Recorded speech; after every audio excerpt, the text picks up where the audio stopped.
Yo, it does, Anna. It does look good. I only saw, so my only indicator for this game, really to play it, is like around, I don't know, like a year ago, maybe 2. I was on TikTok scrolling and it got suggested.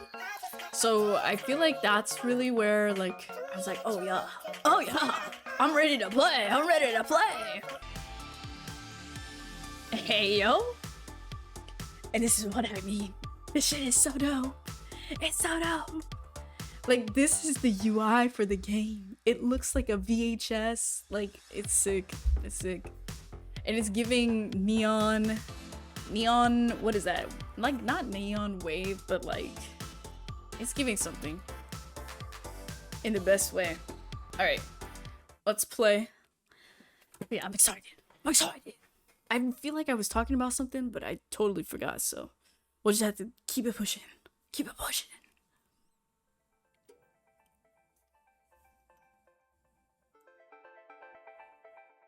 When I think of my life, what I have, and what I've accomplished, I think I'm quite content with what it is. I had a comfortable upbringing thanks to the hard work of my parents. I had a very typical family. My father worked to support the household. Hello? And my mother was a homemaker. You could say I was a spoiled child. I went to a private school.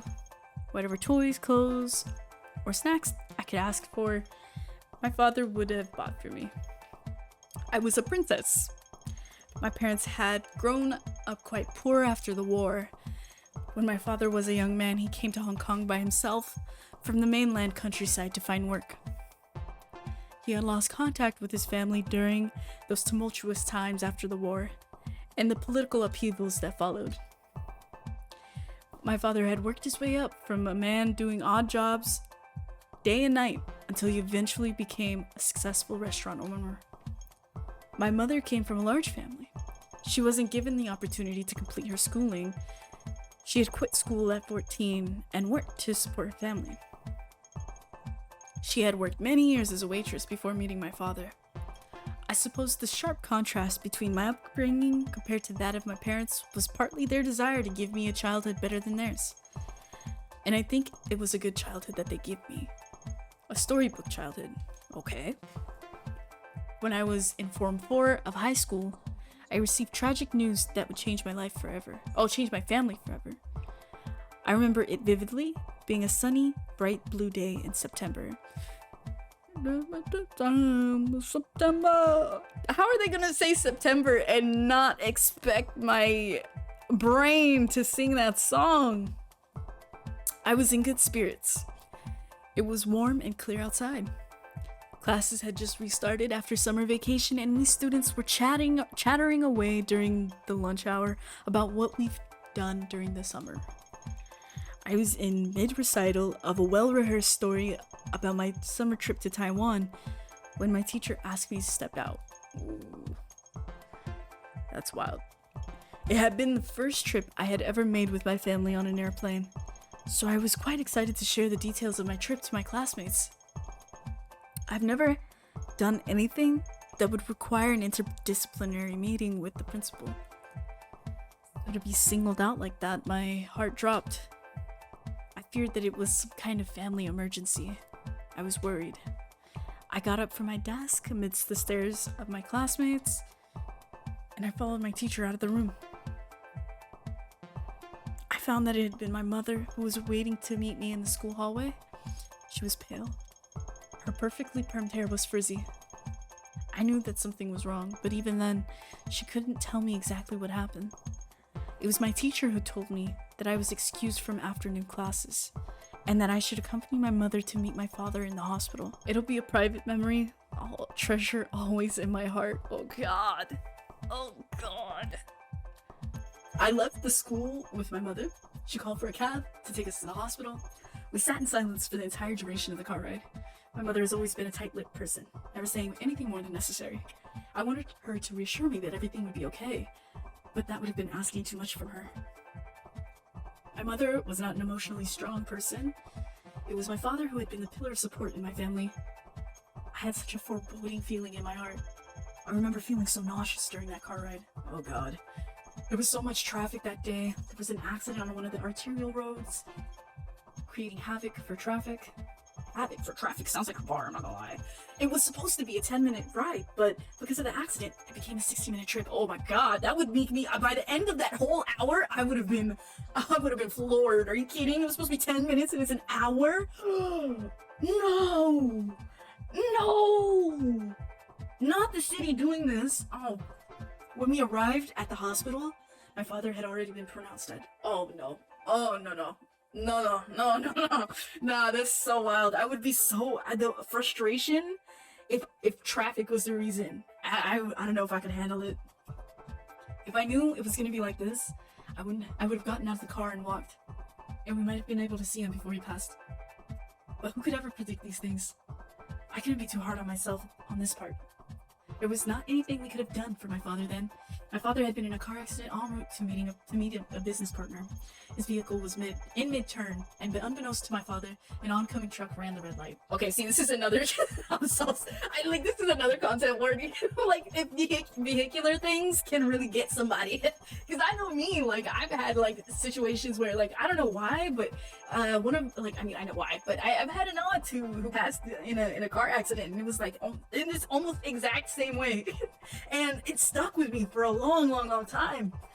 So we'll probably be getting into more of this. This is literally the opening scene, so please note there probably will be stuff later on just based off of how story and narratives go. Usually things in the beginning happen at the end or the climax, so just as an FYI, there is so much going on. You're so right, Alora.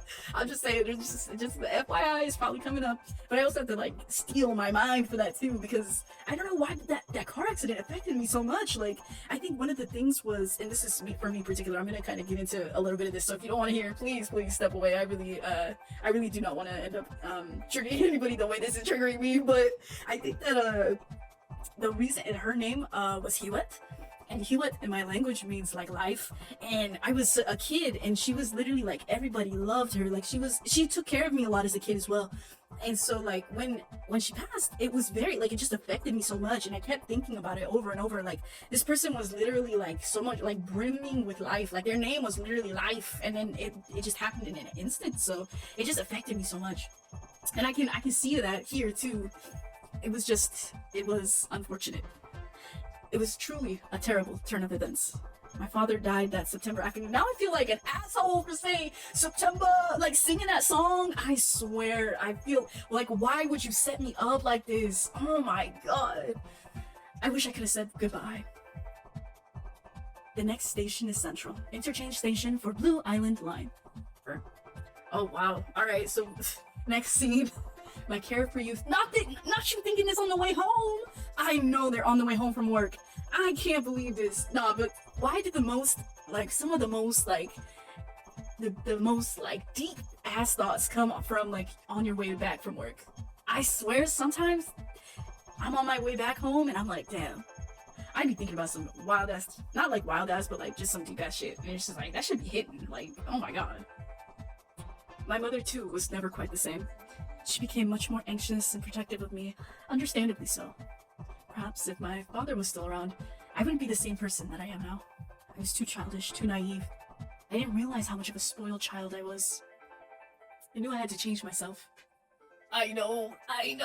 For the sake of my mother and the memory of my father, I had to become independent and self-reliant. You know what's so interesting though? Because I was reading this book, I really love, and I'll link it too, A Poison Heart. Oh, this poison. Oh my god. But yeah, this Poison Heart. I'm assuming it's popular because it was in the front of Barnes and Noble. So I was like, listen, like, I don't mind reading a popular book every now and again, especially if they got some black protagonists. Let's fucking go. But I was reading this book, and in it, like, the relationship between the protagonist and their parents is so damn cute. Like, oh my god, it's so amazing. Like, I've never seen such a it felt so amazing to see that and read it, honestly. And it's reminding me of this because they even though, like, you know, her father did pass, it's just like they had such such precious memories with their parents, and I appreciate that. You're not sure you like them referring to themselves as spoiled? Is it just me, or is that a weird thing to focus on? You guess you just don't think kids need the label of being spoiled. Yeah, I know. I think that's a part, maybe that's something they're setting up. Because in a part of like a character is to like, you know, at least see some kind of flaw. And I think that what they feel like they lost is their carefreeness of it all. I think they thought they were spoiled because they never could imagine that happening so suddenly. And I know that's what trauma will often do, is just like you end up finding some way to blame yourself for something. And even though they know it's not fair to blame themselves for like not being able to see their father, I think they still blame themselves in some kind of way because they couldn't do anything to change it. And ultimately they had to, and what they're saying is change themselves, which I think is a good, it's something to see. They're setting us up to see, like we can see this later on as well, right? Like the consistency, like where they change, that kind of stuff. I mean, yeah, it makes sense, but it's not ideal, I think, not for this character. But it seems like that's what they're doing. Because usually I think with hyper independence as well is that you feel like you have to change something about yourself that made you I think more open to the world. I think that's what I would explain it as, because I feel like, yeah, I think that's something we're seeing here, right? Like, for the sake of my mother and the memory of my father, I had to become independent and self-reliant. I plunged myself into study to keep my thoughts preoccupied from the reality of our situation. We no longer had family trips, and you know, just because, yeah, it's kind of making sense for the setup, but I really hope that they can learn to still like be open afterwards. I think that's a really important journey for people who end up blaming themselves for things that they don't have control over. It's a very therapy moment. Our table for 3 became a table for 2. My mother sold my father's business, his car, and boxed up his belongings. We moved into a smaller house. My widowed mother didn't want to take over my father's business. She was afraid of being surrounded by too many reminders of my father's death. I never did learn how to drive. Oh, and that's why we're at the bus station, or the subway? Okay. Even in death, my father still provided support for us. My father had taken out a sizable life insurance policy before his death, as if he had known something was going to happen. My widowed mother was able to use that money to send me to university and afford a modest home in Kowloon. She could continue her lifestyle as a homemaker, and I could continue to direct my focus towards my studies. It was as if we could live our lives the same way, whether or not my father was still alive. I know. It frustrated me deeply how well we could adjust ourselves after his death, so I kept pushing myself. I didn't have any particular aspirations. I just didn't want to be someone that would bring shame to my family. I wanted to be someone that would make them proud. I had kept myself fully engaged with study, and whatever interaction I had with my peers already seemed like such a distant memory. Even now, at the age of 23, it feels as if my days of being young had long passed.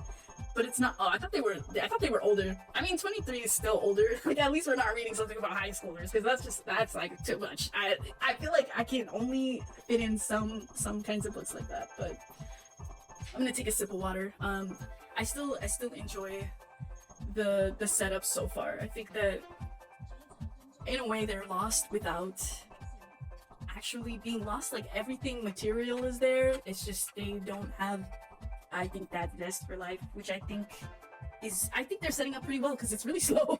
Like, if you make a really slow beginning, at least it's slow for a purpose, right? Like, everything is slow motion for the characters, a slow motion for the reader. It matches.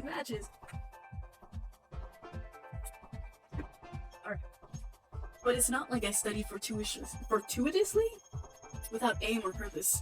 My efforts were rewarded when my academic standing proved sufficient to land me an esteemed secretarial job at an international publishing firm shortly upon graduation. Oh shit, they gonna add some books into this. I'm telling y'all right now, any kind of media that literally references some kind of books, some kind of publishing, has stories involved in it, they eat every time. My, what is it called? Like, my book love story, something like, what is it called? I have to look up that K-drama that has like books at the center of it, because that shit ate.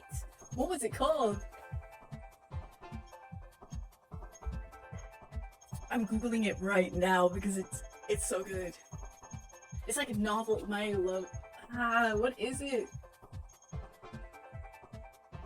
K-drama. I'm gonna have to look it up later. But oh my god, it's so good. Like, it's one of my favorite K-dramas. Damn, they work in publishing. Romance is the bonus book. And that shit. Oh my god, Romance is a bonus book is so good. I stand by it. I don't even remember all of it, but it was very much fun. I think that's what it was called. I'll have to double check in case there's more than one, but I believe that is the one that I remember. Alright. I was a secretary in title, but not in a normal sense. I answer only and directly to my supervisor. I handle whatever tasks she asks of me. It can be challenging work sometimes, but I feel fairly competent at what I do. I thought that now, my effort had finally produced something of an achievement. My modest success can be attributed to the work ethic that my father had instilled in me. He had always put his family first and gave his best effort each day to his work. If my father is in heaven watching over me, I hope he can see this and be proud. Oh, damn. My days at the office are like a marathon day after day. I don't want to go to the office. Oh my god. Sundays always get me because, like, I know in 2 days I will have to go in.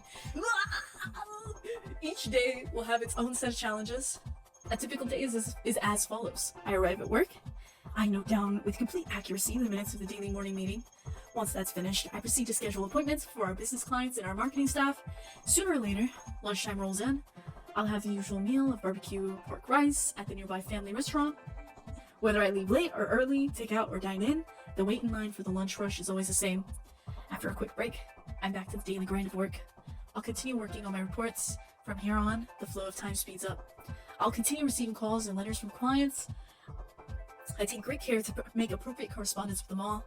I can spend several hours at my computer desk without knowing that the sun has already set outside. Laura, I know. A day's work will usually finish close to 8 p.m. I'll tidy up and leave my complete reports on the supervisor's desk for her to review in the morning. It will be... this is the escapism! This is the escapism! It will usually be dark outside when I begin my commute home from work. I'll walk back to the station from my office. I pass by hundreds of people in a rush to their own destinations. I walk quickly, or else I'll be pushed back to wait for the later train. As soon as I step onto the train, the flow of time slows to a crawl. Are we literally going through the routine? Like, it's already been a day, and then we went into another day? Is that what's happening right now? Because I didn't even notice that that's what's happening right now. That's actually really dope. That's really dope. I understand the kind of like bringing in the monotony with all of these fade-ins and outs. I kind of get it. I kind of see what they're doing. This train ride is our reprieve. We have no control over how slow or fast it'll take us to our destinations. I believe that 100%, especially if you're taking the damn BART. Oh my god. The BART is busted, y'all. If you ever come to NorCal, just know the BART is busted. Alright. I rest my eyes on the train. I will have journeyed through the center of the earth and back by the time I need to disembark. On a typical day, I'll arrive home by 9 p.m. My mother will be waiting for me with a hot meal, and we'll have our dinner together. After eating, if I'm in the mood, perhaps I'll continue reading my book or join my mother watching television. Whatever I choose to do for leisure, fatigue always comes quickly to me. I'll shower and prepare for the next day. Oh, the little plushie! I'm sick! Once I place my head on the pillow, lay your head on my pillow. It's lights out. Are they gonna do lights out? Oh, I slip into the unconscious world in an instant. Alright, okay. The sun rises, and the next day repeats. Alright, okay. A day without incident is what I call a good day. Like the clockwork accuracy of the subway system, I like to structure my day in a timetable precise to the minute. Okay, the fact that the music changed is actually wild, because there's already a change happening, so this is interesting how like the music is foreshadowing something. I kind of vibe with that. A single minute can change the flow of the entire day. If you miss one bus, it can lead to missing every other connection. A 5-minute delay can become a 30-minute delay. And this is why they're so focused on time. Oh, damn, okay. Especially with the compounding congestion and traffic of modern city living. It's important to treasure every single minute. Though sometimes, despite your best efforts, there are things that occur beyond your own foresight. Today was a day with incident. The usual overhead walkway leading to my office was closed for maintenance. All foot traffic was diverted to other routes. I had to make quite a detour to reach my building. In my hurry, I hadn't noticed when one of my heels had caught on the sewer grid, and lo and behold, when I rushed to take my step, the heel had snapped cleanly off my shoe. My beautiful heels! Fiore, new collection. Damn, rip. Comfortable to wear and stylishly formal. Not this. Not this. It cost a month's paycheck. Wait. Is there another spelling to paycheck that I'm not aware of? But it was an investment towards success. To break it in such a way, of course I was upset. It was entirely unsalvageable. La la la. Well, you can't glue that back together? I don't know, because I don't usually wear heels like that, but you can't glue them back together? Like, it's really unsalvageable? Hey yo. And to add insult to injury, I had to hobble my way into the nearest convenience store and purchase a pair of embarrassingly homely sandals to wear down. Well, at least you're not walking barefoot on the fucking city streets. Like, alright, okay. Today was already turning out to be a disaster. I had worn these conspicuous sandals into work, and because of that, I was on the receiving end of much teasing from my coworkers. Even the newest hire felt he could approach me and make a joke about the kitchen slippers on my feet. And today I earned a new nickname at the office, Slippers Chung. Like, what? Why are y'all calling them slippers? Maybe that was before super glue was more of a thing. Oh, you're right, this is in 1989, right? Who knows? Wow, dude, sandals are great. That's what I'm saying. I didn't know how long it would take to live this down. I resolved to never make such a mistake again. Oh my goodness. The incident had set my whole day off. I was frazzled. I fumbled with the phone and Xerox machine. My usual 0.01% error rate in transcribing and typing had more than tripled. Oh my god. They're tilting. They got tilted. I'm sick. Today might have been the longest work day ever. I had to get it together. My supervisor, Mrs. Tom, noticed my distress and pulls me aside. Mrs. Tom personally hired me as her secretary, saying that I reminded her of her younger self. Mrs. Tom is a remarkable woman. She facilitated the rapid growth of her company for the past 20 years. If there's something she's more passionate about, other than making money, it has to be shoes. Oh god, I'm sick. This is so sad. She herself is an aficionado of designer shoes. There's a rumor among my colleagues that she has a closet filled with over 10,000 pairs of luxury market shoes. 10,000? Now y'all, come on now. 10,000? 10,000. Like, make the rumor believable. Like, what is this? Like, why are y'all playing around talking about somebody got shoes in their closet? Like, their workplace drama must be dry as hell. Because one, they ain't got no time. The only time they have is to comment on people's shoes and in multiple ways. Like, why is all of the fucking discourse in these damn offices about shoes? They work at a publishing company. Talk about some damn books. Like, what? I'm confused. I'm really confused. Because these are not even great rumors. Like, first you're calling somebody slippers, alright? Okay, and then you're out here talking about 10,000 pairs of like, be for real. What are you even talking about? I have never seen her wear the same shoe twice, so it is a rumor founded with reason. It would be a dream come true to see such a collection with my own eyes. Well, like, I guess you haven't seen her come in with some slippers, so you beat her on that, like... Oh, I see what you're talking about. Yeah, you would think a publishing company would care more about coats or bags for some reason. Yes, I understand that. I don't know. There's something very novel about a coat. Something very It's very neat, cute. Honestly, bags and coats kind of give that vibe. I see. Oh, not me smashing this. Sorry, I keep hitting the mic. My bad.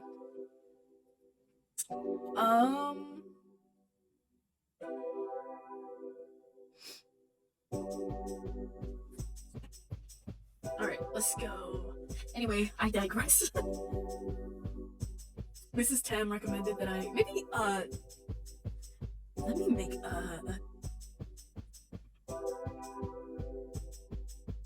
let me do something real quick because I forgot to do it.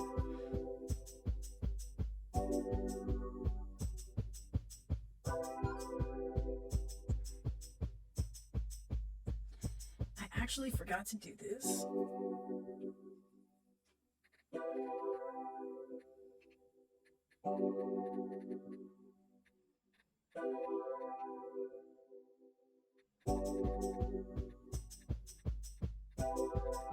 What is this game? A Summer's End.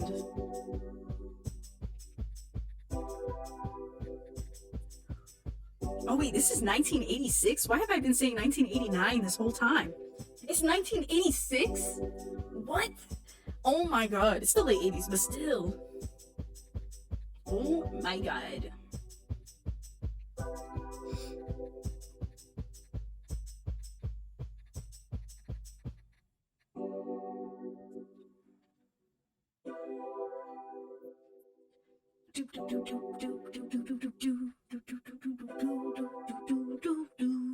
Sorry, 1 second. I thought, let me just tweet about this because I never do. So I'm like, let me just push myself a little bit.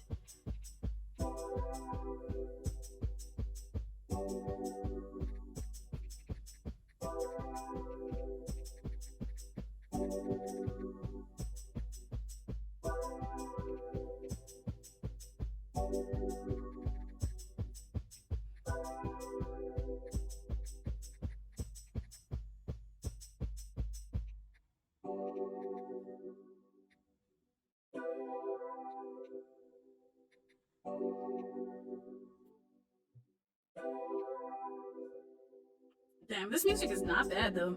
The thing is, like, I just know that it's hard to do this actually.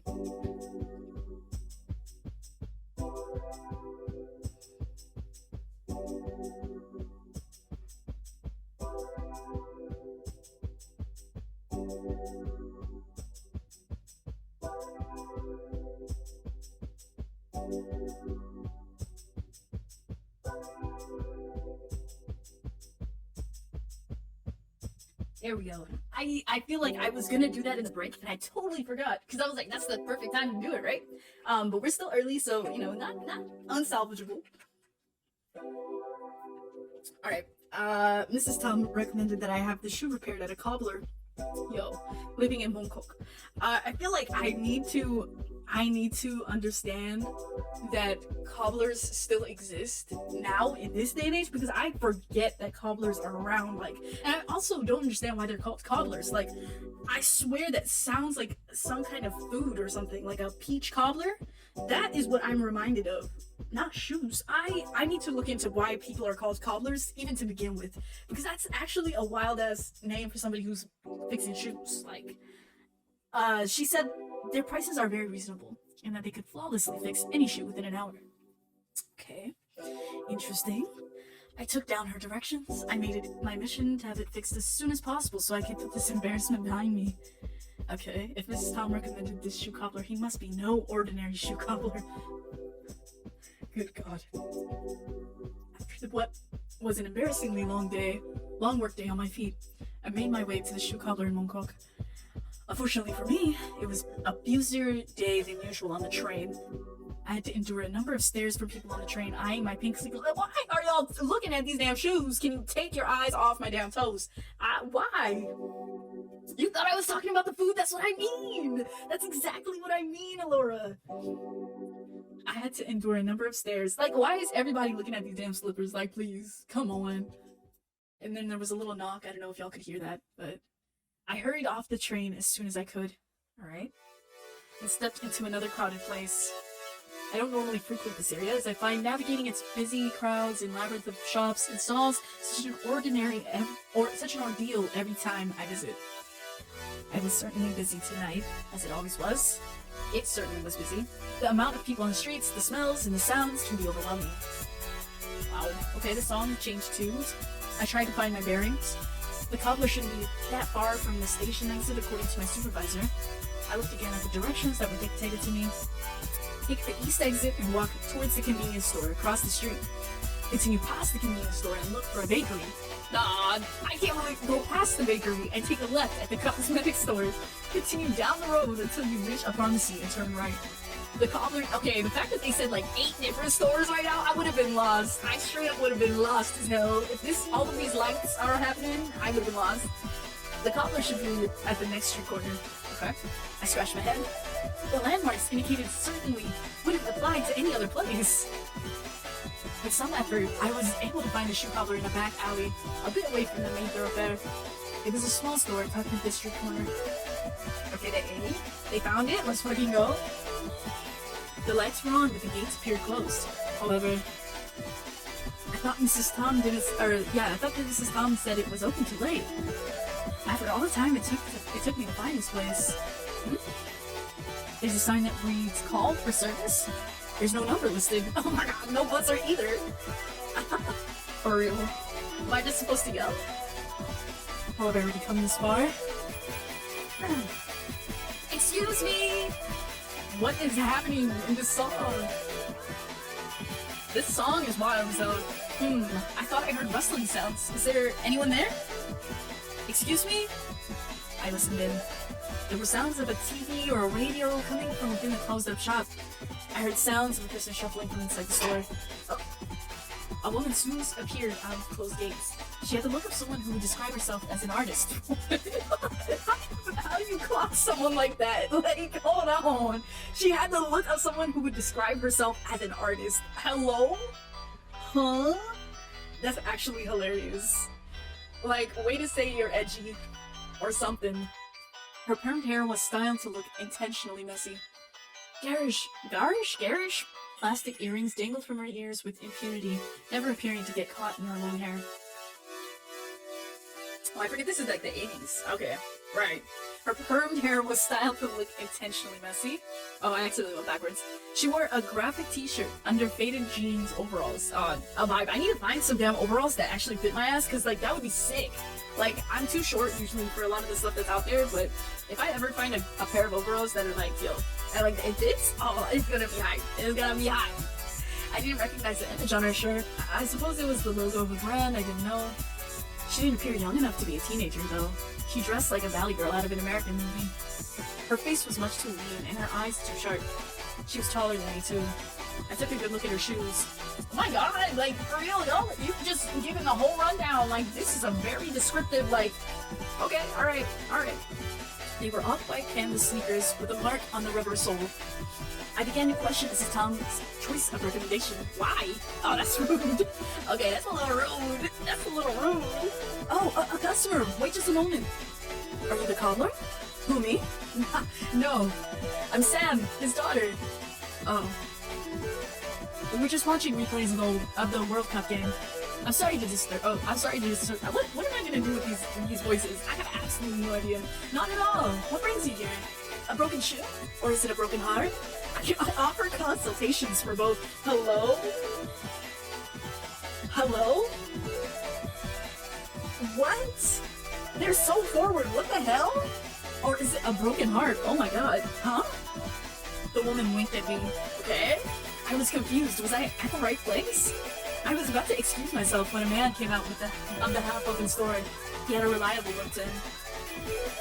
Hey, don't scare off my customers. Sorry, young lady. I'm the owner of the store, Mr. Wong. My daughter is quite nosy and likes to talk nonsense. Don't mind her. I see. Are you dropping those shoes off in your bag, to be fixed? Yes, that's right. I broke the heel on this one. You think it can be fixed?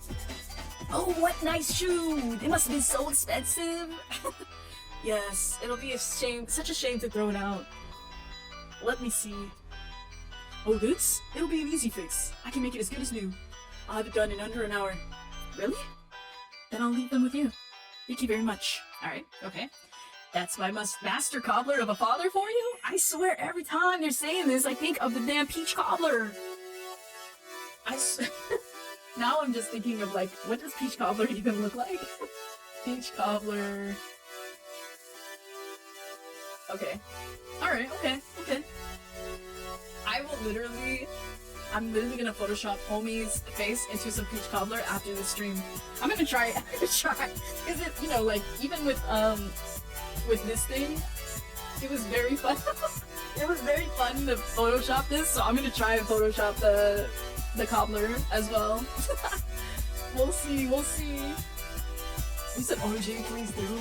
I'm sick. I'm literally sick. Alright. Come on, Kaya. You should go back to your own store already. Oh, they have their own store. After I've come so far to visit you, you can visit me anytime. Alright, I'll get going. It's about dinner time anyway.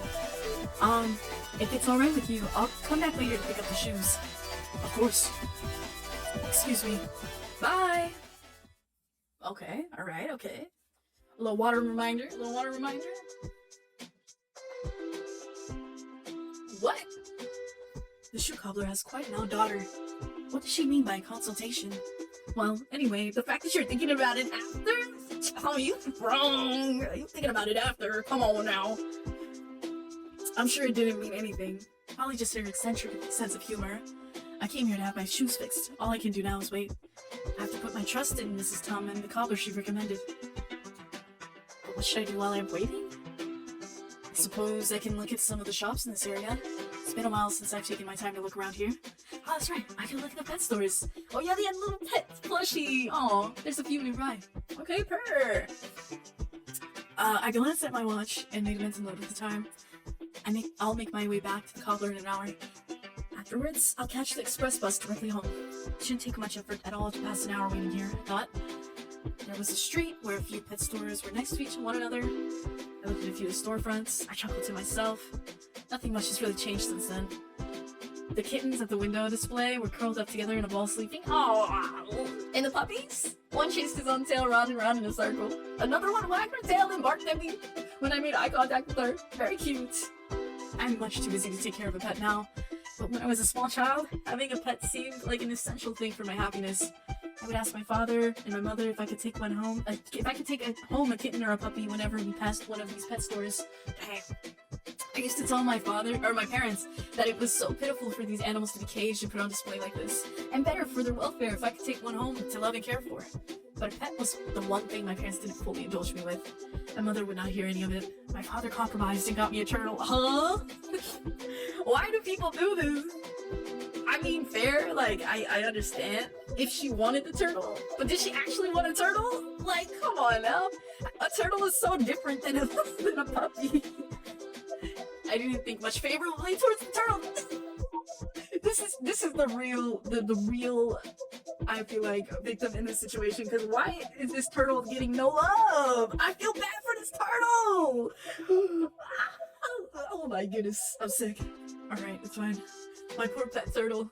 I'm sorry I didn't treat you with much love. It was my father who cared for you then. Okay, he still got care, We're good. I stepped inside one of the stores. The sound of splashing water from the aquarium tanks brought back childhood memories of when I was a small child. My father would hold me up in his arms to look at the fish. Oh shit.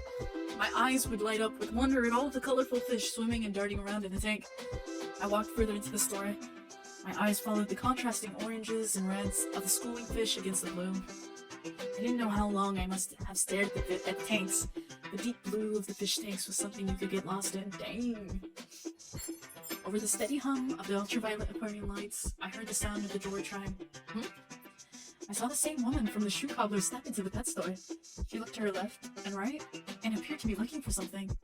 Well, whatever it wasn't any of my business. I looked the other way. There were goldfish on display. Oh my god, there are goldfish on display. They're priority. They're so funny to me. Some had eye sacs that bulged out from their heads. What? This feature seemed more of an impediment to their swimming ability than something of an aesthetic value. Why would eye sacs be aesthetic? I don't even think our eye sacs are for aesthetic value. I'm so sick. This person's mind is hilarious. Like, what reflections are you doing right now? Like, what are you talking about eye sacs for? What? Oh my goodness. You said, oh, right. That's what I'm saying. Oh my goodness. I caught my own reflection in the not the gas tank, hello? The glass tank. Oh my god, could you imagine? I I suppose my swollen eyes weren't that different. Well, I was just saying this. Okay, fair. Alright, see, this is what I mean. Like, sometimes I feel like I go too far. Like, I have to just keep reading. Like, I start, like, thinking I have to be in the moment, right? I had been looking at a computer monitor all day. I should put an iPad on when I get home. I don't know. What are they thinking about their swollen eyes? Food? Check phone? Thank you. Food check. Oh, that's kind of hard.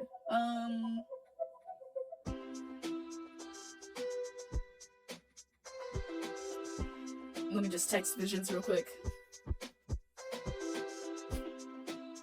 Alright, there we go. Something mustard yellow appeared in front of my eyes? Oh, it was the reflection of that woman's earrings against the glass. My eyes instinctively followed her movements. She walked past me. She had the store attendant bag, something from one of the tanks in the back of the store. Then, holding her bag, she walked over to the fish food section of the store and seemed to contemplate for a long time over which fish pellets she should purchase. Okay. She had to give each container a heart shake, as if the sound of the rattling pellets was a factor to consider in her decision-making. But she ended up picking the larger of the two containers. What a strange person.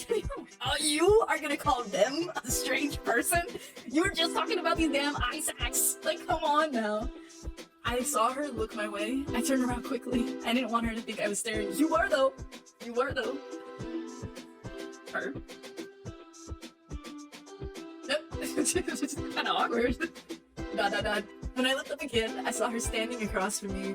Our eyes met. There was a moment of pause between us. I didn't know if I should talk to her. It's not like we knew each other. She thought otherwise, and she smiled as if she'd found an old friend. She waved at me, her animated gesture not at all phasing the fish in the tanks. Young lady, what? She stepped around to stand beside me. I think that's a translation thing. Are you buying goldfish? Is this even, where was this, what was this made in originally? Actually, we should save. Oh, here. Save. I haven't made any decisions yet, but we're... Okay, that's the auto. I don't know what this is, but I think that makes sense. Alright. Just passing the time while waiting. You're from the shoe cobbler, right? Is something the matter? Oh no! I was just buying fish food. I see. The thought came to me when I saw you and I thought I should ask. There's this place I like nearby. Would you like to get something to eat with me? Huh? Oh, we got a choice! Let's fucking go! We got a choice! Okay, the choices are, what does that have to do with me? That's fine, but... Or if you're paying. Alright, hold on. This is actually perfect time to save over this. I'm only gonna play this once, I think, on stream, but I might come and, like, return to it. Just to see all of the different endings, because I don't even realize, like, how many endings there could be. I don't know why I wasn't thinking of it, but there's definitely other endings, so... I honestly, if it was me, I would go if you're paying, but the character feels like they would have said, what does that have to do with me? But I'm gonna go with my, oh wait, what? Okay, there you go. If you're paying for the meal, of course, it's on me. You're waiting for your shoe, and you have some time to spare, right? I am, but why did I start blushing? I'm sure you're a busy person. No, don't worry. I'm running some errands for my dad, so I have to go back to the cobbler later anyway. She had a bag of something fishy. What that food had to do with the cobbler, I did not know. What are you talking about? Don't you think they might have fish? Like, what if they had fish? I'm so sick. Why are you thinking this? Okay, she had a bag of something fishy. Okay, that's just such a funny line to say in an aquarium, like not an aquarium, in a fish store. I don't know what these things are called.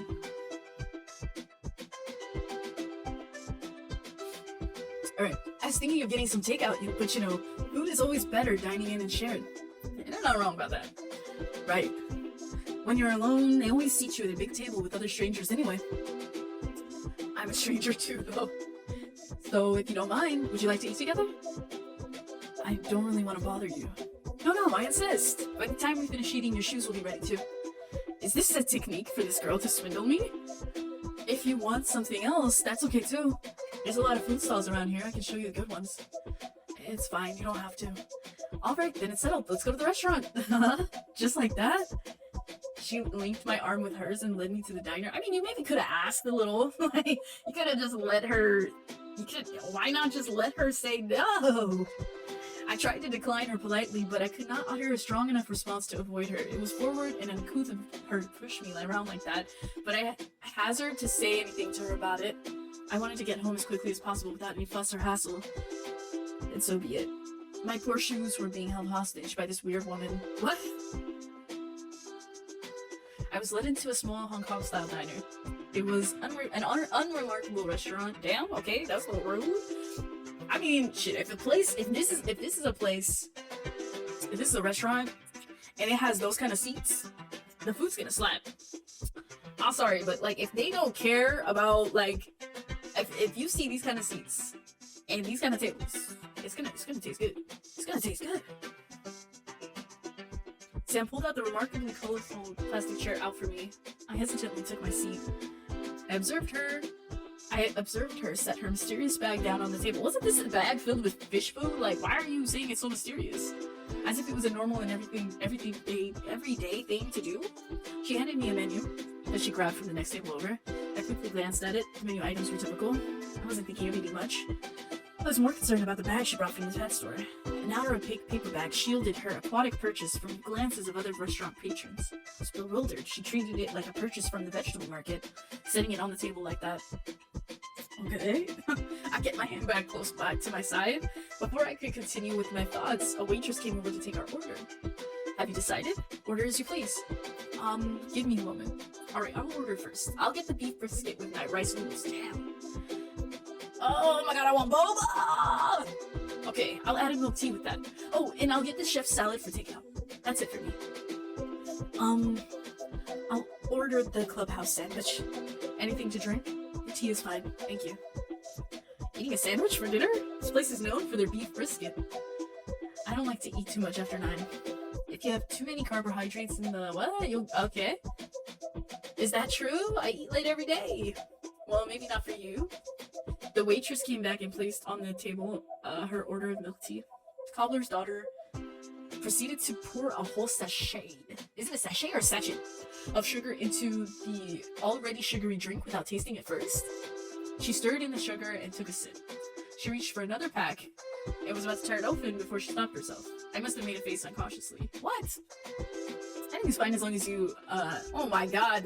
Okay, here's another content warning. If there's like, if anybody doesn't like comments on food or anything like that, it seems like what this whole conversation is about to be about, because I already tried to skip it, but yeah, it just keeps happening and popping up, so they're gonna keep talking about food in very like negative ways. So I would really, if you don't want to like, I feel like I need to add that also, but if you don't want to see that, because understandably so, it's kind of wild, feel free to check out, do what you gotta do. You want some of my brisket? Huh? No, thank you. I'm not that hungry. Do you work in an office? Those heels you dropped off were really impressive. Yes. Okay, I work in a publishing company as a secretary. An OL! What's an OL? Well, anyone would have figured. Your suit really gives it away. It's not like being an OL is something to hide. Absolutely. It's too bad, your shoe broke. Your sandals right now don't match your getup. The sandals came back. Are you making fun of me?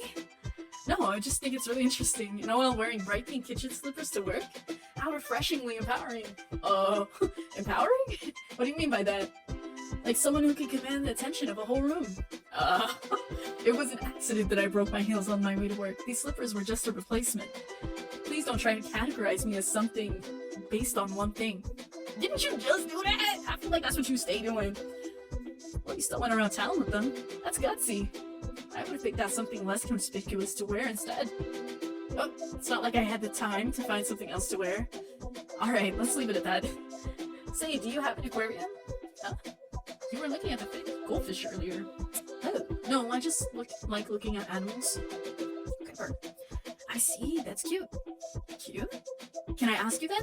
Are you a cat person or a dog person? Oh, shit. I feel like Virgil would be looking over me right now with this decision. I honestly, I don't even know my own. I really don't even know what kind of. I literally just like animals. I think they're all just animals. They're all very cute in their own way. It's really hard for me to be like, oh yeah, cats are better than dogs, or dogs are better than cats. That don't even make sense. I mean, it can make sense, but to me it doesn't. I'm just gonna say neither. They both look, they're both cute. Neither? Not picking sides, huh? Why did you ask? It's nothing really. Just wanted to make a light conversation. Okay. Do you keep any pets? I saw you bought fish food. I don't. The fish food is for my dad. Can you imagine he's just munching and crunching on the fish food? Like, that's literally what it sounds like right now. Like, literally. Well, not him, but for his fish. Okay. Alright, well, never mind then. Never mind. How about yourself? In the corner of my eye, I saw the bag that she put on the table was about to fall over. I heard a rustling noise. I wasn't sure what was in her bag, but whatever it was alive and trying to escape. Hello? What is in that bag? She caught me before it fell off the dining table. She placed the bag again on the table, this time tucking it in between the container of chili oil and the salt paper shakers. Hello? If there's something alive in the bag and you're putting it in between the restaurant stuff, that's actually so wild. Like, why would you do that? Oh, why would you do that right now? Tell me. There's no reason you would let that happen. I could not even imagine. I think you said Ayo. For real, Ayo, for real. Because what is happening right now? I see. Well, I kept a turtle before. It was more my father's pet turtle. I didn't really care for it. That's okay. You know, my dad really loves his pet fish. I bought extra food for the fish. You can take some for the turtle. Oh no! No, homie, no! Oh no, oh no, oh no, please don't do this. She motioned to take the bag for all to see, to take out the bag for all to see in the restaurant. Oh wait, please save it for yourself. I don't have the turtle anymore. Oh no, I'm sorry, the poor turtle. Oh, that's so interesting. Well, I'm not sure what happened to it. It ran away? The turtle? God. Why? This is so awkward. Like, oh my goodness. No. We let him go in the pond when my family moved. The public pond? Why do you keep asking these questions? I would have just left it alone after that. Just leave it alone. Oh my god. Alright.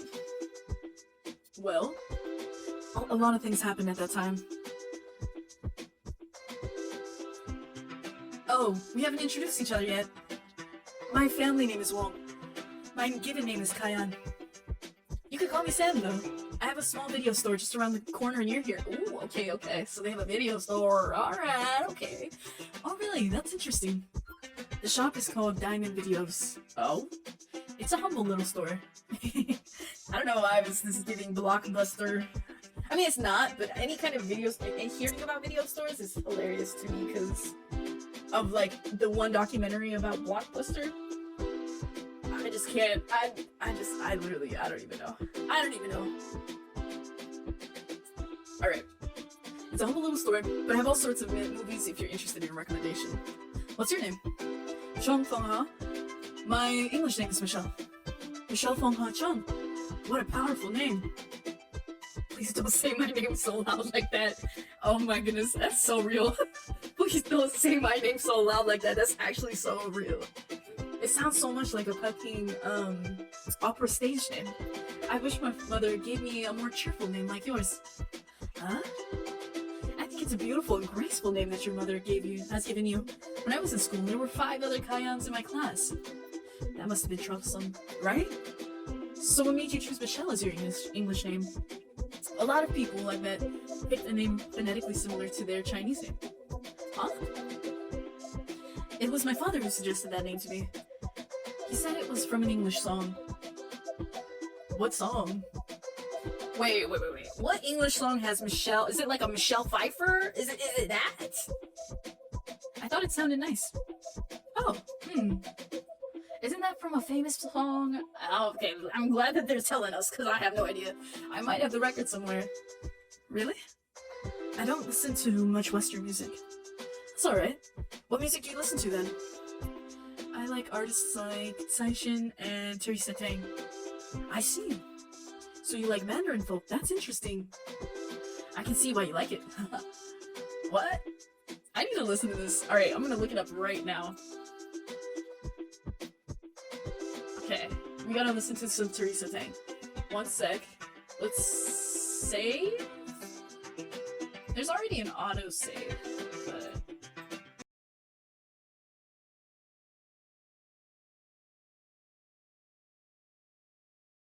Something about listening to like records, right? But I think even cassette tapes have that same energy. Because I had a car, like my first car had a cassette tape player in it, and I bought a bunch of cassettes for it, but now I only have like one that's not as portable. I want a portable one now.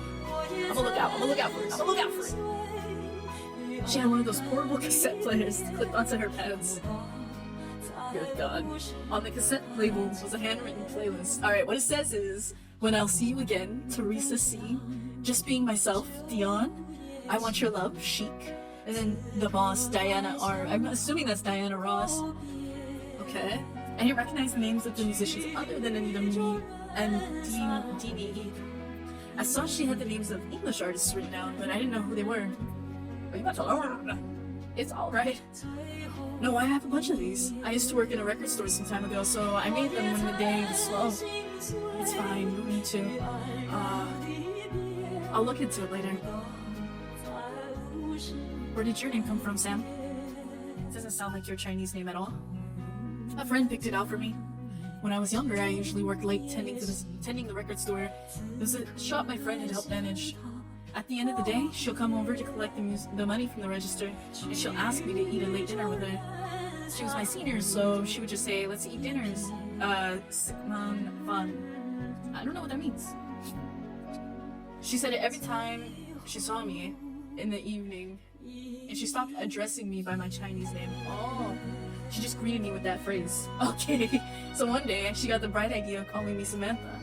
We worked at a semi-popular record store then.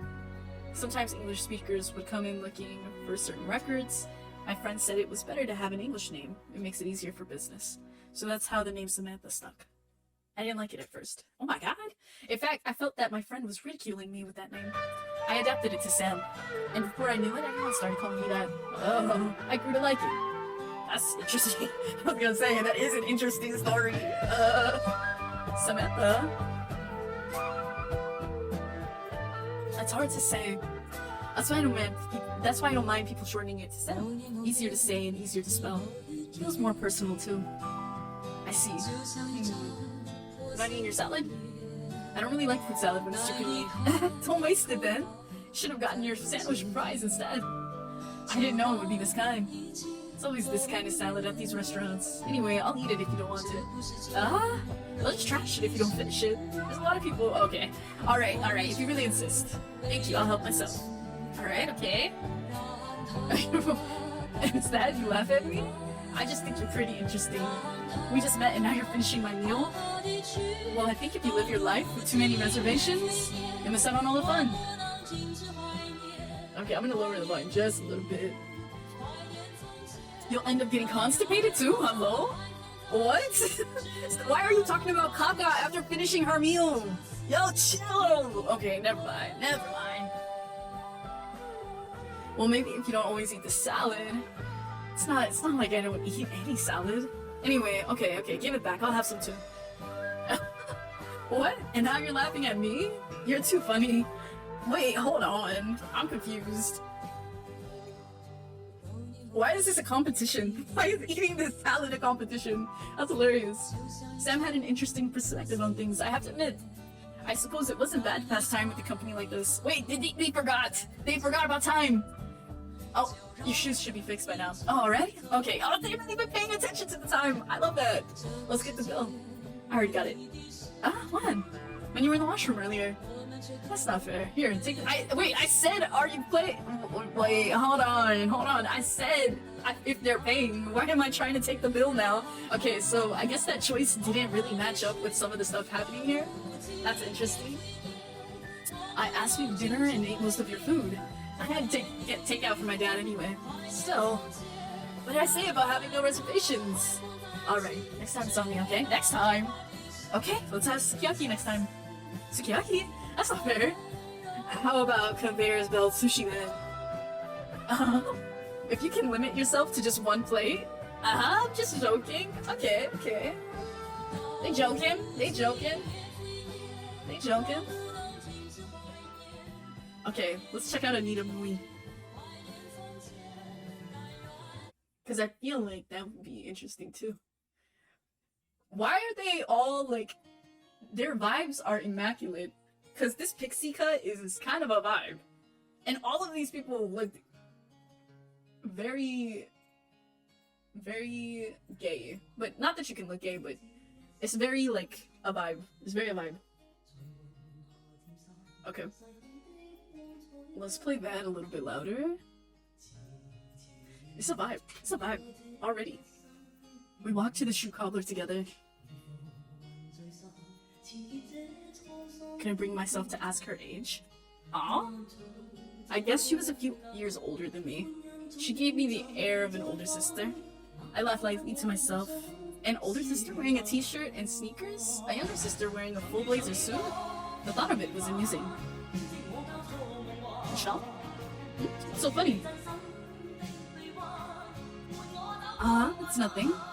The shop's the other way. Huh? I remembered wrong. You don't come here often? No, not really. Follow me this way. It's just a quick walk back. Okay.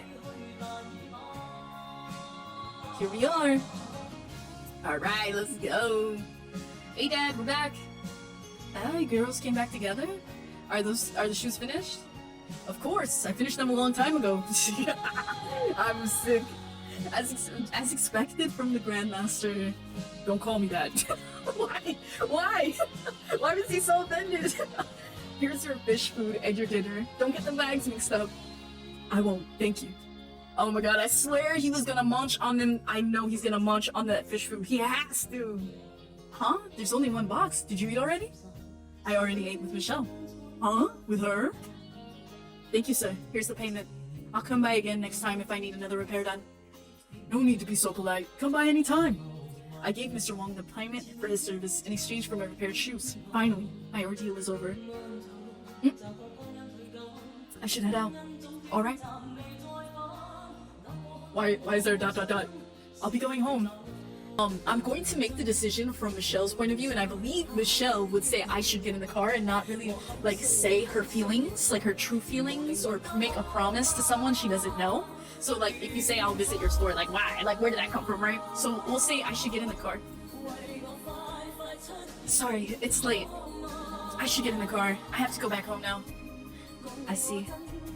Get home safe. Sam, I wanted to say something more, but before I could speak, the taxi driver laid his horn. Let's not keep the taxi driver waiting. I hope to see you again sometime. Bye-bye. I got in the car. Sam closed the door, and the taxi sped off away into the night. Oh.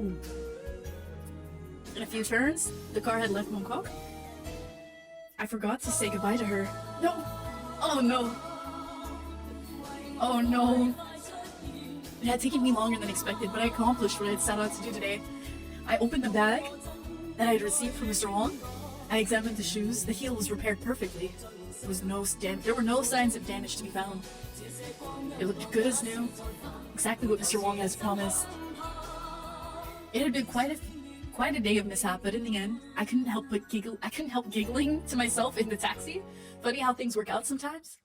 Sam and Mr. Wong were a peculiar daughter and father pair. They talked so nonchalantly. I would have thought that they were siblings instead. I guess some families were like that. They're certainly interesting people, especially that girl, Sam. Sometimes inconveniences can lead to memorable moments beyond what could ever be expected. I haven't let myself go with the flow of things for so long that I had almost forgotten this feeling. It was nice sometimes. I met someone new tonight, a shoe cobbler's daughter. I'm sorry, every time I see a shoe cobbler, a shoe cobbler's daughter is even funnier because it sounds so fairy tale like. Oh, it is a fairy tale. Oh my goodness, I didn't even realize this at this point. But this is literally a fairy tale. Like, she's supposed to be, I guess early in her days, she considered herself to be a princess. So it's almost like she's revisiting her inner child and like kind of exploring like the fairy tale stuff that she closed herself off to. I like that. I appreciate that a lot. I like how the shoes are supposed to almost be like a metaphor for herself as well. Like, I appreciate that parallel. I appreciate that mirroring that they're doing there. Okay. Okay. Like a homeboy, and then that's the thing, right? Like the father was working on the shoes, and the daughter was working on healing her, right? Like having fun, you know? That makes sense. That makes sense.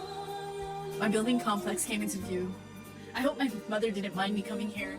I'm coming home a little bit later than usual. I had returned home quite late. I stepped into my house, the kitchen lights were off. My mother must have eaten dinner by now. She probably cleaned up and had already gone to bed. Damn. I had walked a few blocks and reached the end of the street. I looked left and right. It seemed like there weren't a lot of stores ahead. I looked up. There was a strobing neon sign above me. It might just be video? Oh, not adult video. I'm sick. Rip. I craned my head to do a double take. I saw there was a massage parlor in the unit above. A seedy movie theater was in the building beside it. My left eye twitched.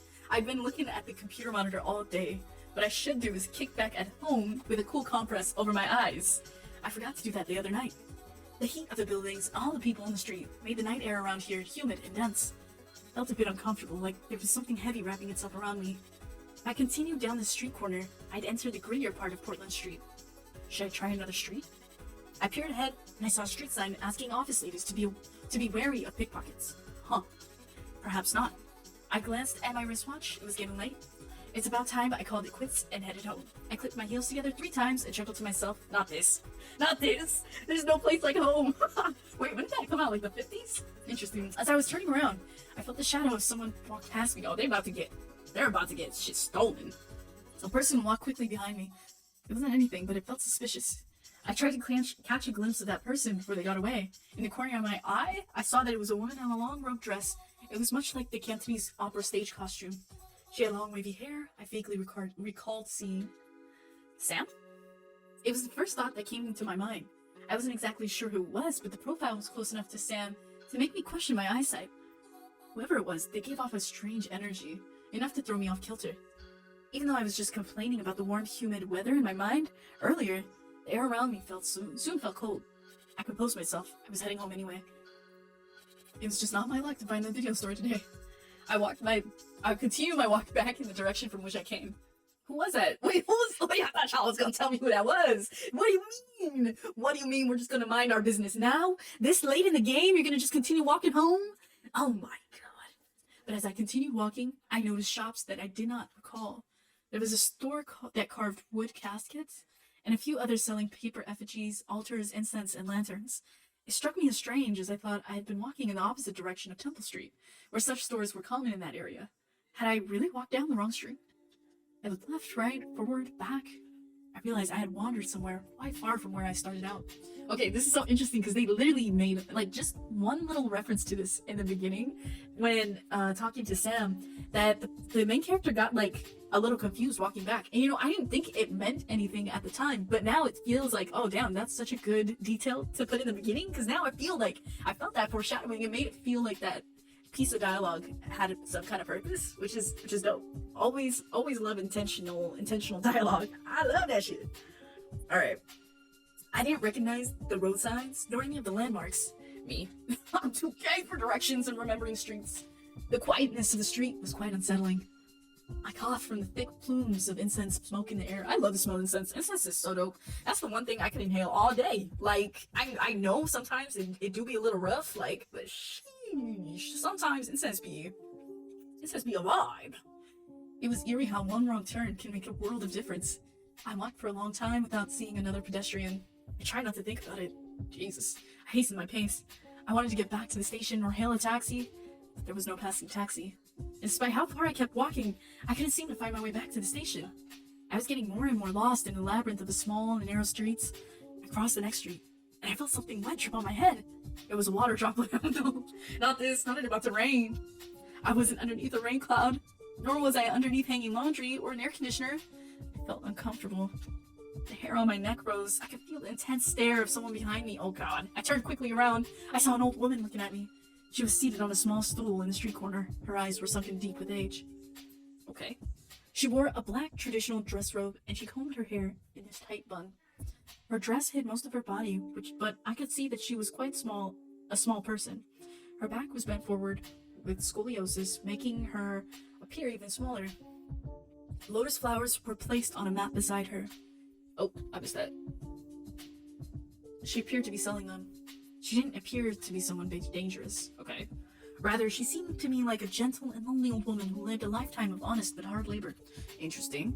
Nah, you about to get ripped off. I don't know. She just sitting there selling some lotus flowers? I don't know. You about to get ripped off, homie. A coin for a flower seemed like a small pittance, but it could mean a meal for her. Oh no, and we already know. I reached for my coin purse. Young lady, haven't you realized there's another path? Sometimes the road won't appear until you take the first step towards it. Whoa, what's this? What are they saying? Huh? I looked up, and somehow the old lady merchant had disappeared right before my eyes. Hello? The street corner where I thought she sat had no one. Behind it was just an empty alleyway. Okay, I stood. There was not a trace of her. No stool, no mat, not even a lotus petal was left behind. I was starting to feel quite frightened. Where'd she go? Okay. Had I been seeing and hearing things this whole time, I asked myself?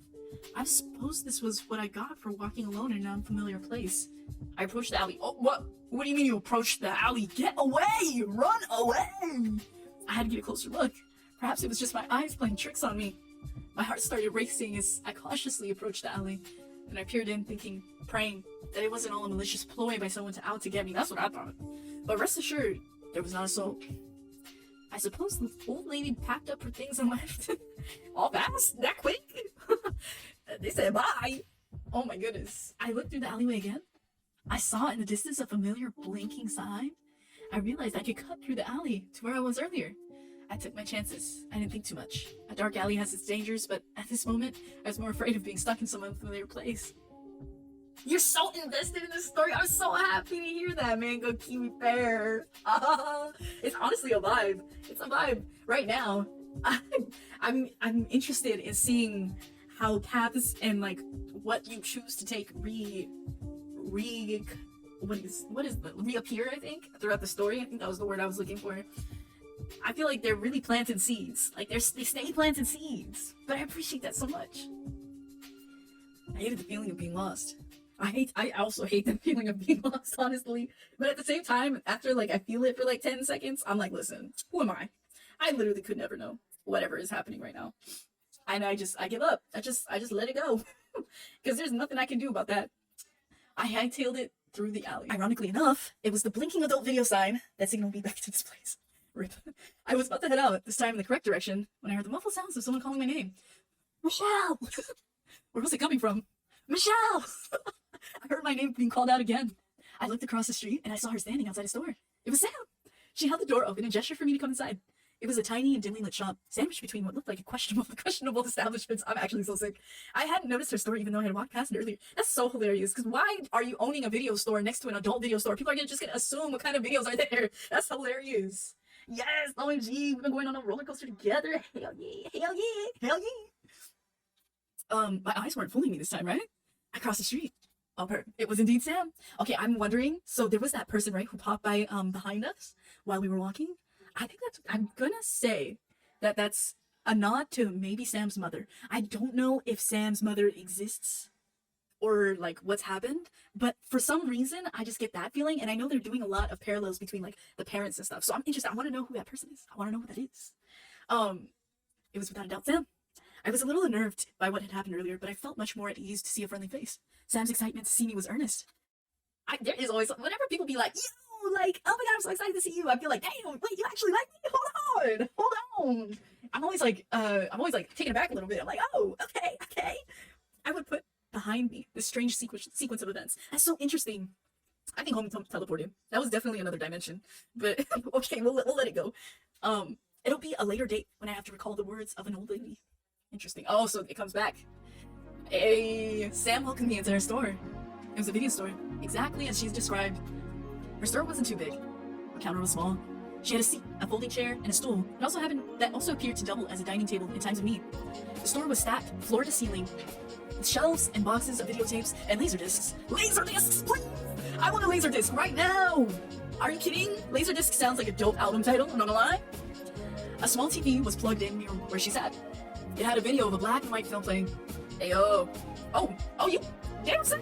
Oh, you clean up. Wait, hold on. Sam is kind of eating this right now. Like, hello? I saw you walking outside earlier. Are you alright? You look a little dazed. Ah, I'm fine. I didn't expect to see you again so soon. Was there something you were looking for today? Or were you looking for me? Yes, we were looking for you. Alright, okay. Oh, okay. Now how are we gonna play this though? Okay, so the options are, I was just in the area, you know, a little nonchalance. Or, I wanted to take a look at your shop, which is very direct. It's funny because I know Michelle would choose the like nonchalant choice. And when I chose the choice I would choose, because I would choose like, I wanted to take a look at your shop because I think that's actually dope. Like I probably would have wanted to actually check out the shop, not gonna lie. But I feel like we're gonna go with what I believe Michelle would choose in these moments because I feel like the story is kind of written more for that. So I'm gonna say I was just in the area. We're gonna be a little nonchalant. I was just passing by. What a coincidence then. Since you're here, why don't you take a look around my store? If you find something you like, I'll give you a special discount. Oh my god, please, not a special discount. Okay. I looked around. She had a typical assortment of contemporary American and Asian films, television dramas, karaoke discs, and direct-to-home videos. Sam also had a section of classic Hollywood films, such as Sound of Music and Casablanca. I remember I watched some of these films with my mother when I was younger. I wonder if my mother would want to watch these films with me again. The thought had never occurred to me that I could revisit these films with home video. Oh my god. Yo, Sam is hot. Come on! Please! I felt Sam's eyes on me. She acted as if she was flipping through her ledger, but she was definitely looking at me. She had a slight grin on the corner of her lips. I didn't like being stared at. I get that. I picked up a tape off the shelf and read the back cover. I didn't have any particular movie I wanted to watch, but I didn't want Sam to just think I came over to her store to just loiter. I wasn't much of a moviegoer. The last time I watched a movie in theaters must have been 2 years ago. I prefer to instead read a book from the comfort of my home. Same. I like being able to follow along something at my own pace. Yeah, I kind of get that. Like, I enjoy that as well, because I really do like, especially after COVID really like brought us like into the home. Like, I still do not feel like going into the movie theaters. Like, it just don't feel like it hit the same really. I remember I went to the movie theaters alone once because I wanted to do something for myself, and I was kind of lost, you know. I was like, let me just go to the movie theaters by myself. That was the only time that I was like, yo. It's kind of, and I saw this on Twitter. I think I saw this on Twitter or on like Tumblr, where I was like, oh, I'll just go to the movie theaters by myself. Like, it's an experience. And so I was like, let me just experience that. I don't even remember the movie I watched. I think it was Girls Trip. Oh my god, that's so hilarious. I don't know why, but I went and watched Girls Trip by myself. It's an interesting vibe. I think I would recommend it, but only if you're feeling very like melancholy, or even if you just wanted to spend some time with yourself. It was interesting. But like, you know, when you, oh my god, I did feel like a little bit of a, like, it feels dramatic to be sad and go to the movie theaters by yourself. I'm not gonna lie, it feels like a whole dramatic moment. Oh lord, okay. It's not that I dislike movies. I want to be able to feel something, anything, out of my own thoughts and volition. I just don't like being forced to feel a certain way because of some graphic image on screen. Okay. Nobody said that. Nobody said you gotta do that. I wonder what about film that made Sam get into this kind of business. I put the tape back down. Sam was still looking my way. She seemed like she was waiting for me to ask her something. I pretended not to notice. How long are you gonna ignore her ass? Like, hello? I saw that Sam kept a special selection of films in the corner of her store. Guessing by the language on the covers, some looked like they were directly imported by their source country. A few English language films had a sticker on them indicating that you needed special hardware to play the tape. I examined this section closely. Her eyes continued to follow mine. I didn't recognize any of the movies in this section. Even for the Chinese language films in this section, they were all by directors I'd never heard of before. The films looked quite old and predated even the films I watched with my mother. I struggled to pronounce the titles of some of them. Mad Chen in uniform? What language was this one? Sam got up from her stool. Do you have any questions about these films? What are these tapes? They look like bootlegs. They're not bootlegs. They're copies of rare and experimental films. Can you really set up a shop like this with these kind of tapes? It seems hard to sell. There's nothing wrong with them. One day, someone's going to wish there were more copies of these films floating around. She always is like, do you really make money selling these films? I do. Special interest. The lease ain't free. You gotta find a way to reach out to every kind of client. While I have my loyal customers, certain movies really do help pad out the sales. What's that? It's nothing. Would you like to look at anything else? Do you have any Chinese classics? I'll get some for my mother. Of course. How can I stay in business if I don't? Any particular one you think she'll like? Not sure. My mother really liked the movie The Dream of the Red Chamber. Which version did she like? I think the one with Brigitte Lin. Is she a fan of Brigitte Lin? Oh shit, hold on, we'll go back. I have a lot of her other movies. No, not really. I don't think she particularly likes her movies. Huh? She's the biggest superstar of Taiwan and Hong Kong. My mother isn't up to date with celebrity trends. She was and will always be a fan of Yang Kim-fae. Yang Kim-fae? Fae? She loves Cantonese opera. Perhaps she might like a recording of one of her films. Oh, Yam is quite a popular figure, isn't she? My mother was a fan too. Oh! Has she watched The Purple Hairpin? Definitely. I'm sure she'll watch it again though. I'll get a copy. Okay. This version of it is good. The sound is in stereo quality. Thanks. How about for yourself? Is there anything you're looking for? Just name it and I can find it for you. I'm not sure. I don't have a particular one I'm looking for right now. What kind of movies do you like? Ooh, okay. I like every kind. I prefer reading a book, or I like watching documentaries. I would say, let's go with what Michelle would say. I know Michelle, well, I mean, if out of this all, like, I prefer reading a book is literally what she said in her brain, in her monologue. So we'll say that I don't really watch a lot of movies. I prefer reading a book instead. Is that so? Can you tell me why? Well, sometimes I feel more moved if I could imagine something for myself instead of watching it on a screen. My, Michelle, you're quite a dreamy girl. I know, so Pisces. I feel like that's actually one of the reasons why book to movie adaptations feel so, like, I sometimes get so disrespectful for me. Like, there's such a gap between the book and what is happening on the screen. And I know there's limited time. I know there's limited time. But sometimes I can tell where a direct choice really did not have to be that direct choice. And it be feeling like I'm ready to throw hands, especially if it's a book I really liked, right? I'm like, yo, you did you read the book? I would really have to ask that person, did they read the book? Because I'm ready. Like, I really love when a fan makes the adaptation, because you can tell that there's like at least some sort of like understanding that there are so many key moments, but to pick the ones that or find a way to communicate it in a way that like still respects it is really, really hard to do. But that's why you need a fan to make the adaptation. Otherwise you get Avatar, live action, and it's like, wait, no, what is this? And that wasn't even a book. It was already scene by scene. Like, you had so many scenes to choose from. You're like, hold on. The author did not intend this. I read the book. Exactly. You're so right, Mango Keep Repair, because I know that is not the case. There's like, and I feel like we're getting better with that. I think as a society, because for one, I think with the video game adaptations, they're also getting a lot better, I think. And maybe that's just me, but with video game adaptations being more of a, I think proving to be more of like a part of the like culture, I think that we'll get more intentional, hopefully intentional like adaptations that make sense. But yeah, I'm hyped. Oh, do you know what though? This would be so cute. If they made this into a movie, this would be so cute.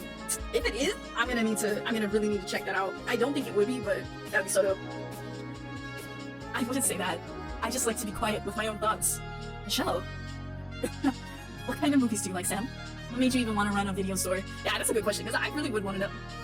Okay, this would be the cutest rom-com. Yes, you are in. I appreciate that. We start a petition, because the bits are already so cute. Like, really, it's just like everything that you would want. This could be as camp as hell as if you wanted it to. Like, I really wouldn't even mind that. But like, just the fits and the vibes alone, immaculate. You could do no wrong. I don't think. I hope. I haven't gone through this story yet that much, but yeah, it would be so dope. As long as I can remember, I've been watching movies. I like every kind of film. Comedy, action, romance, drama. I can watch anything.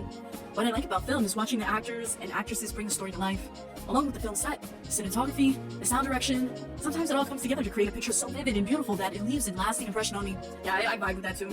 The films that I like are the ones I'll never forget.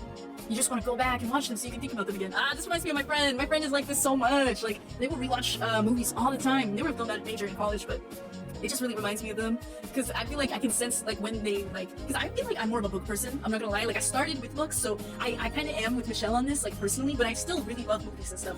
I'm just very particular with like the kind of movies I'm watching, because some I can't handle. But this this totally reminds me of my friend. I see. My heart ached at hearing Sam's words. Not this. Oh, why did it ache? Why did your heart ache? Wait, hold on, I gotta read that. Did I skip something? Ooh, that's what makes home videos so wonderful to me. Oh, like they can watch it over and over again. Not this. Oh my god. Jesus Christ. Have you seen this movie? Sam pointed to her tiny television screen. It's a black and white Chinese silent film. It was made quite before my time. I didn't recognize any of the actors. Damn, they're hipster for real. It was a black and white Chinese silent film. It was made quite before my time. I didn't recognize any of the actors. No, what is it? Oh, Sam showed me the tape. Oh shit, we gotta look it up. This film is one of Ruan Liu's strongest performances. New Women. Oh, we gotta look this up now. Hold on. New Women Right, because you know these references are for real. Luan, that's right. I like that name. Oh shit. Oh shit. You think they've got some on YouTube? That'd be sick. Alright, a little bit of a, whatchamacallit? What do you call that? Tangent? But let's check out New Women and see if they've got some scenes on YouTube. Okay, let's pause. Okay, sick. Alright, we're bringing out the reference again.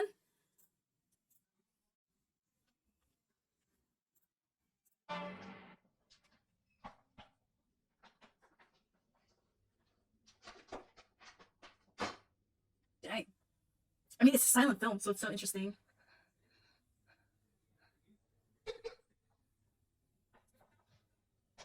Oh my god, what happened? Yo, you good, homie? Homie, you good? Homie! This is best fight scene, by the way. I don't know what the fight is, but this was made in 1935. So this is what homie is recommending.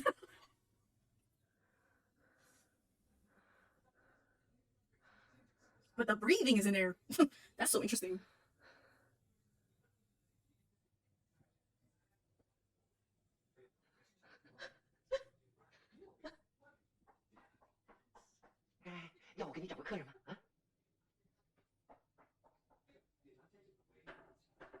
Damn, this is kind of intense. I don't know why. This is intense as hell. Oh my god. Oh, okay. I don't think I can. I don't know how much of this I can show, so let's take this out of the way. But that was the gist of what they were recommending. Interesting.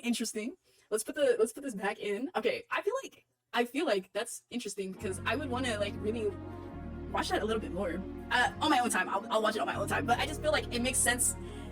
It adds a little bit more in terms of like, this is why I love when things are referenced like in what you're reading or what you're watching, because you can like get another layer of what they're experiencing together or what they're sharing with each other, and I like that. It's really immersive. This film is one of Ruan Lingyu's strongest performances. New Woman. Ruan Lingyu? I don't think I've heard of her. She also went by the English name Lily Yuan. She was a silent film star in Shanghai during the 1930s. Ruan was of Cantonese origins, her Cantonese accent notwithstanding. Her success as an actress was before the advent of sound in Chinese cinema. You could see her in films that she was talented in portraying a variety of characters. You can see in her films that she was talented in portraying a variety of characters with a high level of emotional depth. I won't tell you too much about her until after you finish the film. But I have to say, this film carries a lot more weight once you know what happened. I see, that's interesting. How did you come across her films? I'm sure even my mother wouldn't know about them. I heard a little bit about her films before from people old enough to be alive during her time. It was only recently that her films were taken out of the archives, so I had a chance to finally watch them myself. You can't watch it here. It's not long. You can watch it here. It's not that long. Oh my god, please! Here, have a seat. I'll rewind to the beginning. Huh? It's alright. I'll get a copy. Okay, I'll give you 20% off. 20% only? Can I buy one, get one? This is hilarious. Why are you doing this deal? I'd love to, but I have to be fair to every customer. I'll discount you more if you're a returning customer. I also do rentals. Huh? Is that really fair then? Alright, here. Thank you. What's the movie about? Well, it's about an educated woman, played by Ruan, and what she has to do to survive in the society of the time. It's quite a great film considering its time of release. The last scene always gives me chills. It's hard to describe the film, you just have to watch it and see. Tell me what you think after you finish it. Okay. I hope you like it. Okay, the pauses always get me. I'm like, I've been taking up a lot of your time. I shouldn't be keeping you from your work any longer. Who the hell is around? Stop playing around, Michelle. This is the reason you came here. Who the hell else is in the shop? Be fucking for real. Oh my god. Are you busy tonight? I don't have any particular plans. Would you like to come with me to a show? A show? It's at this pub near the station here.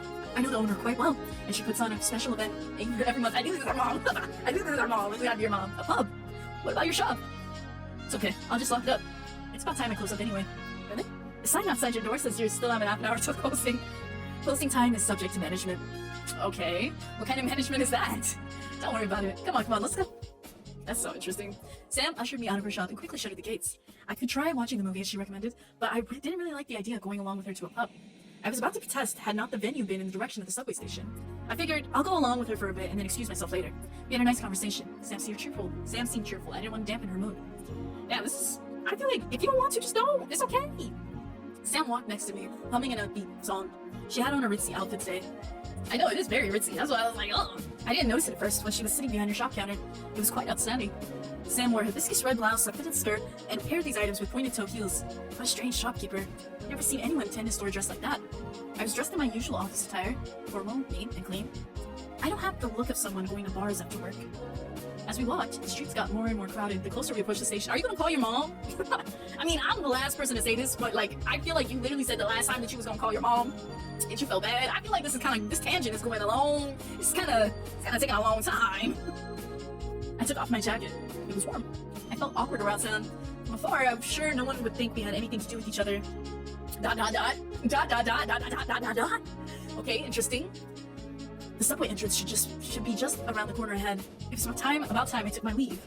I shouldn't involve myself with Sam anymore tonight. Not like this, I thought. Not like this. Or what? Sam? We're here. The venue is just down the stairs. Sam gestured to a narrow stairwell leading down to the basement of a pre-war apartment building. The entrance was open. It was an otherwise inconspicuous place. I looked for the name of the establishment. All the place had for signage was a bolted plate beside this entrance door, which indicated in small font that it was, in fact, a bar and disco. What? I felt uneasy. I better not today. Michelle, I have to get going. Oh, I have some things I gotta take care of. That's too bad. I'm sorry. No worries, there's always the next time. Oh my god. Literally, the dude said the same thing. Alright. Did she feel disappointed? Sal? I'll walk you to the station. That's alright. I hope you have a good night. I'm gonna head out now. Whoa! What is this? Who just popped in like this? Okay, maybe this is, her mom. Cause, what? A woman in an ostentatious green power suit suddenly appeared between us. Her? She put her arm around Sam's waist. She seemed well acquainted with Sam. Samantha! Oh, this is the record store person. Never mind. What are you doing just standing out there? Hurry up and get in! Huh? What are you doing here, Cecilia? Huh? You don't see me working? I have to be my own planner, promoter, security. I might as well be my own performer too if I have if I have to do everything around here. You're busy as always, aren't you? What Cecilia seems to have like an interesting voice. Let's try and like make it different. Always. No, I'm just kidding. Never mind. I don't know. I saw you loitering outside. I don't know. We'll think about it. I'll think about it. I feel like they just sound like they're louder though. Rude, blocking my entrance like that. Just get inside already and make the place look lively. Sorry. Michelle. Huh? Who's this? You brought someone this time? Don't tell me. This is Cecilia. This is Michelle. Michelle? Cecilia? Well, aren't you something? What is this? What's happening? I'm sorry. I'm actually leaving. Hey. Miss Wong didn't tell you. What? Didn't you tell her it's ladies' night? There's no cover charge. That's not it. I have to catch a train. What? Where did you find this girl? She's so cold. That's so interesting. You come in and sit for a bit, okay? Relax. You're much too stressed from work. Drink something to warm yourself up. Okay, per. Okay, but like, I feel like they really wanted to go home. Like, they just needed to go home. I would have been so, like, it seemed like the battery was low, right? If my battery was low, I would want to go home. Like, come on now. Cecilia proceeded to put her arms around my shoulder and walked me down into the bar. Sam shrugged and followed him. Cecilia then excused herself and began shouting up other patrons in the bar. She seemed like a busybody. The bar was named Ruby. Okay, homie's got diamond videos, and then there's Ruby. Interesting. I figured from the pink neon sign that was lit on the wall. It was a weathered-looking bar that appeared as if it had gone through several aesthetic transformations over the years. Okay? Furniture was mismatched, and the paint job was uneven and chipped in some corners. If I had to describe what its decor was like to a magazine publicist, I would say that it was a valiant attempt at combining cosmopolitan posh and tropical boathouse of her. Neon lights colored the thick plumes of cigarette smoke in the air. Loungy funk music played from a sound system that is reminiscent of the one my elementary school had in the gymnasium. The bass was terribly loud and made an awful buzzing sound, crackling sound. Regardless of what I thought the bar's visual and sound aesthetics, people seemed to have a good time. They weren't shaking their heads to the music. They were mingling around the tables with drinks in hand. Surveyed the room. I thought Sam's bare legs were too risque, but compared to everyone else here, she was considered modestly dressed. People wore flashy outfits and were outrageously over the top. There were women who dressed like men, and others who dressed like circus performers. Oh lord, I'm sick. I'm literally sick. This sounds like a whole gay club. Like, this sounds so gay. I'm sorry, but did you end up going in there not knowing this? That's actually wild. I wasn't the only person dressed in office attire. I certainly felt out of place here. Oops. Sam suggested we sit down at the bar. I sat down on the seat end of the counter. Sam took the seat next to me, first exchanging greetings with the bartender before sitting down on the high stool. Every time Sam crossed her legs, I noticed her skirt would inch dangerously higher. Hello, why are you looking at that? Mind your business! This was not good. Did Sam not notice this? My mother would have chastised me for such unladylike dress and behavior. I suppose Sam wasn't someone I could consider exactly feminine. A lady wouldn't go into a pub on her own, interesting. And a lady certainly wouldn't be on a first-name basis with the bartender. Okay, well, alright. Sam ordered a drink. It was her usual, apparently. A tequila sunrise. Oh, the weight tequila, oh my god. I literally can't do anything tequila. It's actually so wild. Sam asked if I wanted to have the same drink with her, but I refused. I asked for a glass of water instead. I didn't want to drink tonight. It was a weeknight. I had my own sense of pride. Hello? I wanted to do things on my own terms. Exactly. Not just to please someone else. Let's go. The bartender made. Why did Sam invite me here? Ruby. Interesting. What? I felt a hand on my leg. It was Sam's. Hello? She placed her hand lightly on my knee. Sam looked at me with a concerned face. The suit-wearing woman excused herself and left to join another table. Are you alright, Michelle? Ah, I'm fine. I haven't been here for a while, so some old friends came by to say hello. I didn't mean to ignore you. It's fine. You can talk to whoever you want. Michelle, I'm sorry about earlier. Cecilia can be forceful sometimes. No, I get it. She reminds me of my boss. Really? You know, Cecilia used to be my boss at one point. I could never catch a break. Ambitious women are like that. What? Ambitious women are like that. Oh, okay. What's that? What business did you have with her? Huh? It's not anything like that. She's like a big sister to me. Huh? Big sister? Yes, someone who takes care and invites you out for a meal together. That's all. I meant about your work. Oh, yes. Some years ago, a relative of hers owned a record store, so I helped them manage it at the time. Cecilia acted as if she owned the place, though, and treated herself as my boss. Let me tell you, she was fierce. She'd be upset with me if I couldn't name the songs off the Billboard charts, and she would give me hell if the books were off by even 1 cent. Oh, you mentioned that before. So that's what you were talking about. Yeah, that's right. Looking back, it was a fun stint. I learned a lot then. When the owner decided to close down the record store, Cecilia swooped in and asked me if I wanted to lease the new freely space from her. Oh, I didn't know anything about owning a store then. I had a really tough start. Interesting. But I was able to turn things around with all the people helping me. I wouldn't be where I am without them. Oh, that's dope. See, I feel like it's honestly really hard to manage a store. But I feel like if you can find some way to get a store up and running, it is actually so fucking dope. Like, I love that shit. Especially if you go from like pop-ups to like actually owning the store. Like, that shit's so dope. It's amazing. It's amazing what people can do. Okay, I'm glad it worked out for you. I don't know how much more. I feel like there's probably a couple more hours to the game. But I'm gonna check to see again in an hour like how much the playtime would be. I didn't know it would be like longer than I thought. It's nice to have people looking out for you. Yes. Do you like running your own store? Well, there's ups and downs, but I like the feeling of being my own boss. Exactly. I can set my own hours. I can pick out what I want to sell. I can really make it my own, which I like. I'm still learning what it means to be a successful business owner. There's a lot of trial and error sometimes, but I think I'm doing pretty well for myself now. I see. That's good for you.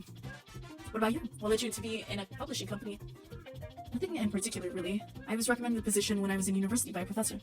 I got the job, and I've been there ever since. I've only been working for about a year, though. Ah, is that so? Do you enjoy your work? Work is work. I can't say I enjoy it, but it is what it is. I see. There was an awkward lull in our conversation. I didn't know what to talk about. It was a loud and busy place. I didn't want to raise my voice or bring up personal things here. Sam didn't seem too bothered. She seemed to enjoy this kind of atmosphere. She looked around and sipped on her drink slowly. When a fast-paced song came along, her fingers would automatically start tapping along with the beat. I noticed that she touches her hair a lot too. Whenever she brushed her hair back, her gold-colored earrings would catch light from the stage. Sam's appearance caught eyes. Even though we sat in the corner end of the bar, anyone who walked by would turn and take a second glance at her. Ugh. Sam had a different look to her today. It was an adult and a mature look. A complete contrast to what I remember her wearing the other day. Yesterday, Sam had a laid-back and casual atmosphere to her. Tonight, Sam gave me a feeling of unpredictability. I never met a person like Sam before. Sam went closer to me. She was about to say something. I turned away to avoid her eye contact. I didn't even want Sam to read my expression. It wasn't that I felt intimidated by Sam. Rather, I couldn't guess her motive. I felt at a loss. I didn't want Sam to know that. Sam continued the conversation. I know you mentioned before that we had different musical tastes. Differing musical tastes. So far, how do you like the music here? I don't think they like the music. They haven't said one thing about it being dope. We'll just say I can't say. This kind of music is new to me. I can't really say I like it. I see. I appreciate you coming with me tonight. What do you mean? They did not want to be here. You know, this place plays a little bit of everything. They'll play the most popular songs off the UK and American charts, and they'll also play Cantonese and Japanese hits as well. Every fourth Thursday of the month, they have a special disco night where they bring back the older dance charts. Disco. As Sam was about to answer, Cecilia came in and gave a hard smack to my back before taking a seat next to Sam. Not that. Cecilia was friendly towards Sam, but I felt an air of hostility from her. I should be careful around her. How are you ladies doing tonight? Hey, Cecilia, you finally pulled away from all your guests? For now. I still have so much to do with tonight's host. Is that so? Hmm. Hey, Samantha, what are you doing with your little guest in the corner? Is that a glass of water? Oh God, please show. Oh, what about it? I told you to loosen up a bit. Cecilia. Yeah, I would have been like, chillax, let people be. Cecilia snapped her fingers and ordered something from the bartender. Here, a fun drink for you. A tequila sunrise on the house. And if you're not a cocktail girl, a glass of my finest champagne. I had it uncorked just for you. Cecilia stopped. It's enough. Huh? Why not? She doesn't want it. Don't force her. Exactly. That's what I'm saying. I'm trying to show her a good time. Don't you see her moping in the corner with a glass of water? Come on, cheer her up. Oh God, I'm not moping. Okay. Why don't you have a drink with me? Well, no, don't be rude to your. Come on now. Listen, I'm sorry, but this is a little bit much. I don't want either of them because that's rude. I figured you'd say that. Why should I drink with her? I didn't need to drink to enjoy myself. I crossed my arms. I shouldn't have given in to Cecilia. What I did wasn't any of her business. You know, sometimes you cannot judge something without trying it first. Michelle, don't worry about it. Cecilia, why don't we split these two drinks? I'll drink this one for you, Michelle. Okay. Sam. You're too soft. Be easy on her. It's still a weeknight. Cecilia, when are the musicians starting? Why don't we all get on the dance floor? Hello? Do I want to dance right now? I don't think I'm a dancer. I have to get them ready. Okay, when I come back, I better find you girls on the dance floor. Later, loves. Oh my God. They're actually so annoying. Because, like, I get it, like, for me, but I know, like, I wouldn't put that on other people like that. Hey, don't take whatever Cecilia said to heart. That's just her big sister way of showing her care. I need to take it to heart. Oh, that's good. She's a good friend of mine. I wouldn't want you to dislike her. I see. If you're tired, we can call it a night. Oh, it's alright, Sam? Thanks for what you did earlier. Don't worry about it. I just hope you're not feeling down because of me. Oh God. I wanted to say to Sam that it wasn't her fault. It just... Before I could finish my thoughts, Cecilia was there again to just interrupt me. Oh my God. Cecilia is just very much like giving like dog energy. I don't know how else to describe it. Don't fall asleep now. We got special guests tonight to get your body moving. If you're sitting at the tables, get your dancey shoes on and get up on the dance floor. Okay, let's welcome sisters. Oh my God, please, hold on. What if Tia and Tamara just popped up right now? I swear, if I saw Tia and Tamara just pop up right now, I would be so weak. Okay, but is it the 80s? Is it the 80s? Hold on. Let me get my act together. All right. A group of a group of musicians and dancers got up on the stage.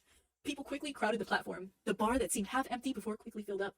Those who were previously sitting at the tables were all on the dance floor now. A drummer counted in, and the sound of heavy synthesizers and bass followed. The room was filled with the sound of upbeat music. I looked at my watch. It's just after 11. If I left it now, I could make it home before midnight. I wasn't a dancer. I didn't like to drink. Now was a good time to excuse myself. Sam could go enjoy the rest of the night the way she wanted. I never intended to stay with her as long as I did. I got up from the bar stool. Sam, before you go, may I have this dance with you? Huh? Sam held out her hand. Sam said something, but I couldn't quite hear her words. The music was deafening.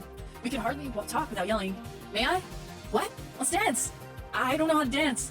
I can show you. Oh my God. Anytime someone says I can show you how to dance, it's like, can you though? Can you really show somebody how to dance? Just look up. I should go. I don't really know the song. Is that song? I love the song. Huh? I said I'm going. You'll go? Alright, let's hit the dance. Oh my God, not this miscommunication. Huh? Are you hearing me properly? Sam's cheeks were flushed from the drinks, though there was a sense of clarity in her eyes. There was some frantic energy in her appearance. Sam held onto my wrists and her hands were sweaty. Hello? Sam? Not this. She put me into the mob. Hello? What? The lights were strobing. This is so overwhelming. Holy crap. People danced in every direction. Her hands were in the air. Hands in the air like I just don't care. Someone was laughing. Her. Someone was screaming. I was being pushed by moving bodies from every direction. It was hot and tight in the disco. The plumes of smoke had gotten even thicker. I felt suffocated.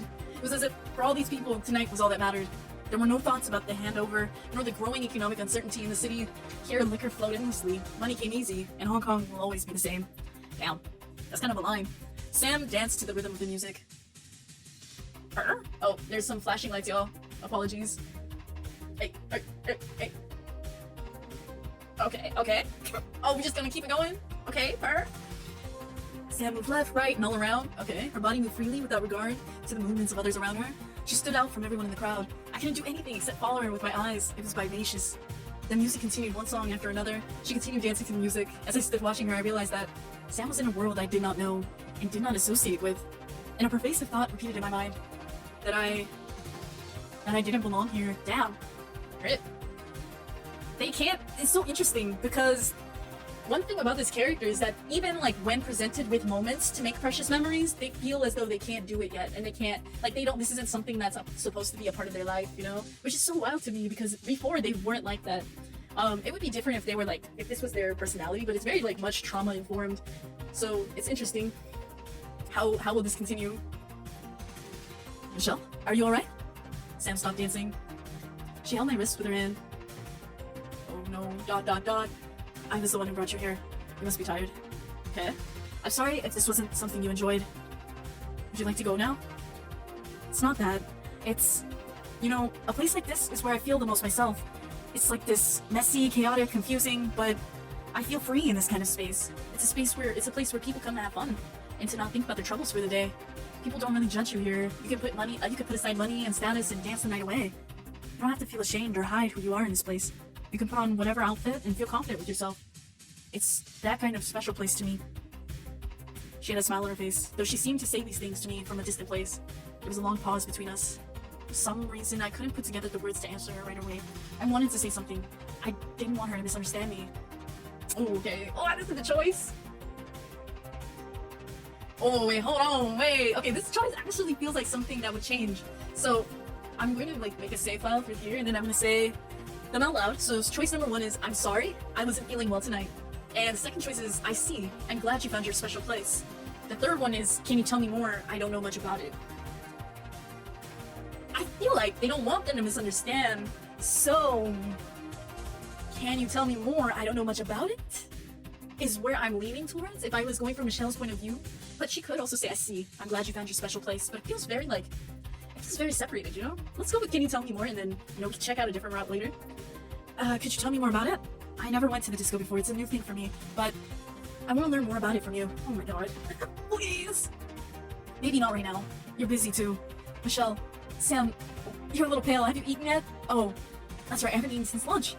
Would you like to get something as a snack to eat before you go home? I'll walk you out. Okay. We left the bar. Sam walked with me to the station. It was past midnight. I wasn't sure if I'd be able to make the next train home. The last train home. Oh, ooh. I think you look nice in your shoes. I'm glad you were able to get them fixed. Thank you. I like the shoes you have on too. Looks good with your outfit. Thanks. I observed the night scenery around me. There was something about being out on the lively streets at night that made you feel awake and alert. The electric energy from the bright city lights radiated onto the people that it shined on. The neighborhood I lived in was much quieter by this time. It certainly could not compare to liveliness. It was a warm summer night, but the night air felt much more refreshing compared to earlier. Not for real, because that shit was wild. The night wind felt cold. You know what though, the disco 80s nights, I think I've been to one. In the club, I've been to the club once. I've been to the club a few times actually, like a lot, actually, but I went to a disco club, like a disco night thing, and it was fun. It was very fun. And there's something about the disco nights that just get you, like, you just be feeling in your bag, like how you move your shoulders, ooh, it's a lot. It's fun. Okay, I felt more relaxed. I glanced at Sam. She walked with a slow step. She was quiet. I guess she was feeling a little down. I didn't mean to spoil her evening, but I shouldn't have to keep myself out for her sake, I thought. I was still at a work date tomorrow. It was still a work day tomorrow. I couldn't stay out all night. I had told Sam that she didn't need to accompany me to the station if she wanted to stay in the disco longer, but she insisted on seeing me out. I know, walking at night is wild, like, even if it's not far, like, it's still lots. The station wasn't far.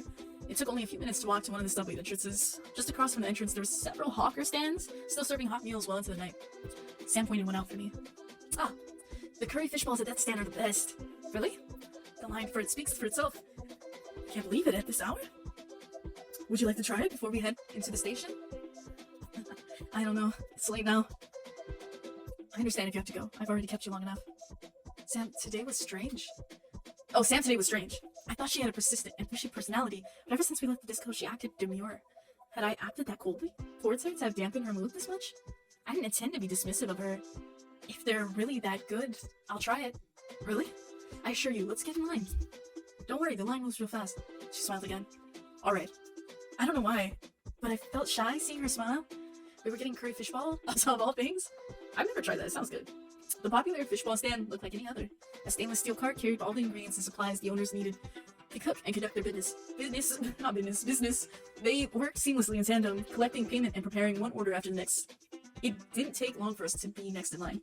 Flavorful smells wafted into our nostrils. Sometimes I mean, honestly, like, into our nose. I don't know if into our nostrils, why I hyper focus on that word now, but like, why are nostrils called nostrils? Like, they're just nose holes, right? Like, like what? Why are they called nostrils? We're next. Which one do you like to get? Which one's good? Spicy or not spicy? The spicies are quite spicy. You can always get half and half if you want to try both. Okay, I'll get that. Okay, excuse me, 2 half and half orders. It could be because I haven't eaten a full meal since lunch, but there was something about tonight that made the curry fish balls taste like something out of this world. They were something so ordinary, yet they tasted so extraordinary. It was delectably savory. The spicy ones had a good kick to them too. We ate up a whole plate of them quickly on the side of the road. Wanted to get another set to eat. How do you like them? They're quite good, actually. Do you want another set? Sure, I'll get it. I turned around swiftly. Whoa! Oh no! Before I could react, a passerby quite forcefully bumped into my shoulder and knocked the paper plate containing leftover curry sauce out of my hands and onto my chest. No, that's curry sauce! Not the curry sauce on the blouse! Oh no! Oh god, the sauce spilled all over onto my blouse, staining it disastrous yellow brown. Uh-oh. Oh no. The curry sauce is all over you. It's my favorite blouse too. I have to wash it off immediately or the blouse will be permanently stained. I think I have to take a taxi home. I'm sad. Huh? Looking like baby puke? Oh god. You should get yourself cleaned up a bit first. Baby puke? Wait, more like baby poop. Not them. Why is this how they're... Come on, y'all. This is how you're gonna bond? Really? This is your fault. You're the one who invited me out and caused all this. I shouldn't have tagged along with you in the first place. Damn, that's sad. Ooh, that's mean to say, but it's alright. I'm sorry. I didn't mean to say that. Look, there's a 24-hour laundromat nearby. My apartment is just above. You can wait there while it's being washed. Huh?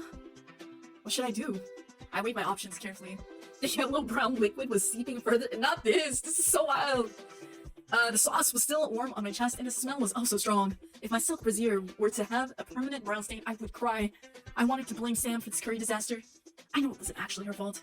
She should take some partial responsibility for this. It's the least she could do. Hey Michelle, I left for you a set of towels and some shirts you can change into out here. I'll bring your shirts to the cleaners and I'll come right back up. Just hang tight.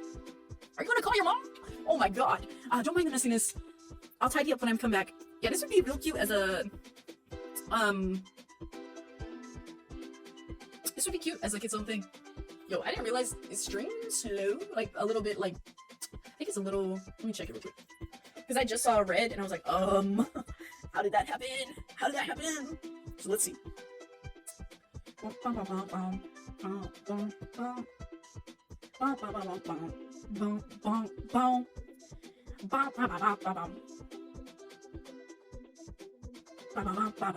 Yeah, I think we're good. I think we're good. I think. Damn, this is actually a long ass stream today. But I kind of want to get through this. Like, I feel like we could get. Okay.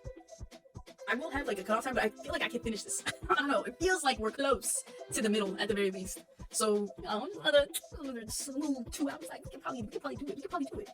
I don't really mind. Okay, make yourself at home. I had Sam take my stained blouse and undershirt to the cleaners. While she was gone, I changed into one of Sam's shirts, not Sham. Hello. It was an alternate event. I was quite embarrassed, but at least I don't have to go around in public smelling like a fishball stand any longer. Yo, I'm trying to eat some fish balls. Like, what do they taste like? I'm assuming fish, but like at the same time, I don't know. Another inconvenient thing. Ooh, what's going on with my life these days? And right now I'm stuck in Sam's house until my clothes are finished washing. I was so upset earlier. I know it wasn't Sam's fault. I have no one to blame except myself. I took a look at myself in the mirror. Sam gave me a white button-up shirt to wear for the time being. I saw her other clothes hanging in her open closet. Sam had quite an eclectic fashion sense. I should be thankful she picked out a plain white blouse for me to wear. It appeared to be the most normal-looking item she owned. The sizing was similar to my own blouse, but the fitting was loose. The shoulders were baggy on my shoulders. The material was thin. I felt a drive. Okay. Things just keep happening when I'm around her, huh? I've definitely missed the last train now. Between taking a taxi home covered in curry sauce or going to Sam's apartment to wash up, I chose the latter option. I wanted at least to limit the embarrassment to as few people as possible. I didn't want to leave washing my soiled clothes for another day. Getting rid of that stain was a time-sensitive issue. I figured my mom wouldn't appreciate it if I turned on the washing machine in the late night. Luckily, there just happened to be a 24-hour laundromat nearby, and Sam's apartment was just about. Are you gonna call your mom? You just mentioned her. Wait, hold on. I mean, I don't understand. Like, I mean, I guess. I don't even understand why I'm focusing on this, because I don't do that. Like, I don't keep my parents updated very often. So it's just interesting, like, how I keep just thinking about this. I feel like her mom is going to come to like like almost a breaking point, because, or I don't know, there's gonna be something. Her place was less than 200 meters from the station. Not a bad location, I have to say. She lived in a small studio apartment. Her small twin-sized bed was a few steps away from a kitchen that had only a portable gas stove and a microwave. There was a small refrigerator, of course, but there was nothing otherwise in the kitchen that would have indicated that it was a place for gourmet cooking. They say that the kitchen is the heart of the home. In Sam's case, it was quite the opposite. While her kitchen might have been quite nondescript, the many personal belongings that filled her den was where she showed her taste. It was not dissimilar to her video store. Quite cluttered. I saw fashion magazines, books, tapes, and records stacked about in a disorderly fashion. On the contrary, she arranged her collection of photo books neatly. An old Leica camera stood out on her shelf. Where's that at? Oh, it's over there. No. It appeared broken, however. Her television set sat on top of the VCR player. I also saw that it was connected to a Laserdisc player. I guess for watching all her movies. There was so much personality in this small apartment. She made use of their balcony space as well and had left some laundry. Oh wait, I can't even see. But you can kind of see, but I don't see any like you can see the balcony, but not really. In terms of laundry. I know she kept houseplants by the window. Oh, it's cute. They were ordinary potted plants, though they appeared to be wilting. They seemed to say, "Please water me, I'm on the verge of death." Same. I should heed their cries for mercy and water them. I'll borrow a cup. I found a cup in her kitchen cupboard. At least her dishes were done and put away. I wondered if Sam lived alone. From what I saw, it didn't appear to be anyone else living with her. She didn't have a sofa, nor did she have any other notable pieces of furniture besides a bed and a low table. Is this a comfortable way to live? I think I would be comfortable with this, but at the same time, I don't really require that much. I mean, maybe that's changed. I don't know. It would be weird for me to sit down on her bed or kneel on the floor. I stood by the balcony door and curiously looked outside. It seemed like people were still going about their daily business on the street below. Must get noisy sometimes at night here. It felt so strange to be here like this, standing around in someone else's clothes, in someone else's apartment. I hope Sam didn't mind too much about today. Michelle? I'm back. Ah! Oh, you were watering the plants? Thank you. I keep forgetting to water them. Me. Oh, they look so not this. They look so pitiful. Please consider them sometimes. I'm actually so sick. Not that. Yeah, they're alive somehow. If you don't take care of them properly, sooner or later, they'll wither away and die. Okay. Your blouse will be done in an hour. We can pick it up. We can pick them up from the laundromat when they're done. Thank you so much. I've been a bother to you all night. It's gotten late now. It's no bother at all. It was all my fault that things didn't go well today. No, it wasn't. I had a good time, really. Don't blame yourself. I see. I'm glad. Would you like to watch something on TV while waiting? I don't want to intrude too much. Don't worry. How about I put on a record? Just take a seat and relax. Let me grab you something to drink. That's fine. I'm not thirsty. Coke? I have Coke. Tepid water is good then. What? Just water? You don't need to be so reserved. Why don't I make you some more tea? Would that be alright with you? Sure. Tea would be fine. Okay, I'll be right back. Man, I want some tea now. Ooh, chamomile tea would hit. That shit would be so fire. I might make one in a second, but damn, tea is so dope. I love really creamy teas. I feel like those are the boss ones for me. Okay. Sam put on a record and went over to the kitchen to make some tea. Oh, was this the record that they put on? Okay, Sam. Okay. That's kind of a vibe. I'm feeling it. Sam put on a record and went over to the kitchen to make some tea. She had me sit on her bed while I waited. I saw from the cover jacket that it was a Deanie 8th record. Oh, we gotta look that up now. Come on. Deanie. Hey.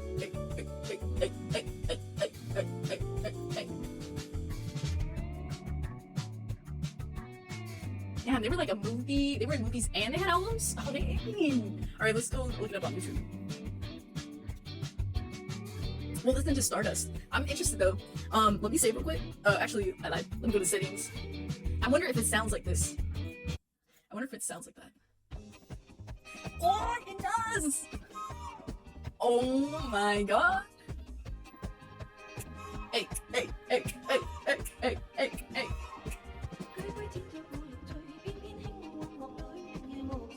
Okay, they ate. Alright, this is what they. Okay, we're in the vibe now. We're in the vibe. They're playing this. Alright, okay, I see. I saw from the cover jacket that it was a Deanie 8th record. She was a popular singer and actress, but I never listened to this particular album before. I was surprised when I saw Sam take out a vinyl record. I would have thought that someone like Sam would have gotten a compact disc player by now. I listened to the music. It was a soft funk song. I think it was a Cantonese cover of an English song. Sighing softly, break my heart. Whoa! Yeah, we got the actual song. Wait, hold on. Wait, is this? I think it's Sigh Gently. I think we're listening to it. I don't know. I watched Sam boil water using a portable gas stove. I giggled a little bit. I suppose Sam is more old school than I first thought. Sighing softly without saying a word. Oh, okay, I feel the vibes. Sam, with her back towards me, made me feel a little lonesome. Okay. The water didn't take too long to boil. The little blue flame danced quietly to the music. Before the song had finished, Sam came back with a set of teacups. She had made a long tea. Yo, no, this song is kind of alive. In case anybody's interested, I'll drop it. Ooh. Let me go like right here. Nah, this song kind of fire. I took a sip. It was warming. It didn't taste too bitter. I hope you don't mind the place. I know it's a little cramped. I haven't put around to sort out some things. No, it's fine as it is. Your place is close to the station. It's convenient, isn't it? It is. The song you played earlier. Could you play it again? I kind of liked it. Of course, it's my favorite song. Really? I guess I'm showing my age. Oh, what do you mean? The disco was good and fun, but a part of me is stuck in the days of folk and funk. You know, years ago, Ruby used to be an old funk bar. It was never this flashy until Cecilia took over. I see. You two have known each other long. I suppose so. About earlier. I'm sorry. What for? I didn't mean to yell at you. Or take away your evening with your friend. You didn't. I shouldn't have acted that way. I guess I was being selfish. Selfish? In what way? I don't know. Maybe you should be a little more selfish around me. Sam shifted herself closer to me on the bed. My leg suddenly cramped. Okay. I stood up quickly. I have like cramp. No! Sam laughed. I felt flushed. I've been sitting around all day. I need to walk around a bit. My eyes turned towards the photos that Sam had displayed on her wall. What photos? Sam had quite an amount of photos on display. I looked through them slowly. What are you looking at? Your photos. I'm not allowed to look? Oh no, please. They're so embarrassing. I noticed that Sam had framed a picture of herself from when she was in high school. That's so interesting. She went to a notable Catholic girls' school. I was surprised. I had university classmates who went to the same school. They were very prim and proper dainty girls, not at all similar to Sam. The Sam in this photo looked like a bright-eyed and bushy-tailed student. Her smile was not much different from the way it is now. There was playfulness in her expression. It was cute. It was like seeing a before and after puppy photo. Not puppy, hello? Smirk? Not the smirk in parentheses, okay. Huh? I saw you smirk. What is it? Uh-oh. We got to make a choice. You used to look so cute. I can't believe you went to St. Mary's. Or your smile never changed. Oh my god. I don't know. This one's hard. We're kind of getting, I feel like this gotta be like there. Oh no, not you just laughing. I'm weak. Okay. Alright. So if we are Michelle right now, I feel like she's a little more free, a little more, I mean, you know, you're just kind of in this weird, like, middle ground, you're in this limbo, you just got out of this very overwhelming situation, and you're just listening to this record. I feel like you would loosen up a little bit, just a little bit. So I feel like she would say, you used to look cute. I'm gonna go with that. You used to look so cute. You were so cute when you were young. When I was young? You look so keen in this photo. Oh my god, that's not how I expected that to go, but it's alright. What do you mean by that? I'll let you know, I was the top of my class in math. Damn, they were math days. Oh god. Right? I was like, hold on, I thought this was gonna go somewhere else. At one point, I had a sign-up list for classmates who wanted to be tutored by me. Hello? Really? Haha, that's really impressive. A sign-up list? I can't believe it. It's true. I was good at teaching people how to ace the tests. Alright, I believe you. You really? What? I knew. What is this? This is not what I expected. Alright, it's fine. I'm sure your underclassmen really looked up to you. What's that? You know what? I think this line, this route kind of feels more like I can't believe you went to St. Mary's. If it matches a little bit more to that, but I guess I can see how it still works. Are you being sarcastic? I'm not. Here, I'll show you a funny photo. Sam pointed to an odd photo. Who's that in this photo? It was a photo of a teenage Sam flanked by two muscular men. They were at a picturesque beach. One man, I recognized as her father, he was wearing an undershirt and posed for a camera with his arms flexed. The other man in the photo was much younger than her father. He was very chested and proudly displayed his muscles. Young Sam was dressed in casual wear. She wore a short-sleeved shirt and shorts, and she stood plainly in the center of the photo. She looked displeased. It was an unusual picture. Oh, that guy? That's my older brother. Really? He and my dad liked to bodybuild at one point. This was taken when I went with my dad to visit my brother in California for his wedding.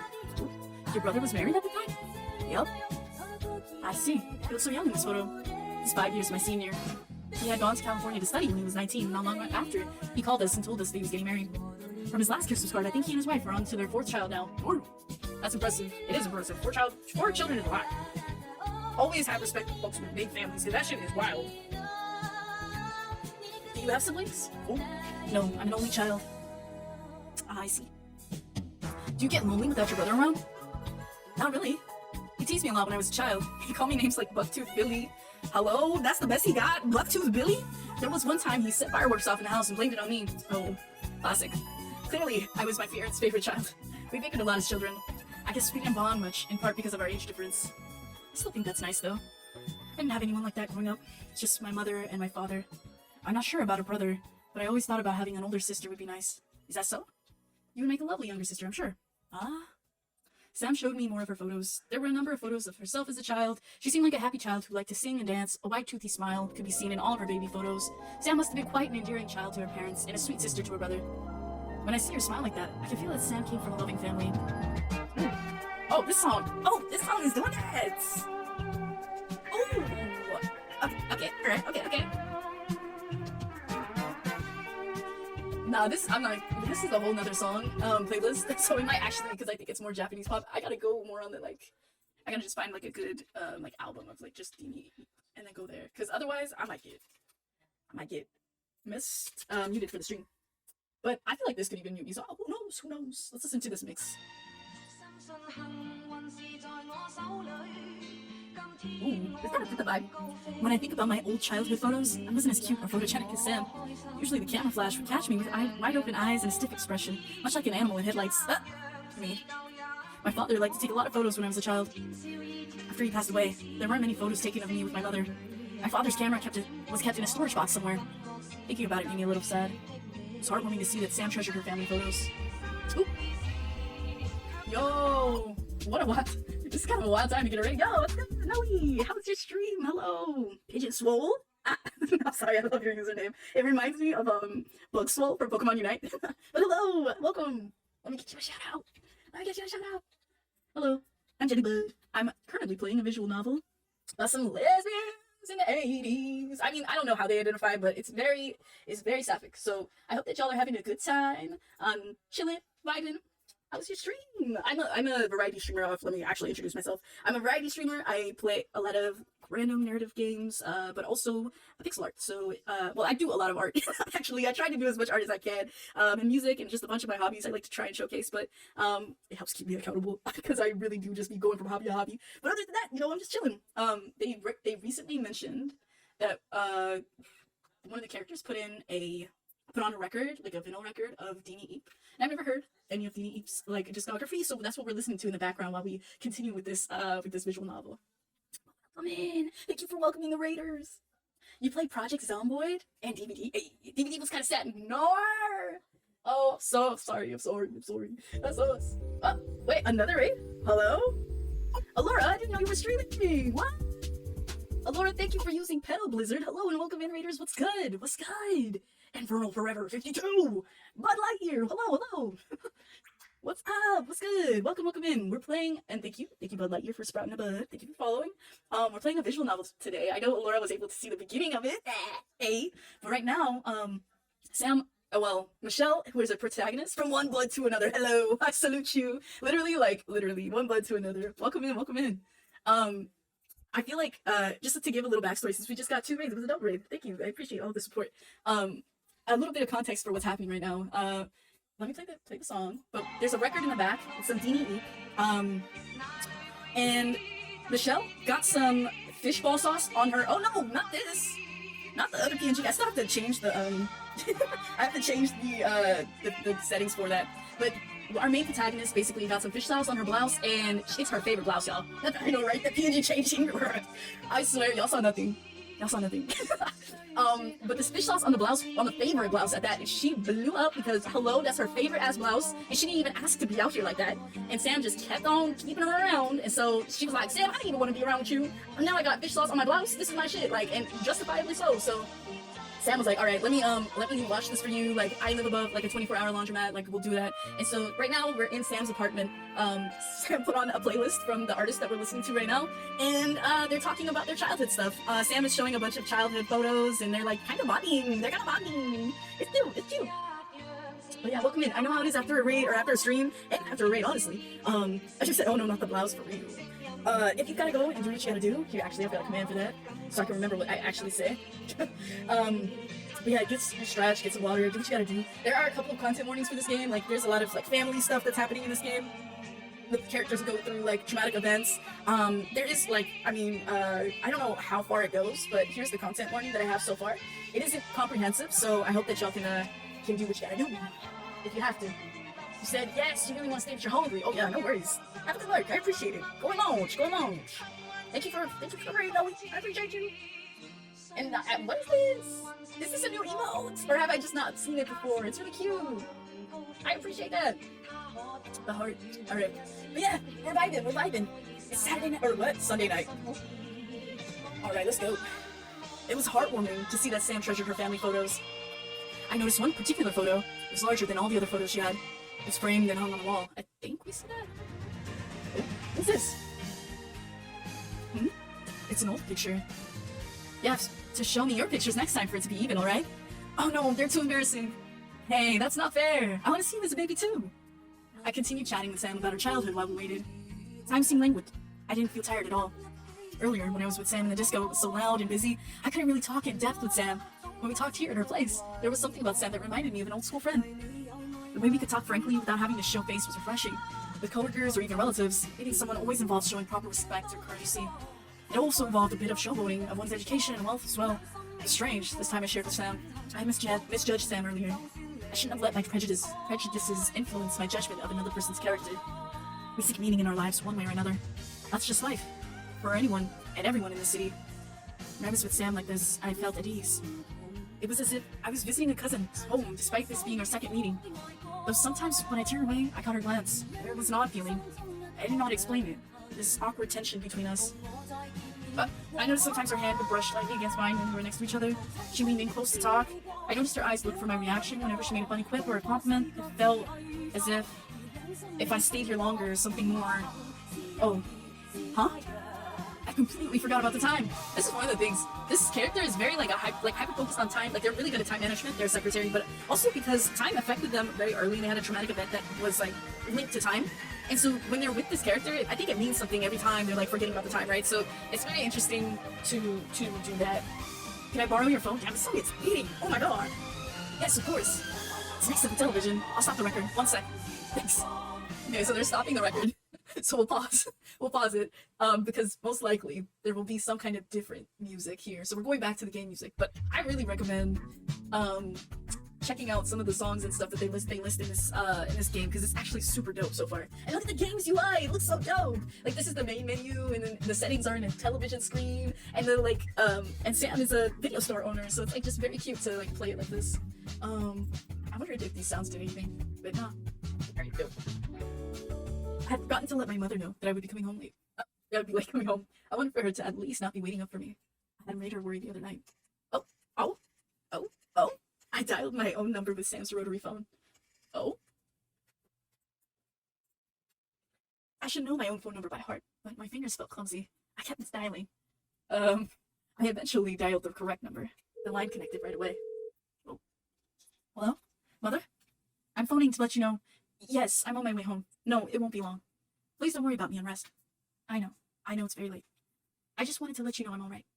Huh? No, nothing of that sort. No, something came up. Where am I?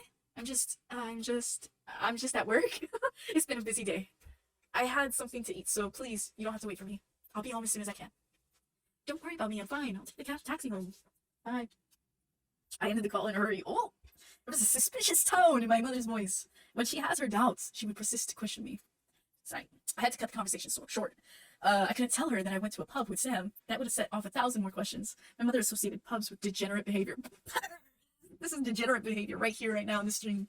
Even if I didn't do anything bad, she would assume that I did. I was not that kind of person. Why does she have to make me feel guilty about every little thing? You finished your call? Yes. Why did you lie to your mother about being at work? Oh, not you. Not this. What? Why are you asking this? What do you mean there's nothing you need to hide? How do you know? Why were you listening in? Right. Alright. I just overheard. Please. It's easier to explain to my mother that I'm at work instead of whatever happened earlier. The disco? You could tell her you were with a friend eating a late night snacks and having a chat. She won't believe that. My mother is the traditional type. Anything past 10 p.m. is considered late for her. If she knew I went to a disco, she'd jump to the conclusion that I was out doing something else. Really? Is it so wrong to be out late? It's not wrong. It's just, for my mother, she thinks it's not appropriate to be out late as a woman. She associates any nightlife with bad behavior. This is true of just like I feel like my community in general, my like the people I grew up with. But I think that they just do that for everybody, though, to be honest. But I think there's like definitely that understanding. I wouldn't want her to misunderstand. I see. Your mother must be worried about you. I can send you back now if you want. It's weird that there's no music. You can pick up the shirt for me another day. I can take care of it. It shouldn't be long now, right? I've already been a bother to you. You could have had a good time at the disco if it wasn't for me. No, you don't need to keep saying that. I had a good time with you. Okay. I have to be honest with you. I might just be one of the bad girls your mother warned you about. Huh? No.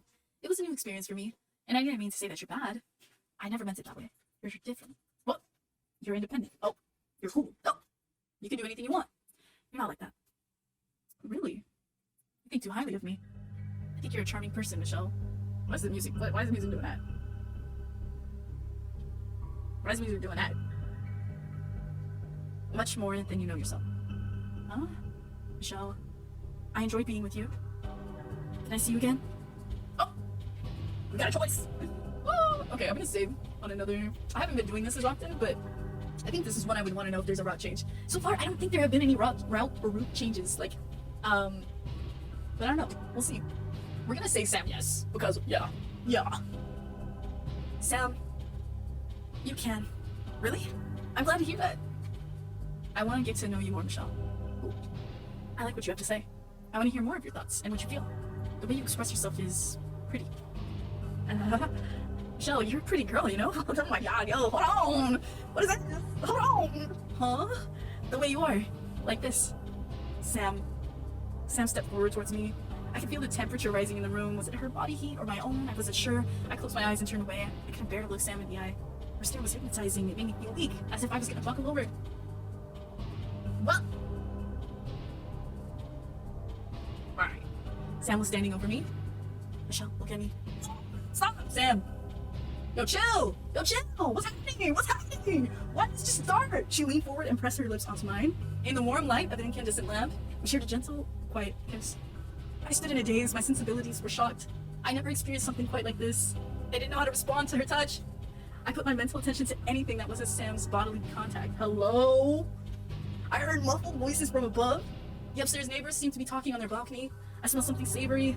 Delicious smells wafted in from the open window. Someone next door was about to have a midnight snack. Hello? Somewhere in the distance, a dog was barking. It was so lively at this hour, I thought, oh my god, what? Even then, it was still enough that I could hear the drip drop of water from Sam's kitchen faucet. You had that water dripping this whole time? The sound of my own beating heart was loud in my ears. She smelled of a sweet fragrance. The balcony window that I leaned against felt cool. Her body that leaned against mine was warm. Sam's lips were soft. Sick! I'm literally sick. Okay. Anyways. Okay. Alright. Okay. I gasped for air. I had forgotten to breathe for an entire minute. I opened my eyes to the same studio apartment. I didn't fall asleep and dream. Sam was standing before me. She brushed the hair covering my face, looked into my eyes. Her touch was gentle and warm. I heard her whisper my name softly. There was a slow hesitation between us. I was at a loss for words. What was I supposed to feel? Everything was so sudden. Sam looked dreamy, almost wistful. She closed her eyes again. Sam put her hand around my waist. She leaned in again. Her body pushed against mine, and she pressed her lips against mine with more weight than the last. I felt the pressure from... Oh, okay, hold on! This is escalating really quickly! Hold on! I mean, did they even ask? Hold on! This was getting dangerous. I broke away from her kiss. Michelle? Sam, I have to go. Oh my god, wait, hold on! It just is... Bye! Nah, for real, me. Runaway time! Abscond! Bye! Exactly! Michelle! Michelle! I felt flushed from head to toe. I'm kind of feeling flushed too, I'm not gonna lie. Like, whoa, that was a lot. That was a little overwhelming. My face was hot. I could not say anything more to Sam, much less look at her in the eye. I froze up. My fight or flight reflexes took over. I had to get away. I pushed Sam aside as I quickly grabbed my belongings. Michelle used to run away. It was very effective. You are not wrong, Laura. Like, I believe so. Honestly, the way you're so right, because I literally imagine it now, like in the little box where you like press down and then to the right and press run. Well, I got me in the back of the taxi. This is a vibe. I'm not gonna lie. I was in the back of an Uber one time. I looked out to the city, and I felt like this. It's very dramatic. You get into the back of an Uber, and you're flying on or not flying. Hello. You're like driving on a highway back. You're looking out to the city, see the lights. You start thinking, damn. Stupid as hell. Like you just start getting into that dramatic mood. it's a vibe. It didn't take long for me to flag a taxi down. Oh, she said bye. I didn't realize until I was in the car that I was still wearing Sam's blouse and that my own was probably drying in the laundromat. Your mom is gonna know that's not what you were, homie. Like, your mom is gonna know. I just wanted to get home and get some rest. Would have had to find a way to deal with this another time. At that moment, I couldn't even think clearly. I never experienced such a thing before, much less with another woman. I couldn't believe it. The taxi made the turn onto Argyle and out of the Mongkok district. The lights, the sounds, the people. It's too much for me. I put my hand on my lips. Sam, oh my god, why did you have to kiss me like that? Oh my god. After such a long day, I arrived back home. I couldn't believe what I had been through today. I caught my own reflection in the mirror by the doorway's entrance. I looked disheveled. Oh god. My hair was frizzy. The foundation on my face had rubbed out. Dark circles that formed under my eyes were so horribly apparent. I was so tired. I need to get out of Sam's shirt right away and wash up for bed. I tiptoed my way down the hall corridor. My mother would be upset if she knew I got back at this hour. I called my mom earlier, so she should be rest assured that I was all right and on the way home. The lights were off when I arrived. She must have gone to bed already. There's no way she would stay up this late for me. I sighed. I had only a few hours to rest before I would have to be up again for work. Oh my god. This was all her fault. I'm not gonna lie. I am so sick. If I had to go to work the next day, I would call off. I would call sick. Like, this is a lot of emotional things to process. Like, hold on. I was about to step into my room successfully unnoticed when I heard the sound of my mother's bedroom door. My mother stepped out. Oh, she didn't greet me at first, though her expression had said enough. Oh, that's hard. Oh, she knows. Oh, she knows. Why are you home so late? Oh, shit. I told you I was going to be late. Things kept happening at work. That's a different shirt. No, homie, this is not a good lie. That's not a good lie. Oh my god, you're wearing a different shirt. Your shit looks different. Like, that doesn't happen at work. No! So much for you to come back early in the early morning. Why is your shirt like that? Oh, huh? Like what? It's so wrinkled. Oh, it's been a long day, that's all. I'm sorry. You didn't have to wait for me to come back. I told you I would be late. Oh my god, it's not bad lie. I put your meal in the fridge. You can save it for your lunch tomorrow. Thank you. I'm going back to sleep. Okay, good night.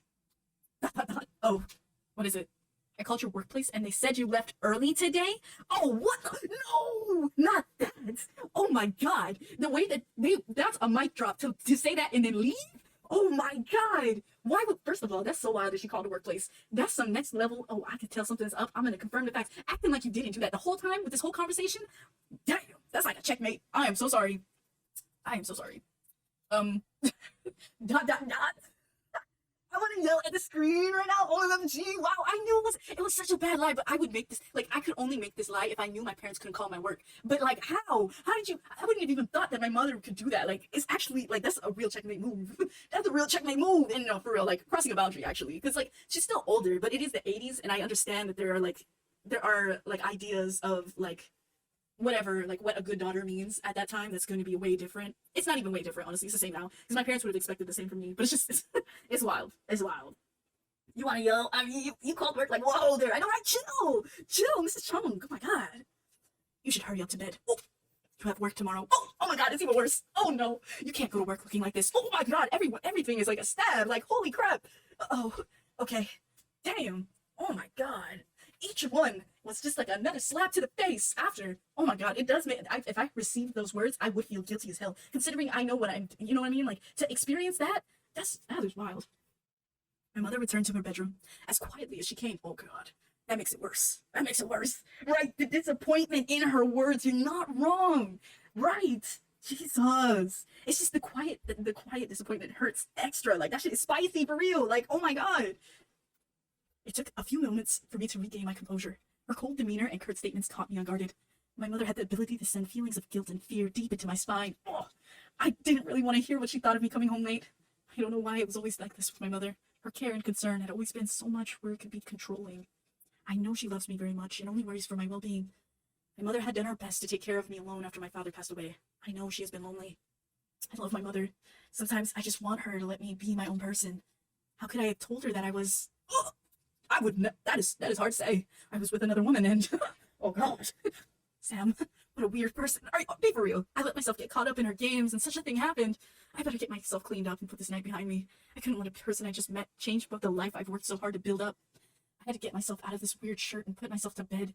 Oh my god. The little plushie. But this feels like so, I don't know, I feel like we've just been through a journey. Like, to even just rest in this bed, I would feel so different. Like, hello? ... Oh no! They're still thinking about it. No. I couldn't sleep. Nope. I kept thinking about the kiss. I've never seen my mother and father kiss in movies. It was always between a man and a woman. How could Sam just kiss me like that? I felt embarrassed and hot just thinking about it. Sam really did kiss me, right? Damn. She walked towards me. She used her body to push me against the balcony window. Her body was warm. I remember the cool touch of the window on my back and that of Sam's jade necklace on my neck. The old-fashioned stone pendant of Sam's glided down my neck and my collarbone when she leaned in towards me. Sam put her lips on mine. She pressed her lips on mine tightly. The kiss felt like it lasted for an eternity. When she finally pulled away, I was left breathless. I know, Anna! Ugh, Sam was so brazen. She didn't hesitate at all to go in for another kiss. The second time, she even parted my lips with her tongue. Ugh. I remember making a weird sound. I felt so embarrassed. I still couldn't believe it. I never imagined that I'd kiss someone like that. Not the little plushie guy, still don't. Sam, what have you done? Oh god. I'm sick. Whew. Wow. Okay. At the end of the night, I did not get a wink of sleep. My legs were sore. My eyes were swollen. How long was I going to get myself to work like this? How was I going to get myself to work like this? I laid on the bed ruminating over thoughts of calling in sick. That's what I'm saying. Call in sick. Do it. Do it. This is too much. But I better not. Okay. Who answered the phone? Who answered the phone? Because if my mom called my supervisor, that would be so awkward to go see my supervisor the next day. If the supervisor had to say I left early, and then they know that my mom is out there looking for me, that's wild. Oh, come on, I'll take a sick day. You're so right. It's exactly what I'm saying. Oh my goodness. This is like, how would you, and then you have to see that one dude again. His name is Johnny or Jelly or some shit. Like, you gotta see that dude? That crusty ass man again? Like, after all of that? If I missed work, I would trouble my coworkers and give myself a harder time at work the next day. Okay, that's for real though. I do understand that. Because sometimes it's like, damn, I might as well just go in and finish the thing because then I can have like a Friday to myself. You know, I feel that. But you're going to be coming back on the subway, passing that stop again, and you're going to think of Sam again. I'm just saying. I'm literally just saying. I'm just saying. Yeah, the train guy, you were so right. Like, we literally forgot about his ass. Like, he's gonna come back. Like, he's gonna ask us out or some shit. Like, huh? No. Watch her go on the date. Watch her. Oh my god. Let's see what happens. And I'm sure if I stayed at home, my mother would give me a long lecture on how irresponsible I was to skip work. I didn't want to have a one-on-one confrontation with my mother again if I didn't have to. I know she'll try to bring up what happened last night if I did. I have to force myself to get up soon. Damn. I looked at my clock again. I had some time to spare. I chose to keep my eyes closed for a little longer. I had time until the morning alarm sounded. Beep, beep, beep, beep. It just happened right now. Oh my goodness, not that. I groaned. I reasoned to myself that I would stay in bed for another 5 minutes if I ate while walking to the station. Beep, beep, beep, beep, no! 5 more minutes. I'll make up the time by running up the escalators. Oh no. Oh no. Oh no, 1 more minute. This is me in the mornings, y'all. I swear. Oh no. I'm going to be late. I was able to get out of bed in the end. My morning commute was a terrible rush. I made it to work just barely on time, which was late considering that I usually arrived early. There was already a stack of faxes and documents waiting on my desk for me to process. Today was gonna be a long day. Oh god. Okay, well, okay, homie. Oh, his name's Joey, okay. Hey, Michelle, hello. You there? Oh god. Oh, still there? What is it, Joey? You look like you were in trance. Are you alright? I'm just a little tired. There's quite a lot of work for me to do this morning. Oh yeah? You shouldn't push yourself so hard. Are you going to get lunch soon? I see you often go to that nearby eatery place. Is it good? Oh my god, dude, why are you watching like this? Stop looking! Why do you know everything? Not yet. I have a few more documents I want to push through. You work too much. You need to take a break or you're gonna exhaust yourself. I know. You look so pale. Did you eat this morning? No, I was running a little bit late, so I skipped breakfast. What? How can you not eat? At all? It happens sometimes. Okay, we're getting lunch. Now? Yes, we're still passed out. I brought lunch list today. Okay. What? If you're tired, you need to eat something fresh and hot. You sound like my mother. Really good, because I care. Come on, let's go and get some grub. Alright, okay. If someone straight up was like, hey, tell me. It's a little personal, but do you mind if I ask you something? Oh god. Oh god, what do you mean? What do you want to know? Why are you, what question is this, Joey? What is it? A fellow in my department wanted to know if there was someone you liked. Who? Well. Okay, so no, I don't like anyone right now. That's the first option. Second, there might be someone, which could lead to a misunderstanding. Or 3, why do you ask? Which is what I would ask. But also, I do believe that that is something Michelle would ask as well. He's like asking for the friend, but he is the friend, right? After saying I watch you all day, every day, like, come on now, come on now. But I don't know. I feel like, what do you think, Mango? Do you think Michelle would say? Because we're playing from Michelle's perspective now. Like, do you think she would go with like, no, I don't like anyone right now, or why do you ask? Because I feel like if she said there might be someone, she would be thinking that's too honest for now. Like, this is some stranger. Like, if there is someone, it's Sam. Let's be for real. Like, we've seen the inner monologue. It would be different if Joey was also having some moments, but he doesn't. Which is, I mean, you know, he could, but he don't. So I'm thinking it's either like, no, I don't like anyone right now, or why do you ask? I feel like she might deny her feelings for Sam and be like, no, I don't have. That's true. That's true. I see what you're saying with that. Like kind of in a more defensive way. Like, no, I don't like anyone right now. No. Let's go with it. I don't like anyone right now. Does that mean you're single then? Okay. I know it was too personal. You know, your reports are quite popular among my Hello? What do you mean your reports? Hello? Huh? It's just data? I don't understand why it's so popular. No, you're always with Mrs. Tom. Well, I'm Mrs. Tom's personal assistant. Right, okay, Joey, right. Be for real, Joey. Be fucking for real right now. That's why you're quite an enigma for the rest of the office. Interesting. An enigma? I don't think I'm a mysterious person. Alright, then answer me another question. It's a simple one. What are your hobbies? What do you like to do outside of work? I like to read and listen to music. You know, ordinary things. Oh, that's great. What kind of books do you like? Nah, he's gonna use this information. Nothing in particular. I can read any book. What are you reading now? I'm reading this wuxia novel. Oh, that's interesting. I read them lots when I was in my teens. Hey, don't you think I've got the brows of a kung fu superstar? What are you talking about, Joey? What in the hell are you talking about right now? Talking about your damn eyebrows. Like, did you pluck them like that on purpose? Because that's the only time I would even say that. What? My mother says I'm handsome enough to be an actor. Oh my god, I'm actually so sick. Joey, shut up. Talk about your mom. Talk about your mom said you look good. Stop. That's embarrassing. Pick yourself up, Joey. What do you mean your mom says you're handsome? Oh my god, that's so embarrassing. Joey, I feel so bad for you right now. But she said studying was more important. So that's why I have glasses and became an accountant. What? Right. Like, wait, hold on. That's why I have glasses? Okay. For one, I'm wearing blue light glasses right now. And I had to take them off because I can't make this critique with them on. But hello? What do you mean you're just wearing glasses to look like you're good at math? Be for real. Be fucking for real, Joey. Oh my god, and then became an accountant. This is not looking good for you, homie. See? That's quite logical advice. Do you think she was right? She has a point. It's tough to make it as a film star. I guess so. My mother was right in the end. I don't think I could work anywhere as an actor outside of Hong Kong. What do you mean by that? You don't think about immigrating? I haven't yet. You should start thinking about it. What? They signed the papers. You think things will be the same? I don't know. I can't imagine that things will change much. Oh my god, for real. Michelle, like I'm glad Michelle knows this because oh my god. It's like, it's so interesting how if I hear stories about like my aunts and my uncles immigrating and they're like so disappointed when they come here, I'm like, I feel like Michelle kind of grounded for that, like for real, because it's not going to be that much different. And it's so interesting that they're like adding that part to this narrative. I love that. Like, that's perfect. I enjoy it. See, and this is something that you would only get with this kind of visual novel anyway, because it's so centered around like a specific time period. Are you thinking about leaving Hong Kong for good? Oh my god, I plan on it. I went to college in America. It's not that bad. It's not bad.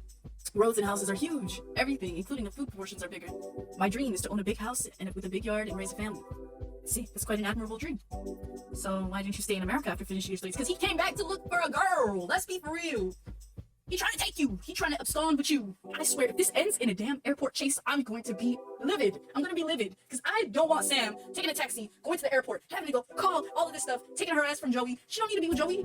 I can't do all of that right now. I swear, if that is the case, I need to end right now. That's a reach. But if that ends up happening, I knew this. My mother wanted me to come back and find a wife in Hong Kong first. Mess. I see. You made sure in English, right? It wouldn't be too big of a change for you to live in America.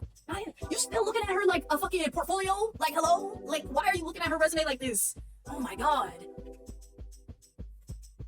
Right? Like, we are actually on a date right now somehow, suddenly. Like, why are you, freaking, like, evaluating me? It's not even a date, it's a test. It's not even a date, it's a test. Like, you literally evaluating how, and honestly, like, that happens a lot. Like, you know, that's pretty normal. I wouldn't say, like, but it's so obvious. Like, please, right? We are actually, yeah. And then, like, hold on, this is just my lunch spot. Relax. Exactly. Like, I'm just trying to eat my fish balls in peace. Like, I'm trying to talk about my purity levels and my freaking boasting things. I don't know. There's a lot, but this is actually very, very close to how my mother thinks about things. So it honestly gives me a little bit of like insight into that as well. Like, I think that's like how people, at least like from my community, I think that's how people were talking. Like that was their talking stage. It's like, you know, how much English do you know? Like, how would you want to go to America? Like, it makes sense. It makes sense. At least for the people who could immigrate or migrate. That's interesting. The food came out shortly. Though he seemed to be an intelligent guy. He was tall, his appearance was neat. He wore an expensive brand of wristwatch. It looked new. The silver on the band still had a bright shine. He probably came from a good and caring family. I'm sure he's the beloved and cherished son. I mean, his mother sound like like he sound like he will take his mother's side over your side. I'm sorry, but that is just the case. Like, he already talked about how his mom told him he's handsome. Like, on his date that he made up in his head. His mother and father must be proud of him. I watched him dig into his meal. There was something about the way he ate the barbecue pork rice and the way the sheen of pork fat shone off his lips. Oh god, it wasn't much at all similar to Sam's. Oh, I got up from my seat quickly. I just remembered I hadn't sent off my morning reports to my supervisor yet. I always had them done before lunch. How tired must I be to let that slip my mind? You're done eating already? Yeah, I want to head back to the office to finish my work. You're so gung-ho to work. That's great. Wait for me. I'll finish up too. Okay. That's great for... Did you see how he said that's great? But he meant that's great for him. Like, what in the hell? Joey, get out of this dreamland you're in. You need to wake up. Joey, I thought you actually cared about her as... I think he only cared about her health in its relation to him. Like, that's weird. That's weird. After an intensive day at my desk, I managed to finish my work on time. Damn. Still doing all that. Let's go. I packed up my things and clocked out. That day, I decided to go straight home. Are you really gonna go straight home? Like, let's be for real. Are you really gonna go straight home? Oh my god. I might put on a movie after dinner to relax. Regardless, it would be an early night at home for me. I was happy it was finally the weekend. It had been a long and tiring week. I wanted to take it easy for the next few days. Yeah. I'm sorry, that is wild. All because of a broken shoe. Such a sequence of events that transpired. By fluke, the shoe broke and became unwearable. You know what's so wild? They were talking about the fairy tale stuff before, and this is so Cinderella. It's actually wild. Or even, I don't know if it's a reference to anything else, but it could be, and that's sick. I love that. I actually love that. It's like a reverse Cinderella, maybe? I don't know. But now that it's fixed, the shoe will carry out its purpose until it eventually wears out and becomes unwearable again. So then, the shoe has no need to be repaired by a shoe cobbler. In the same way, a healthy person doesn't need to be seen by a doctor. And likewise, I didn't have any reason to see her. Of course, I watched the movie that I bought from her. You're sprung! Not because it was her suggestion, but because I had already bought a copy. It would be a waste to set it aside and let it collect dust in my room. Alright, okay. I had looked into the film. It received a few accolades at the time of its release. Wanting to see it for its own cultural merit. ... I watched the movie. The main character. She struggled every moment in the film to be accepted as an equal in society. She struggled until everything was taken away from her. Everything she did almost felt like it was done in vain. It's a very depressing movie. Sam, what did you think after watching this film? I stopped the tape and rewound it to the beginning. Oh my god, did they watch it again? Saturday was the day that I had time to tidy up my room and prepare for the next week. Okay, I feel like this is a good pause. Like, we can just breathe now. Like, I'm glad that she didn't, like, encounter Sam again, because I literally, there's no reflection period. Like, hold on, hold on. Nah, this is interesting. I feel like I got really immersed, too. All right, I'm glad we're getting a little bit of a break. I had done my laundry in the morning and finished sorting, I did not do laundry today, goddamn, and finished sorting everything into its proper place. There was one item that did not have its proper place, however. Oh, I still had Sam's shirt that I borrowed that day. Oh, that's fucking go, them damn shirts coming through. I pondered on what I should do with it. I thought against hanging it up in my closet. Having it would be an eyesore reminder of the strange night I spent with her. Tossing it out would be too heartless. She still had my blouse. I wouldn't want her to toss out my blouse. It was an Italian silk, please. I don't know how about Sam's cotton shirt, but mine had monetary value. Please stop. This is so funny to say. Like, my shit is more, this is such a Virgo thing to say too. I feel like, I wonder what their signs would be. I don't know. Sam feels very, I don't know, either Sag or Leo, probably Leo. And they're giving like Capricorn, Virgo, I would say. Michelle. I hope she didn't throw away a perfectly good shirt. I should get back my blouse and give this shirt back to her. That would make us even. And we won't have anything more between us after that.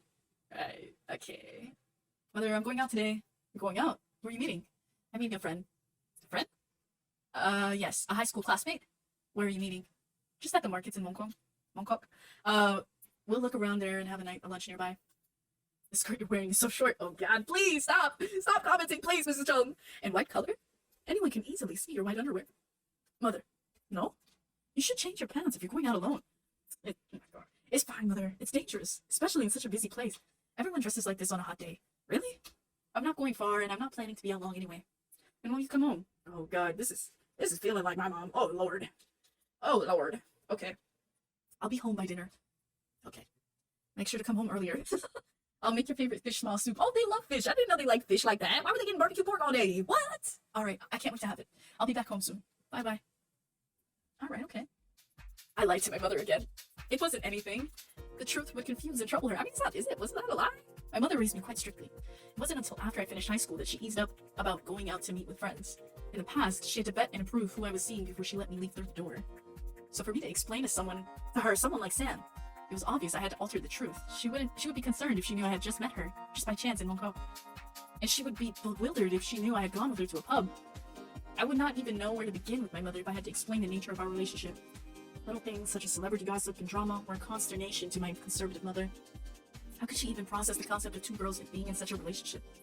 It wasn't related to me, of course, but for my mother, the concept of it doesn't even exist in her mind. Such a thing would fall under the category of perverse and abnormal behavior for her and anyone else in proper society. I told my mother what kind of person Sam was. She would go into temporary shock and then barrage me with 100 other questions after she revived. Not that. I'm literally imagining her as literally just getting literally falling to the floor and then slowly rising up back first and having to literally be revived. That's sick. I love it. No matter what I told my mother was a small lie. I was going to the market. It was the weekend after all. The weather was beautiful and clear. It was warm but not overly sweltering. There was a light breeze in the air. It was such a beautiful summer day. Oh, let's go. Every time summer pops up is dope. It's oh, we're bringing back the title into the story. Let's go. This is called A Summer's End, Hong Kong, 1986. So that's sick. I'll say. I should go out and enjoy what the city has to offer. My plan was to go to Sam's store, drop off her old shirt, and hopefully reclaim the blouse that I had left with her. And then I would be off on my own merry way. I would have squared up whatever I had left to do with Sam. I could do anything I want after that. Maybe I would go shopping. The most important thing was getting my blouse back. That was my plan. Alright. I had forgotten how busy the markets get on the weekend. This is the first time we're in the day, too, which is interesting. With the weekend crowds, it took a considerable effort to locate Sam's little video stall. I remember I had got myself lost in the area the other night. I made one wrong turn, and I gave myself quite a fright. I couldn't believe it. It looked like any other market street during the day.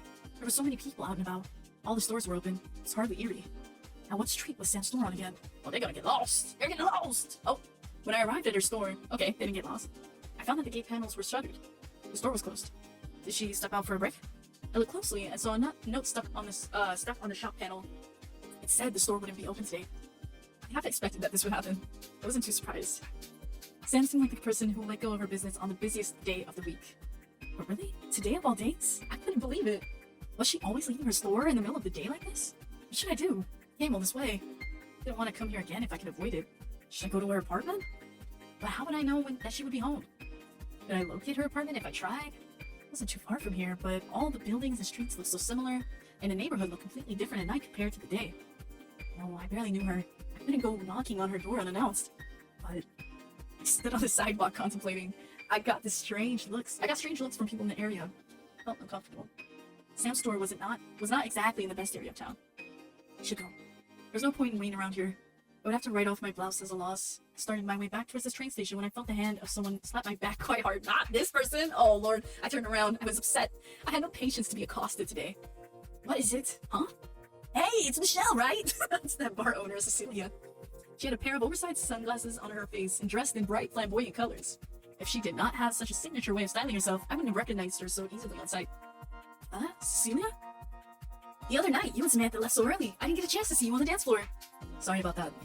So, did something happen between you two that night? Oh god. Is this Gay Panic the video game? Domicile, you're not wrong. It's very much Gay Panic the video game, you're not wrong. And it's in a very 1980s sort of way, you know? They said City Pop Gay Panic is the flavor, the sauce, if you will. The choices we have here are You Bet, which I don't think they would say, but maybe if they're being sarcastic. There's nothing happened, which aligns with what like Mego was saying. Like she might deny her feelings for Sam and be like, no, I don't have a crush. So the nothing happened would be like extra. And then the what do you mean is the last question or the last answer. So let's save. I always forget to do this. We can save and say probably nothing happened to keep going with the deny thing. Okay. Of course nothing happened. Also, Donna-san, you good? How are you? Happy Saturday or Sunday? Fuck, I keep saying Saturday. God darn. But happy Sunday. I hope you're doing well. Of course nothing happened. Why are you upset? I was wondering because Samantha was acting odd yesterday. Huh? You didn't know? Well, whatever. You're meeting Samantha here, right? No, I was just in the area. Oh, why do you always have to be so coy? Dressed up like that? Oh my god. Come on now. Like, were we still doing this? I guess it was the 80s, but still. Like what? A white skirt? Who are you fooling? Oh god. Oh god. Well, it's too bad you met me instead. I'm also looking for Samantha. I need one more person to play Bird with me later. What's Bird? Well, don't ask me. I don't have any idea where she is. Do you play Mahjong? Oh, Mahjong. That's called Bird? Oh, that's sick. I had an opportunity to play Mahjong, but I was too scared because it was like at work and I was like, they were gonna teach people and stuff, but I was like, I don't know if I can be like a noob at this right now. It seemed like y'all really know what you're doing. I was like, I was a little too scared. What? You're joking. I'm not. You should try. We have Mahjong nights at my house every Tuesday. I'm busy. Oh, damn. Talking to you is like talking to a brick wall sometimes. I'm only answering frankly. I don't get you. Alright. If you don't know where Samantha is, I'm going to call her. I'm not going to waste time waiting around. Oh, that's kind of a diss. That is kind of a diss. Cecilia walked over to a phone booth and dialed the number from memory. She didn't seem to wait long before hanging up. She's still not picking up. I think I got her pager. Always so difficult to get a hold of. She's not picking up. She's probably out. I'll leave her a message. Cecilia dialed another message and left dialed another number and left a brief message with the operator. She walked back to me and proceeded to take out a large ringet of keys from her jacket pocket. Cecilia sorted through. I really read that as snorted. My god.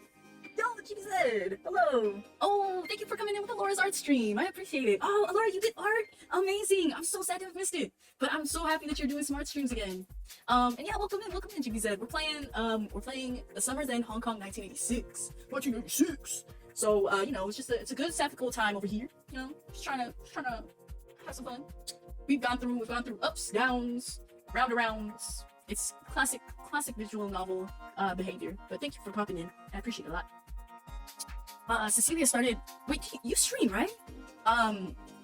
No worries, you don't have to answer at all either. But if you stream, I wouldn't mind just like giving you a quick shout out. I feel like I do follow you though. I'm pretty sure I know we're mutuals. So I feel like I need to get better about knowing that kind of stuff. But let me go ahead and get you a little shout out.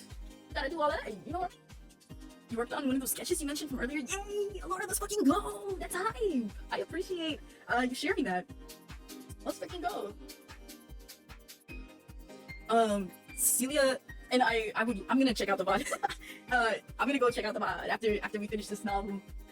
I'm hype. I love that I'm like reactivating the reading part because I go through like phases sometimes with reading, but once I'm in like a good reading phase, like it's dope. Like I feel like I definitely feel more present in life and stuff like that. So I'm glad that I can get into not only get into that through like visual novels, but also finishing the novel that I'm reading right now, and we can get into making a dent on the book queue. The book queue is so long. Oh my goodness. I try not to make it that long, but sometimes it just ends up that way. Yeah.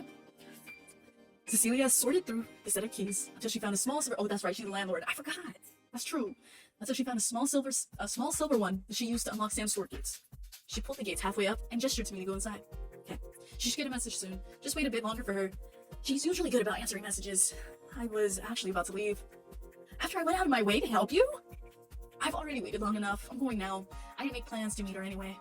Why do you act like this? I really don't understand. What? If you're going to do something, then do it. Don't back out halfway. Huh? Are you going to wait in or not? Inside the store? Well, are you going to squat on the street? No, of course not. Then step inside. What I am. I followed Cecilia into Sam's store. Seemed like Cecilia wouldn't let me go unless I conceded to her. I'm surprised that you have the key to the store. No, homie, wasn't this Sam's store? You don't remember? This is the old record store. I had ownership of this space before the lease got transferred to her. I kept the spare key. Never know when it might come in handy. Aren't you glad that I ran into you? I didn't actually need to meet her. I just have something I need to give back to her. I already told you to meet you. I already told her to meet you here. Sit. Go put on a movie for yourself. Damn, you know, This reminds me, a long time ago, Sam showed up to my bar one day and asked for a job. What a character. She wouldn't get out of my face until she got something out of me. That's how we first met, by the way. Did you give her the job? No way! She wasn't even old enough to work at a bar then. Really? Uh-huh. Typical troubled youth. Don't worry, I straightened her out with a proper job at a record store. It was a side business of mine at the time. Every day she would show up to work with an attitude. And she would have to give me the sass by talking back to me. Alright? What a stubborn kid. She never listened to my advice. I can't believe it's been 10 years already. This place used to be that record store. The laser discs on the shelf used to be vinyls. That wall over there used to display the cassette tapes. Time really goes by quickly. Well, you can see she turned this place into a video store now.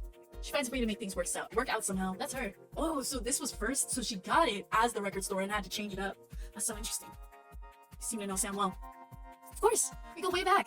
I've known her long enough, we might as well be real sisters. Enough thinking about the past.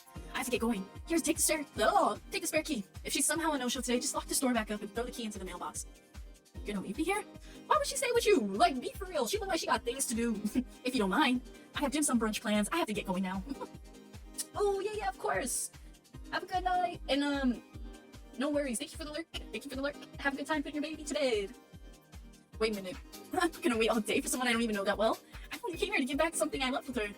You know, sometimes you think you have it figured out, and that you have all the time in the world to act, but sometimes things don't always go the way you want.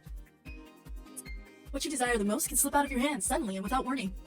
What? What are you saying? It's like they're saying this to somebody who knows that. I honestly don't like someone who is wishy-washy about things. I'm wishy-washy for real. Like, I'm not gonna lie. I'm wishy-washy. It's really the social anxiety I think that makes me wishy-washy, but I feel like, for the things that matter, I'm not. I would hope that I'm not.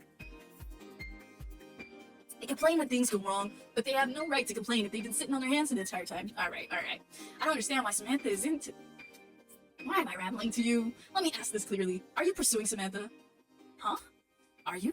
Oh my god, this is such a direct question! What would Michelle say? I feel like we're at this point where it would be the ... Because they're not taking our shit. Like, if we said what? No? Like, they would know we were lying. And we would know we were lying. But the ... The ... feels like a denial in silence versus... But, like, not saying yes or no. Which still makes you wishy-washy, honestly. Which is... Oh, I love that there's only 2 decisions, but it's actually so damn hard.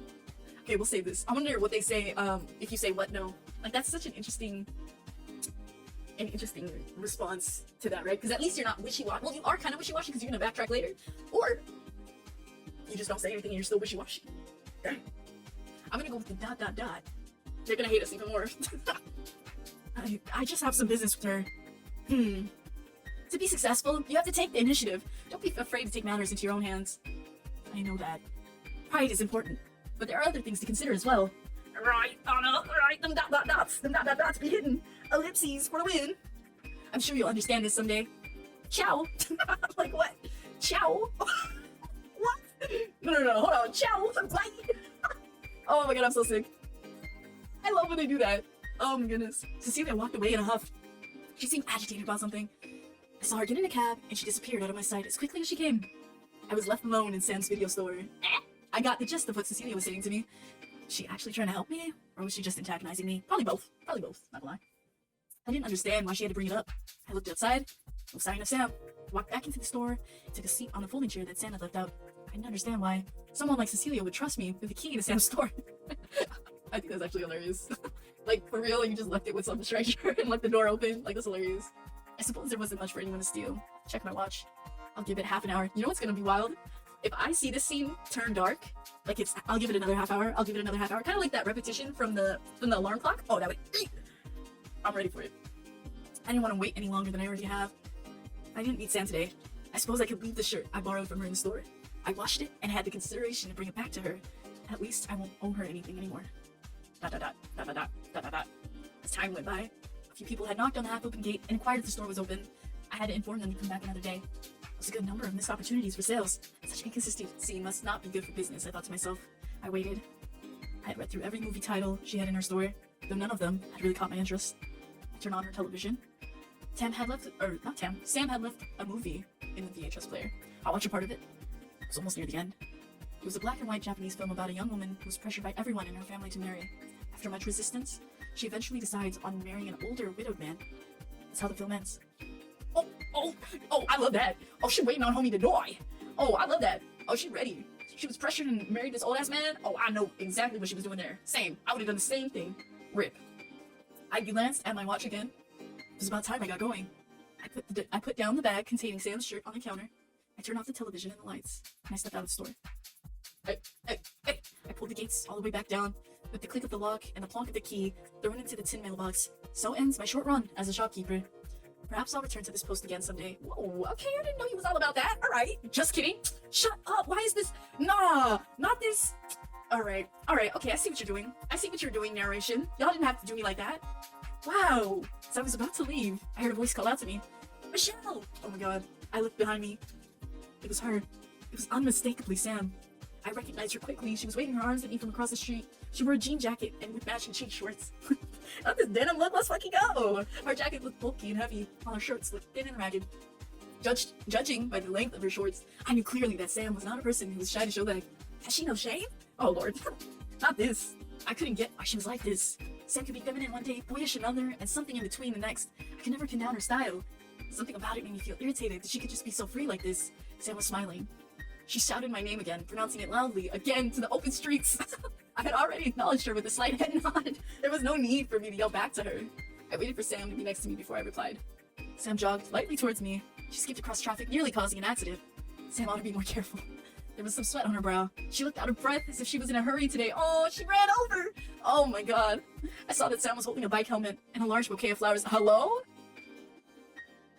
It's really Michelle. The cat came back. Sam? Were you looking for me?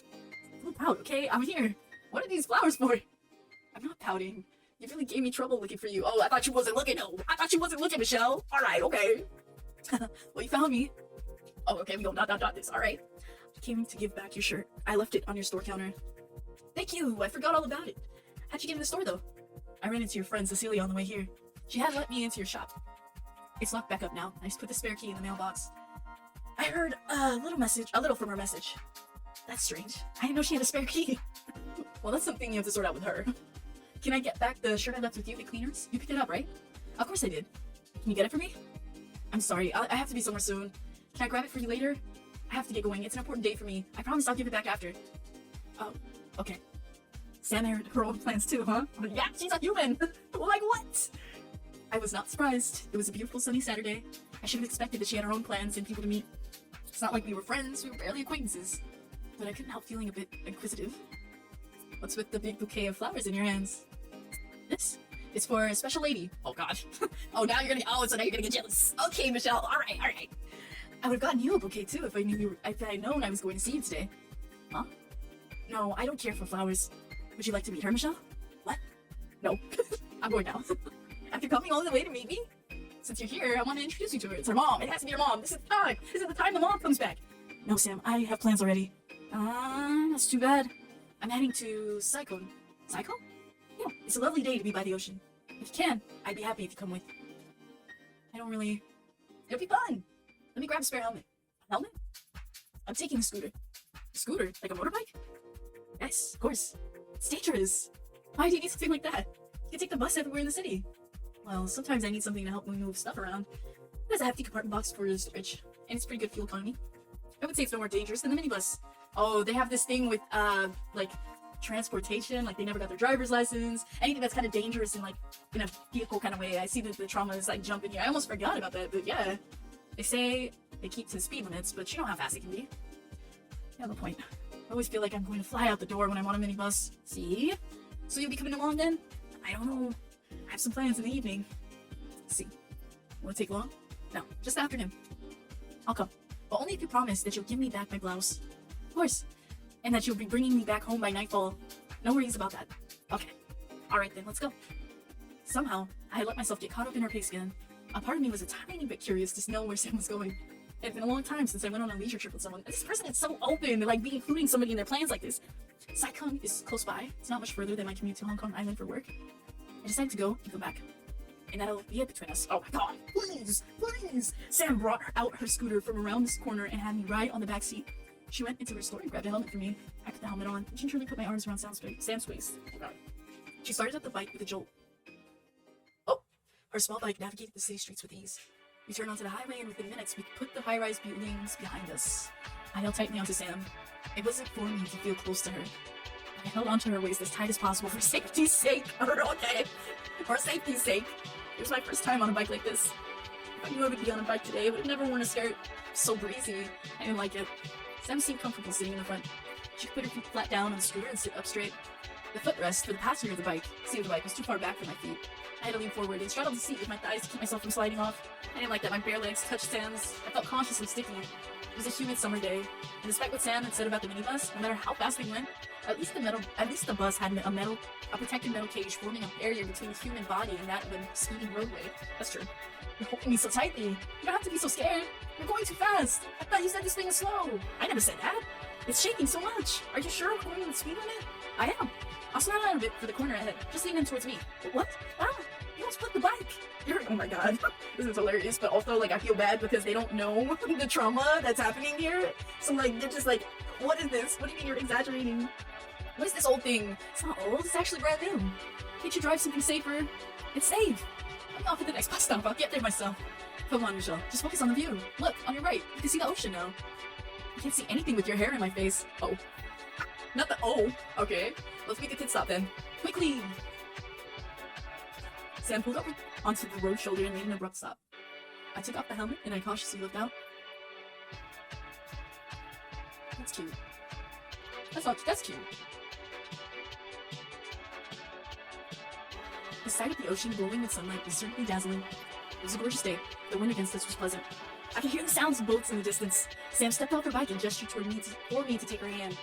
I was about to get off the bike to get a better view of the ocean when a minibus whipped past us and nearly knocked the both of us off of balance. No! Such feelings of amazement quickly dissipated into the wind. Let's keep going. It's a little dangerous to stop here. Oh no. Sam started to back up again. She continued riding along the road above the ocean. It was cooler here than in the city. As we continued down the road, there was less and less traffic. I felt more comfortable without the curious glances from other drivers. However, I couldn't feel completely at ease. Sam's bike leaned dangerously too close to the road for my comfort. I resumed the brace position and buried myself into Sam's back again. It's better to maintain a low center of gravity for safety's sake, I thought. I swore I heard Sam laugh. But it could have been my imagination. The sound of the motor was loud. Sam's long hair was blowing into my face with the wind against us. It was hard to see anything without her wavy hair covering up the helmet's visor. The heat of the summer sun brought out the smell of Sam's hair. Oh my god, you smell it in her hair now, bro! Oh my god! The shampoo Sam used had a familiar scent. Had it been a brand I used before? The image of my best friend from high school floated into my mind. Why was that? That's right. My friend used a similar scented shampoo. I haven't thought about her in so long. She was the kind of girl who was always so clingy. She liked to link arms with me wherever we went, so what scent her shampoo was something I without a doubt recognized. It was an unforgettable, sweet, and floral scent. A nostalgic feeling for our high school days sprung forth and welled up in my heart. I had seen her less and less since I graduated high school. The last time I saw her was at her wedding banquet last year. I haven't seen her since. It's just how it is sometimes when your life takes a different course from another's. Oh, damn. Everyone is so busy with their own life. Is she happy? Is she doing well? I wondered. I looked up from Sam's shoulder and towards the shimmering waves in the distance. From the bottom of my heart, I wish her happiness. Hey, almost there now. Are you doing okay? Right. Sam rode past the town, continued up the mountain road. She did not stop until after she had pulled into the entrance of the cemetery site. Hello? She parked her bike. Oh! Lala, hello, what's good? I hope that you've been well. I hope you're having a good Sunday. We're playing A Summer's End, Hong Kong 1986, and we're chilling. They're going to, I guess, a cemetery right now. I didn't realize this, but yeah. I think that they both share, like, a parent that has passed. So if there's anything like that, there's some content warnings for this game in case, you know, you chilling or you wanna take a step back. It's all good. Not your timer. Thank you so much. I appreciate you. Of course, yeah. The timer is essential. It's essential. If you want me to update it, by the way, I know you have a new one. I don't know if there's a new link, but I can definitely update it. Of course. But here are the content warnings. There are a little bit more, but I honestly don't think those are even the real ones. I just saw them, like, briefly. But yeah. I hope you've been going away. Let's fucking go. We're like, this is definitely very sapphic, but it's also very 1980s. So there's a lot of things happening for the time period. It's very interesting. Yay! Dope. You doing okay tonight? Let's fucking go. Hype. We're here. It's not the place you'd expect to be on a summer's weekend. But today is a special day for me to be here. Let's see. Let's walk up. It's just at the top of the hill. Right? I followed after Sam. Okay! For real. Now this game is gay as hell. Absolutely. Absolutely. The stone path leading us up the hill was uneven. We walked up the steps carefully. It was quite a climb. I could see a little bit of the ocean as we climbed up the mountainside. The vegetation along the path was dense. There were clearings along the stone path that led to other family shrines and tombs. The air was hot and heavy in this place. I couldn't feel much wind. Places like this always have such an atmosphere. My father's grave was also up on a hill. This reminded me. I had gone with my mother to visit my father's grave for Qingming Festival this year. I was on a business trip abroad with my boss for an international conference. I tried to imagine my mother walking up similar steps for the festival crowds. My mother is getting older. It must have been difficult for her to carry flowers, food offerings, and incense by herself to my father's grave. Oh my god! Yo, please, hold on! Alright. My mother insisted that I go on that trip and not pass off any other opportunities at work. I wondered if that was truly what she wanted me to do as her daughter. I looked towards Sam. She walked ahead of me on the narrow steps. Her back gave an answer of silence. I made a note to myself that I shouldn't accept any invitations for travel next year around the time of the festival. Wow. We kept climbing the stone steps. We eventually reached a clearing at the top of the hill. I saw that Sam's father was there waiting. He waited for us to join him. Damn, homie's face is defined compared to that. Okay, alright. I'm still thinking of photoshopping his face onto a cobbler. Like, I feel like the fact that he's a shoe cobbler keeps reminding me of peach cobbler, and I really want to do that just for my own personal, like, it's just something that I need to do. I feel called to do it. You're late. I've been waiting for you. I'm late because you forgot to bring me flowers. Scolding your old father. You're just like your mother. Hmm? Oh, you're the girl with those broken fiores. Kion, you're friends with her now? Yes, that's right. Oh, friends with a rough girl like you? Damn. Why did you just really call your daughter rough right now? Damn. Well, now that you're here, I'm gonna get the washing water. Okay. Michelle, this is my mother's grave. I would have appreciated the heads up. I'm not gonna lie, like, if you were gonna take me to somebody's grave, like, I would appreciate a little bit of a heads up, not just to go there. Like, you made it sound like this was gonna be a fun-ass time. Like, we was going to the beach, we was gonna have some fun. I mean, it's not wrong. It's just, you know, a little bit of, like, a mind change would help, you know what I mean? So I could get my brain prepared for this. Because what? Today would be her birthday anniversary. I see. I'm sorry, I don't have anything to offer but my condolences. It's alright, I wanted to bring you here. She'll be happy with your warm thoughts. She passed away due to illness when I was in primary school. I'm sorry to hear that. You were so young. It must have been difficult for you and your family. It's just one of those unfortunate things that happen in life. My father had died in a car accident when I was in high school. I don't mean to trivialize your situation. I just want to say I understand how painful it is to lose a parent. Sorry to hear about your father. It's okay. That happened years ago. Time sure flies for those in the world of the living. It does. No matter what happens, we have to keep going. Yes. All right.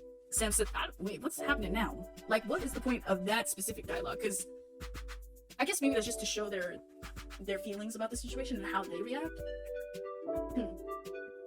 She and her father worked to clean and wash the dirt and dust that have accumulated over the grave since their last visit. Incense was lit, and a woody smell filled the air. I watched them burn offerings and quietly pay their respects to their departed family member.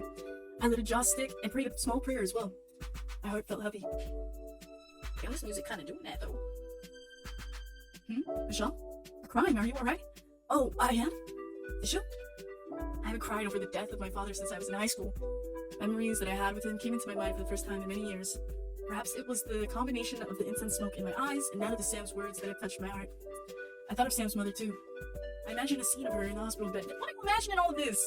I mean, sometimes the thoughts to be doing that, though. Like, you just end up thinking it all the way through like that. Damn. But yeah, this is very painful. I looked at the photo on the tomb. Sam's mother is a beautiful woman. Oh, that's the same photo, right? Of the one that's in her apartment? She and her father are both cheerful and upbeat people. I wonder what Sam's mother was like. I'm sure she was a gentle and kind mother. That's why Sam is the way she is. Whatever life you live, whoever you are. Damn, come on, I'm not ready for this. Oh my god. I mean, I'm like ready for this, but I'm not at the same time.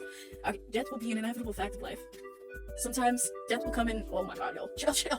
Yo, hold on. Let me rub my eyes a little bit. Ugh.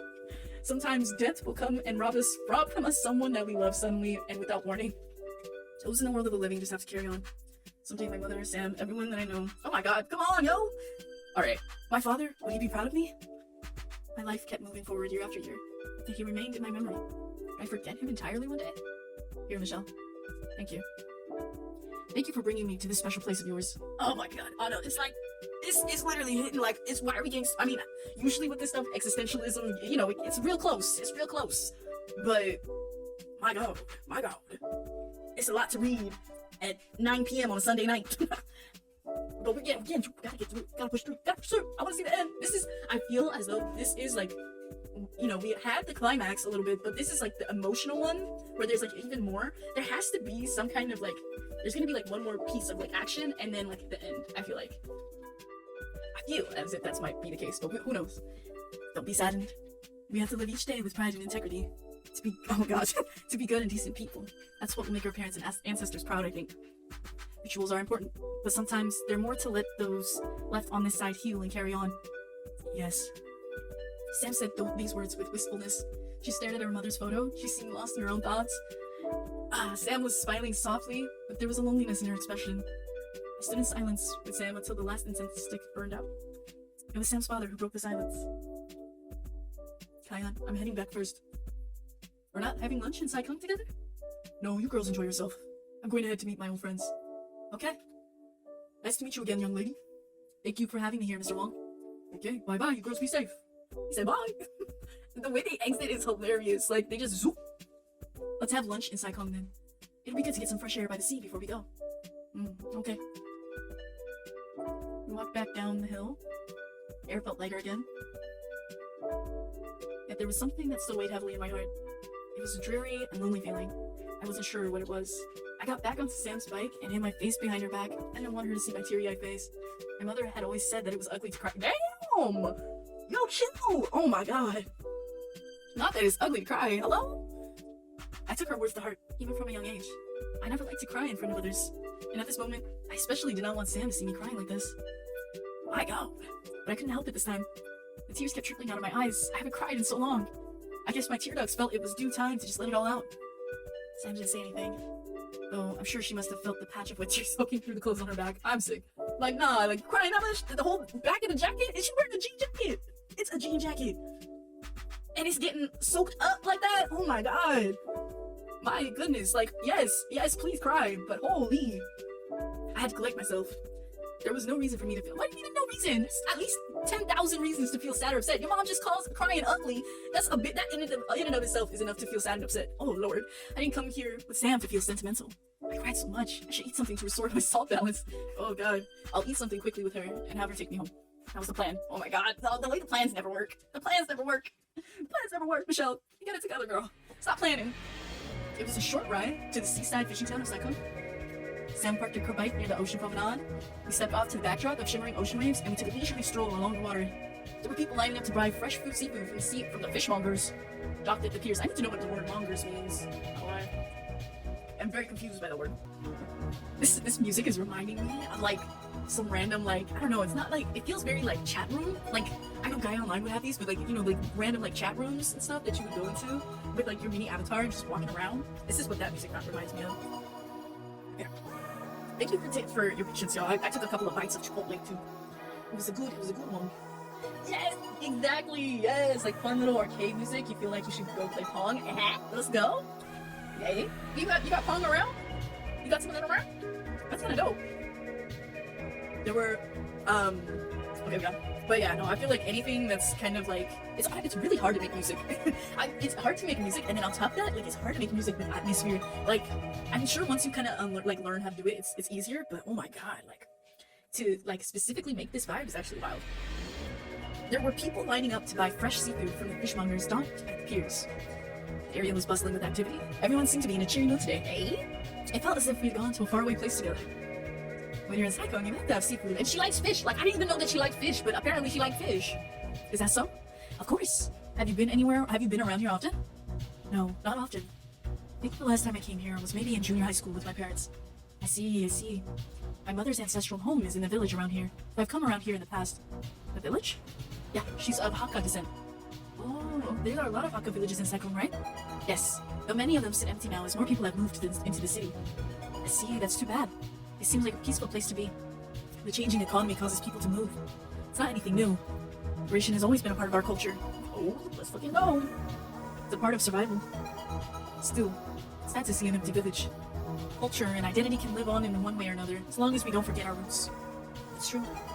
Where's your ancestral home? My mother is Tsai Chinese. My father is Teochew. I'm so butchering these, but I'm gonna learn. I don't know much about my ancestors. My parents don't like to talk about it.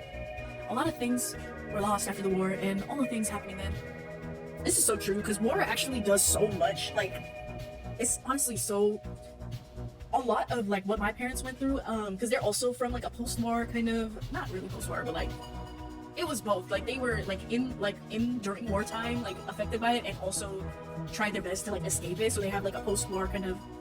I don't even know, like, I don't know if it's survivor's guilt or what, but they definitely have that in them, and everything they do. Like, it definitely affects how they raised me, and it's just wild to have that. And I didn't realize what it was for so long. Like, I was like, what is going on? Like, y'all are afraid. Like, and it makes sense because, I mean, there's so much that happens with immigration, but yeah, it's a wild time. It's a wild time.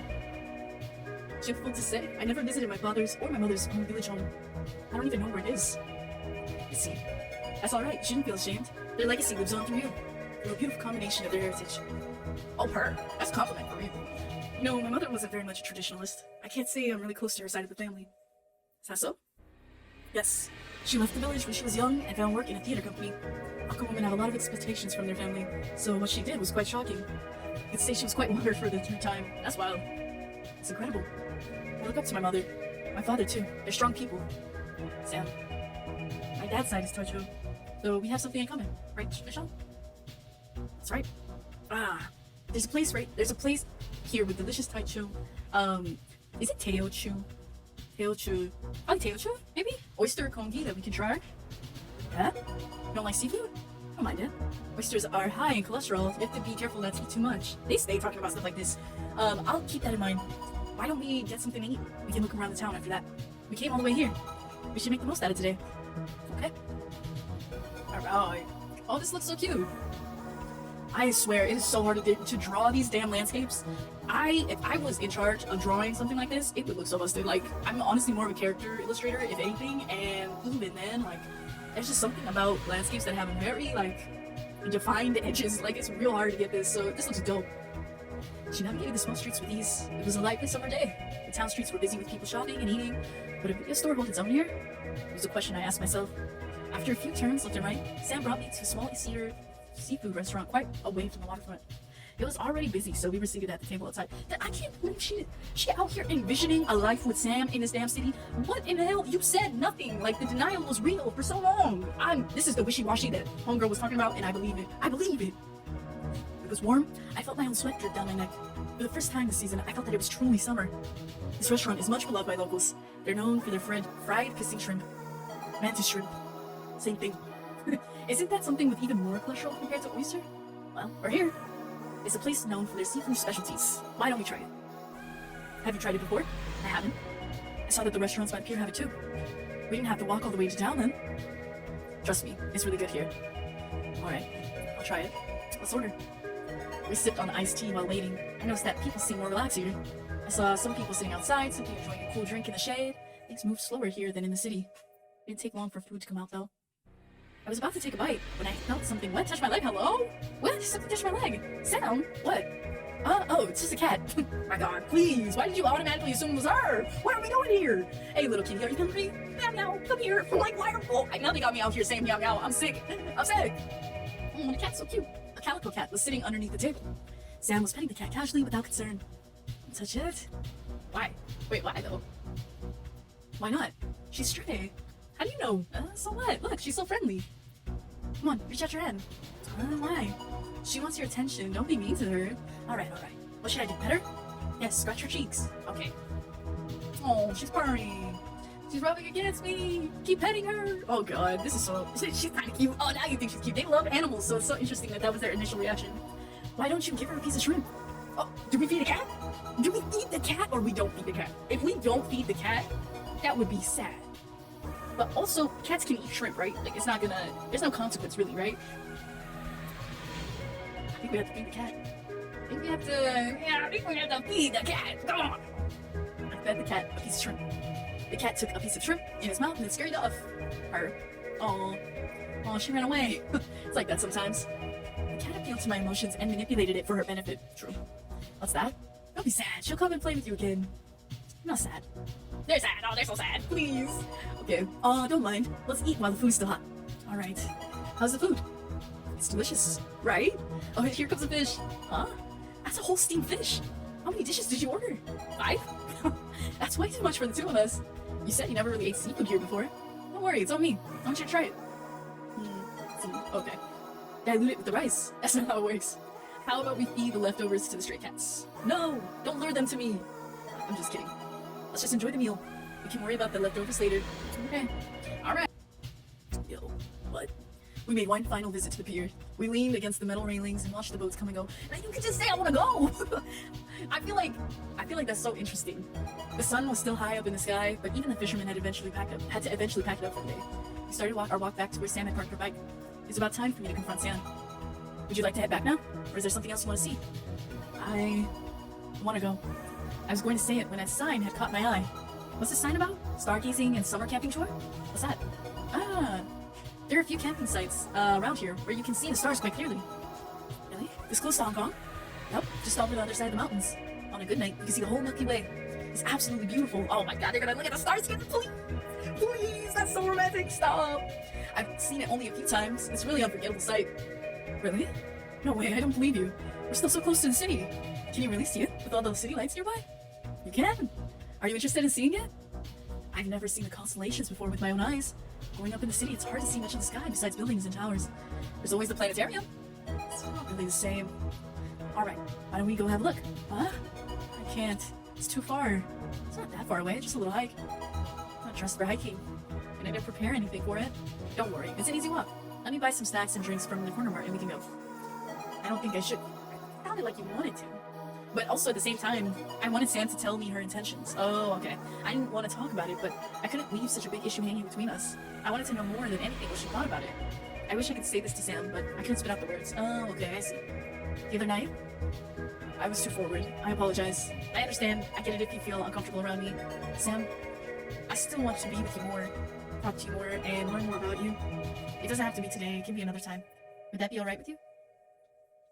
For a moment, I sensed that there was a vulnerability in Sam. I didn't know how she could always read what I was thinking. Sam seemed sincere. Oh, look at that alliteration. Let's go. Sam seemed sincere. Oh, alright. It wasn't anything to look at the stars with someone. Oh, please! Are you kidding? It wasn't anything to look at the stars with someone? I mean, fair. It's not. Let's be for real. It's not. But at the same time, like, in this situation, it is very much something. For this situation. I doubt that the stars could be seen like that so easily. I was curious. I've lived here all my life, and I never heard about any stargazing here. Part of me wanted to prove her wrong. What? Won't we be out too late if we have to wait for the stars? Sun sets around 8 p.m. How's that work for you? And it's alright.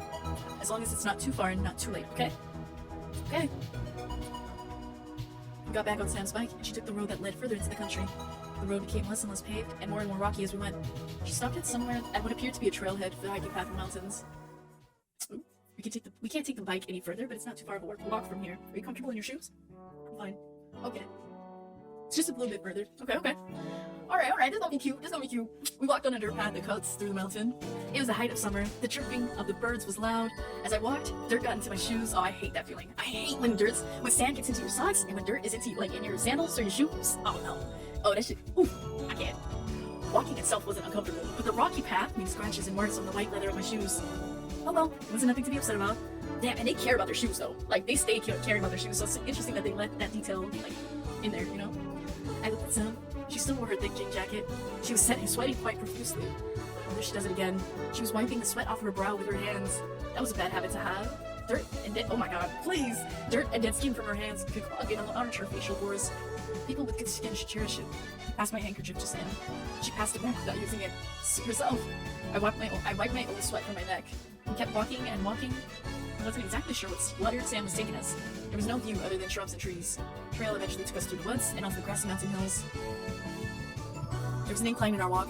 Thankfully, it didn't take long to reach the plateau. I saw nestled below the foothills was a scheduled ocean cove. A secluded ocean cove. There was a stone path ahead leading down to the beach. I felt the salty sea breeze from the top of the hill. It was present. They go! So now I'm just rethinking every time I wipe my sweat off. Right, I use my hand all the time. No, it's like for real though. But honestly, like, what can you do, right? at the same time, I mean, maybe just the only change I'll make is using the back of my hand. The back of your hand is actually not too bad, so it should be okay. It should be okay. Oh my goodness. But honestly, let's be for real. Like, she was ready to give her handkerchief to somebody who does that and then use that handkerchief on her own sweat. So like, I don't think either situation was gonna be a good idea. Like, if you're really gonna get that detail. She was so serious about that. Like, sorry, I wiped my own face with my own hand, but oh my god. Yeah, no, I think a lot of the stuff that she's kind of taking, she's internalized from her mother. So if like anybody had like made a comment about that kind of stuff, it's like that kind of like vigilance came from like her mother really pointing a lot of that stuff out. Like, and I think that's what they're trying to say with the character, but I don't know if it's like the clearest thing. So I mean, who knows, right? I don't think that's actually her own like kind of habit or thought to bring that up. If that makes sense, because I feel like she sees herself in wanting to be free from some of these considerations, right? I felt the salty sea breeze from the top of the hill. It was pleasant. The sky appeared much bluer and wider here. It seemed as if the horizon stretched into eternity. I stared into the endless blue. My head was spinning. The height made me feel dizzy. Sam tapped lightly on my shoulder. I might have been swallowed up by the sky had Sam not been surrounded on her feet. Ooh, that is true. That makes so much sense. You totally see that. Like a borrowed. Yes, exactly. Definitely a borrowed behavior. Like, she could have had like that initial thing, but or like that initial thought, but the guilt and like the shame that comes along with like having like, you know, internalized guilt and shame definitely like gets projected very easily. It's like very easily. You're so observant and explain it in a way that makes it all connect. Oh, I was an English major when I like went through school and stuff, so I try to look at stuff in a way that's what made it like engaging for me. Like, this is what I would do with the books I read and all that stuff. So I always have a fun time. This is like the analysis, I guess, part of my page. I love looking through like why people made a certain choice with their dialogue, and I think it's very fun to. Narrative analysis is always so fun because I feel like storytelling is so important. It's one of the ways that we like connect like with other humans. Like, we try to bring up like images and things like that, and like bring up an image in somebody else's brain with words. Like, that's wild. Like, there's already so much that can be misinterpreted, interpreted. Like, there's so much room for that, and I enjoy it a lot. It's like one of my. It's what I love doing it. I love doing it. It's definitely like anybody can do as well. Like, it's just fun to see how other people interpret it, because what's in my brain might not be in somebody else's brain, right? It's just what comes up for me. Oh my god, I actually like that. I might have been swallowed up by the sky had Sam not been so grounded on her feet. It's real. And like, Sam is literally her anchor. Like, and they're at the sea. Like, hold on, wait a minute. No, they kind of ate with that line. I feel that.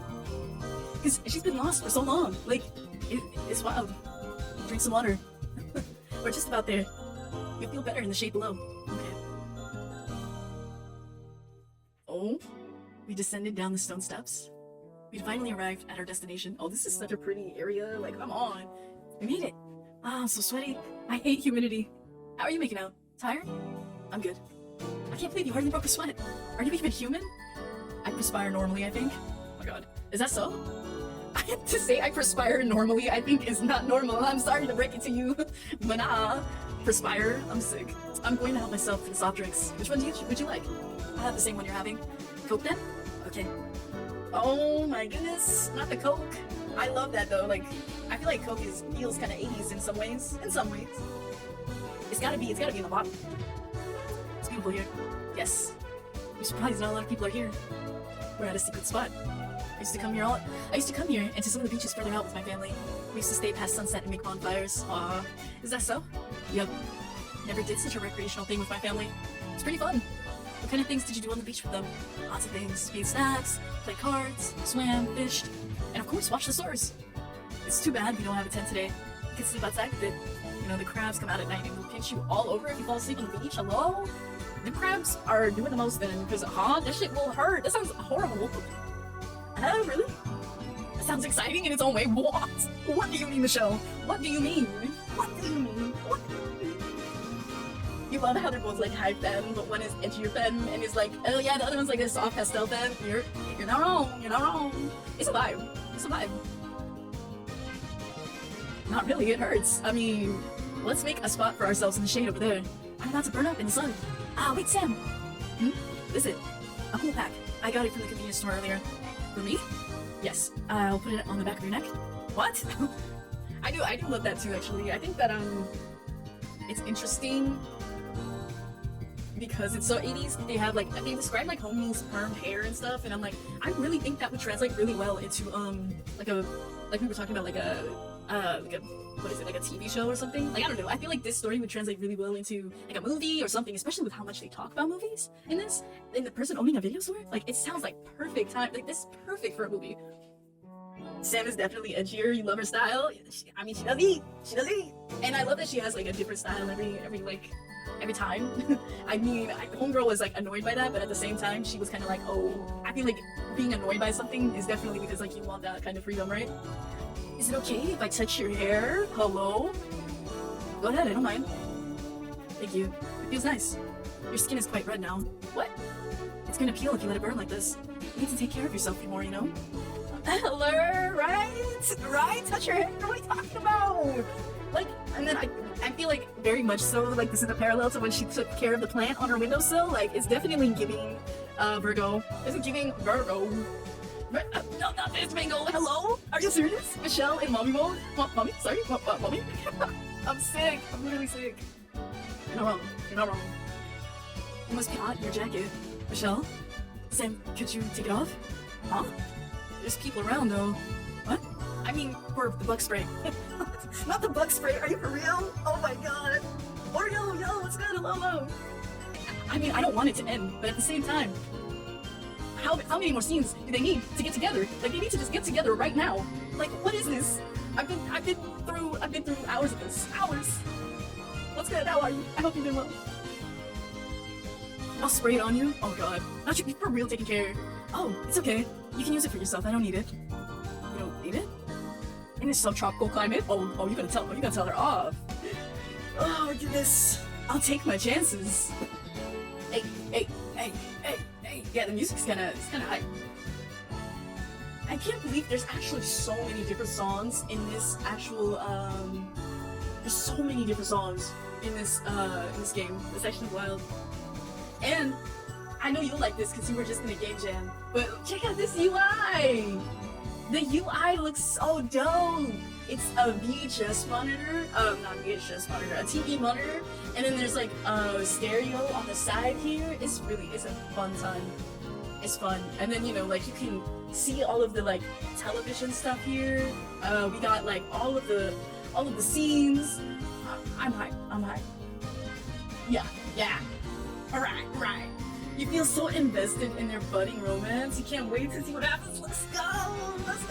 That's hype. You're blushing right now. I was blushing for real. Like I was like, oh, hold on. But yeah, no, it's a fun time. It's a fun song. Homegirl on the left is still figuring out her emotions, I think, and in a little bit in denial, a little bit in oh, I wasn't like prepared for that. So there's like a little bit of a shock in there. And I think there's a lot of like judgment that happens. So, you know, it's the 80s, right? Like I like this because it's very like placed in a time period that it doesn't feel like the time period is gone. Like it's very much still situated in where, like, in the time period it's supposed to be in. I know I said time period like 8 times, but I appreciate that. I don't like the sticky feeling of bug spray. I rarely get mosquito bites anyway. So you're one of those people. That's me. Oh no, I'm one of those people. Stop. I don't like if I don't like the feeling of something, I don't usually like do it like at all, even if it's supposed to help me. Well, don't ask for my Nopiko if you get hit or bit. Your Nopiko. This itch cream, not this. This is supposed to be nostalgic. That's hilarious. They got the itch cream. I always have it with me, just in case. They're such a Virgo. Like, this sounds like such Virgo behavior. You never know with mosquitoes and bug bites. And then like love language with service. It's giving too much alignment right now. She's so prepared, right? They go, right? And she know it too. She gonna tell you. Oh, Michelle, you're really prepared for today. I always get a bad reaction from mosquito bites. It's for my own sake. I didn't bring it specifically for today. I mean, you're the one who should be more prepared. You don't even think about putting on bug repellent when we're outside for so long. Okay, I'll put it on. The moon is in Virgo. Yeah, you're right. They said that they look like a pop star. I wonder what the like rising is. Rising could be like what sign gives pop star energy, but like specifically like city pop star energy. I feel like it could be a Leo, but I don't know. I wouldn't want to attract any more bugs to us. Can I bother you to apply it on for me? Oh, you're so fake! Oh, that was the fakest thing I ever done. No, she didn't even want it on her. That's so annoying. That is so annoying. The way she just said, sure, I can help spray your back too. No, I'm fine for now. Thank you. I already sprayed myself earlier, maybe in a couple hours. I got the concentrated spray, but it says to apply every 5 hours. Oh god. Really? Does that mean I have to spray again later? Of course. Let's not forget about sunscreen too. Oh my god.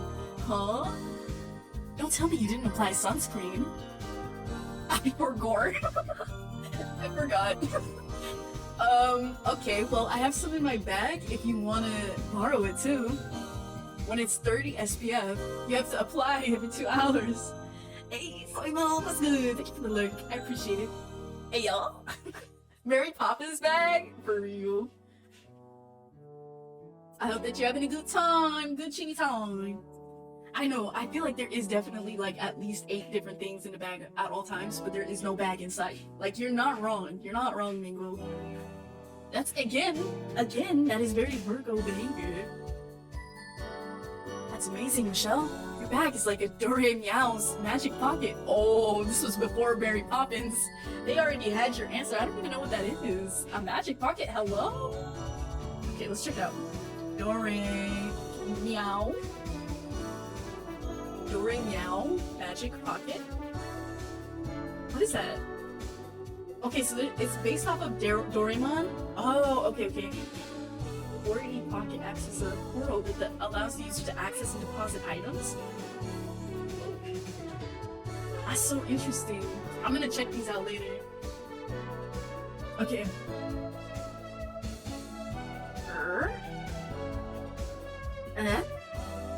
She don't know what it is. Oh, oops. Okay, they just left it at that. Alright, my bad. We found a little spot for us to sit in the shade. The sea breeze was cool, and the sand was warm under our feet. We positioned ourselves to look out towards the sea. The water was such a beautiful azure blue today. The sound of the ocean waves and rustling leaves was soothing to my ears. I could sit here and look at this for 10,000 years, I thought. What? This is exactly, see, they said 10,000 here. They also said 10,000 shoes in the, why is 10,000 like a number that they keep choosing? Because they said 10,000 shoes in the closet was the rumor. And I know that's such a small detail to bring up, but I swear, if Sam says I could see you for the next I see us together for the next 10,000 years, I'm gonna lose it. I'm gonna lose it. Like, I really will. We ate up. Sorry, I read that in the wrong way. Like, I read it as like, we ate it up. Like, I need to, hold on, let me recenter. We ate up our convenience store snacks during the time we were waiting. I had let Sam pick and choose the snacks as it was her idea to begin with. Sam liked crunchy and spicy snacks. I like flavored chips and shrimp crackers. That's cute. Like, are they? Oh, like flavored chips and shrimp crackers. Okay. I like chewy and savory snacks, like jerky and biscuits with filling. Oh. I noticed more and more that we weren't compatible in any sense.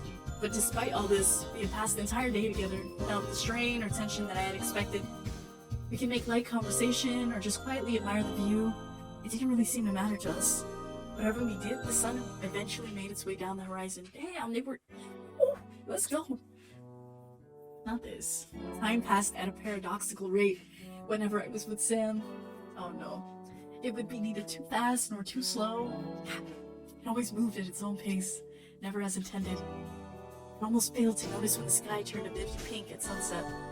Despite the troubles that I had within my heart, I cannot deny that the sunset tonight was simply sublime. Oh my god. Oh my gosh. What's about to happen? The music got out. Hold on. What's gonna happen? Oh. Okay. It just keeps dot. Sam? What is it? I forgot to mention, I watched that movie I got from you the other day. Oh my. Yo, actually the references in this are like immaculate. So I feel like I'm definitely gonna check out that silent film later and see for myself. what they're talking about, because it's actually the scene we watched a little bit of it on stream, but it looked very I don't know, it just looked there, like it looked very oh,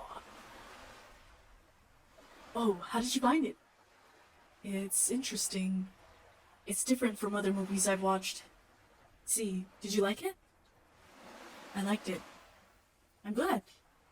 It was a pretty heavy movie to watch, I have to say. Yes, it was cruel that it had to end like that. Yes, it was a sad ending. And it's even more terrible to know that the real actress experienced something similar in her life and was met with her own tragedy. Oh, really? It's so bad. And it makes me angry. Why wasn't more done to protect her? How could such a thing happen even after making such a film? It was a horrific thing. But we can't speak on her behalf for her experiences. What happened to her is not something we could ever fully understand. It's not always a matter of strength and mental resolve. I know. That's why we have to be sensitive and empathetic, even when others aren't. And we have to be hopeful. That's what I'm saying. 2023 is a year of hope. For me, personally. But I gotta bring that hope back. Gotta bring the hope back. I'd like to think things are a little better now than they were then. Ruan left a spectacular legacy. But we can't forget her tragedy.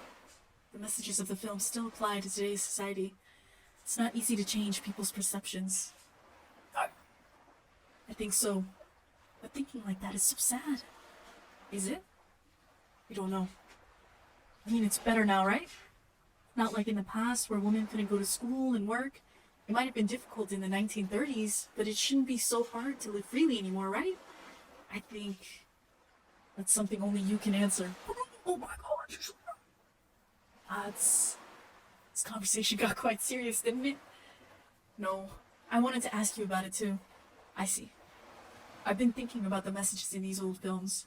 We watch them so detached from the people who make them. This is what I be saying! No, this is such a good point! Because every time, like, reading through Zami was actually... It didn't necessarily, like, unlock it for me, but I think that when I was able to see, like, a personal account from somebody who was similar enough to me to where we would probably have similar enough life experiences, and to be in a certain specific time and place, it just shows that nothing really, really fucking changes. And I was like, wait, hold on. Like, wait, hold on. So I feel like that's kind of like the kind of strain that they're getting into here when it comes to like things that happened in the past. Like, we're not as detached from the past as we think. Like, there's almost no difference between me and like a me that would have lived in, I don't know, like some other time. Like, it's hard. It's hard to even explain what I'm saying, but I feel like they're about to, which is dope. Sam is saying, we watch them so detached from the people who made them. How would they feel if they knew 50 years later would still be watching them and discussing them? We see a beautiful face, but we'll never really know what's happening behind the screen. Oh, you're kind of right, Mako. They kind of did eat the scene up. You're not wrong. You're not wrong. The romantic sunset, the neat combo. I see where your head's at. But we'll really never know what's happening behind the screen. Are we respecting Ruan by keeping her films and watching them? Even if those films might have been produced during the most painful moments of her life? Oh shit! Not the discussion question. Hold on. Let's save this for a second.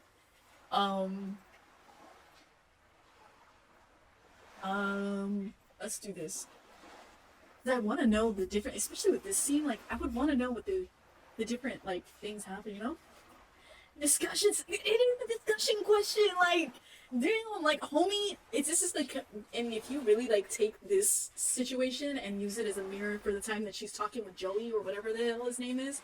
Like, homeboy was talking about, I could have been a movie star, and they're talking about the movie star now. Like, this is actually so wild. Like, he said, my mom called me handsome. I could have been a movie star. Like, what? Yo, this is actually very well thought out. It's like, the threads are there, and they're so, like, it's just so subtle. It's so subtle. Okay, so it's not disrespectful is a nuanced one, but that's like the first answer is it's not disrespectful. The second one is it might not be good. And the third one is I don't know, which is true. Like I have no idea. And I honestly feel like they're a reader. Like they understand that it could be anything, right? But I don't know which one she would really pick. I would say I don't know, especially because I don't know homie. But Ruan is a very interesting person to have at the center of this. Honestly, you feel like you get it as an artist and as a consumer. Yeah, exactly. Like, I feel as though like especially when something is attached to like you having to live off of something, like it doesn't necessarily mean like I don't know. If I feel like you could detach yourself from it, but at the same time, like it's still you. It's just a little like refracted, I guess. It's hard to explain, but I don't know how work in quotations feels, like how I would feel if like 50 years from now somebody was watching this stream. Like how, that would be weird, right? That would be weird as hell. But I don't know if it would be like how disconnected it would be from what I'm feeling in the moment. I don't know. It's weird. Especially if the artist based their work on their experience and made it as art. Yeah, exactly. Which honestly, like, I feel like a lot of some of the best art does that. Because it's so, like, when you can attach it to your personal experience, there's almost no, like, there's no direction. There's no, like, people aren't projecting their experience onto other people. It's centered on how they've experienced something, which is something I've tried to do as much as I possibly can. But I think is, like, I feel like very hard to do when art is also like, it depends on the medium of the art, but like you also take from other people, right? When you're like using references or you want to like explain something in a specific way and you really like the way somebody else did it, it's like a very communal experience. But then it's also like it's what you chose to see, so it's your own personal experience. Oh my god, like that's, oh my god, that's why it's like ooh. But also, as a consumer, I feel like art is made for interpretation anyway.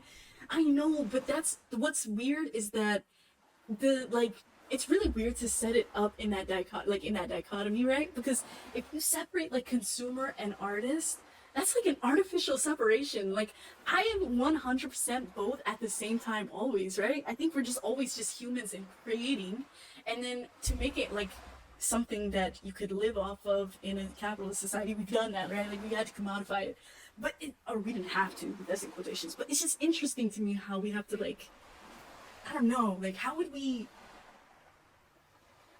say if it's respectful or not? Like I don't know about the respect question, because is that even like a part of it? Like when you make something, is it respectful? Like if someone is consuming it without thinking about you, is it respectful? I don't know. I don't think it is. I'm coming to the conclusion now that it's not necessarily the most respectful thing. I think it just depends on who's in what kind of, who owned the narrative. Like, okay, now I feel like I'm going down a tangent. I'm not gonna lie, I feel like I'm going down a tangent. But like for Zombie, right? Like Audre Lorde wrote her own mythography, and in the mythography, there's a lot of like, I think autonomy and how she presented her bio. It's a mythography, but it's really a biography. But it's myth because people choose what to put in it, right? I think because she wrote it herself, it's very much like they have the ownership over that, right? You're adding this to your Goodreads, please do. It's very much like Audre Lorde goes through like so many in quotations like historical events, and like literally treats it as if like these aren't like the signifiers of what was there living at the time. Like I felt like I got so much more of an idea of what was happening at the time based on her personal account, which was sick. I was like, it was honestly, it's a gem. I treasure it because I've never felt that way, because I didn't feel like anyone was honest enough in anything I'd read up until that point. And oh, Nick, thank you so much for the lurk. I appreciate it. I hope that you can get comfy and do what you gotta do. I feel like you at work, but I realized that I don't know what to, I think I don't know is the answer, but at the same time there is no real answer, right? Alright, I'm gonna click I don't know. Because I feel like what Michelle would do is think about it. And think about the question in a way that is nuanced. So I'm gonna say I don't know. That's a hard question to answer. I don't know the answer to it. That's okay. Perhaps there is no right answer. That's right. I think you're a thoughtful person, Sam. Thank you for sharing your thoughts with me. You really think so? I was afraid I gave you the wrong impression. No. I really appreciate you coming out with me today. It's fine, I didn't have much planned today. You're such a liar! You said you had plans! That's why you had to go back home! I bet you didn't go. I know they're gonna call her out. I know they're gonna call her out. It's not even that she's a liar. She's a bad liar. Like, you could just say I have a strict curfew, my mom is on my ass. Like, just say that. I say this, but I don't know. I'm happy to see the stars with you. Oh my god. It's nice that we can talk frankly. I enjoy spending time with you like this. Oh, water in the background, please. The sun should be setting soon. Will we really see the stars from here? Yes, just wait patiently. Woo! Ayo. Ayo. The sun had finally begun to dip beneath the horizon. As it grew darker, stars started filling the sky, appearing one after the other. Oh, let's fucking go. What's that one? It's such a bright star. That one is called Vega. Oh my god. Now I need to know what they're talking about. Is this a Vega star or constellation? Oh, it's a star. Ooh, interesting. I know, absolutely. You know what? I took one astrology, see, this is what I mean. I took one astronomy class, and I still, to this day, call it an astrology class. Because I really don't remember a single thing from it. I remember nothing at all. Well, I remember some things like the moon phases, but that's it. You said star bombs, stars, all of the lights. Oh, I don't know why it reminded me of that. Shiny things. Oh, did I skip something? Oh, Vega? It's one of the stars that form the summer triangle. Ooh, summer triangle. Ah, not this, another summer thing. Hold on.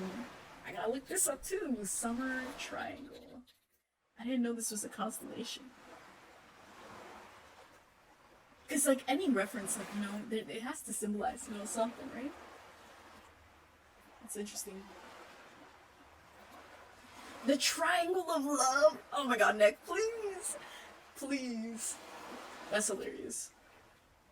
You see the other two stars there? So that's Vega. And that's Altair with the neb over there. Oh, I see it. I know that story. Oh my god, they're explaining it right now. I'm sick. Mac, you might be right. The star-crossed lovers, the cowherd, and the weaver girl. Huh? See, and this is the thing. They're bringing, like, the folklore kind of story elements here. I'm like, hold on. Not you saying I see no stars. I'm actually sick. They're up there. They're up there. You are a prophet? Hey, oh, hold on. They actually be looking at the stars, too, so... I see you. I see what you're saying. Go ahead, Nick. The star-crossed lovers, the cowherd, and the weaver girl. That's so interesting. Cause what?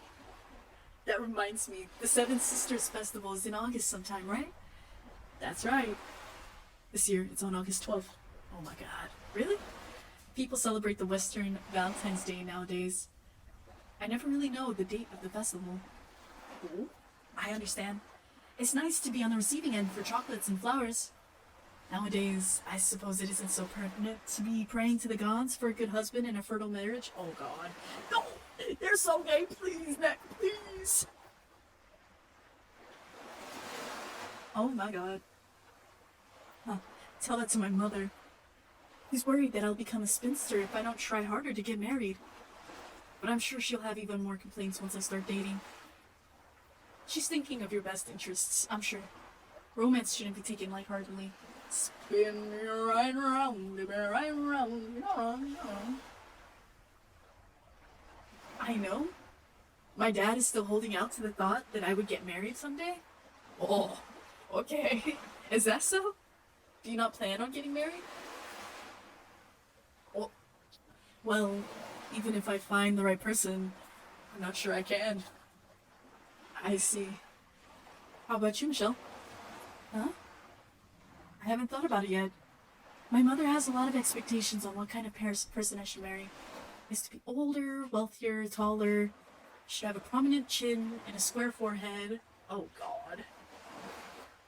Marry the stars? What's he gonna do? You're not wrong. You're not wrong. His lips shouldn't be too big and his eyebrows shouldn't be too thin.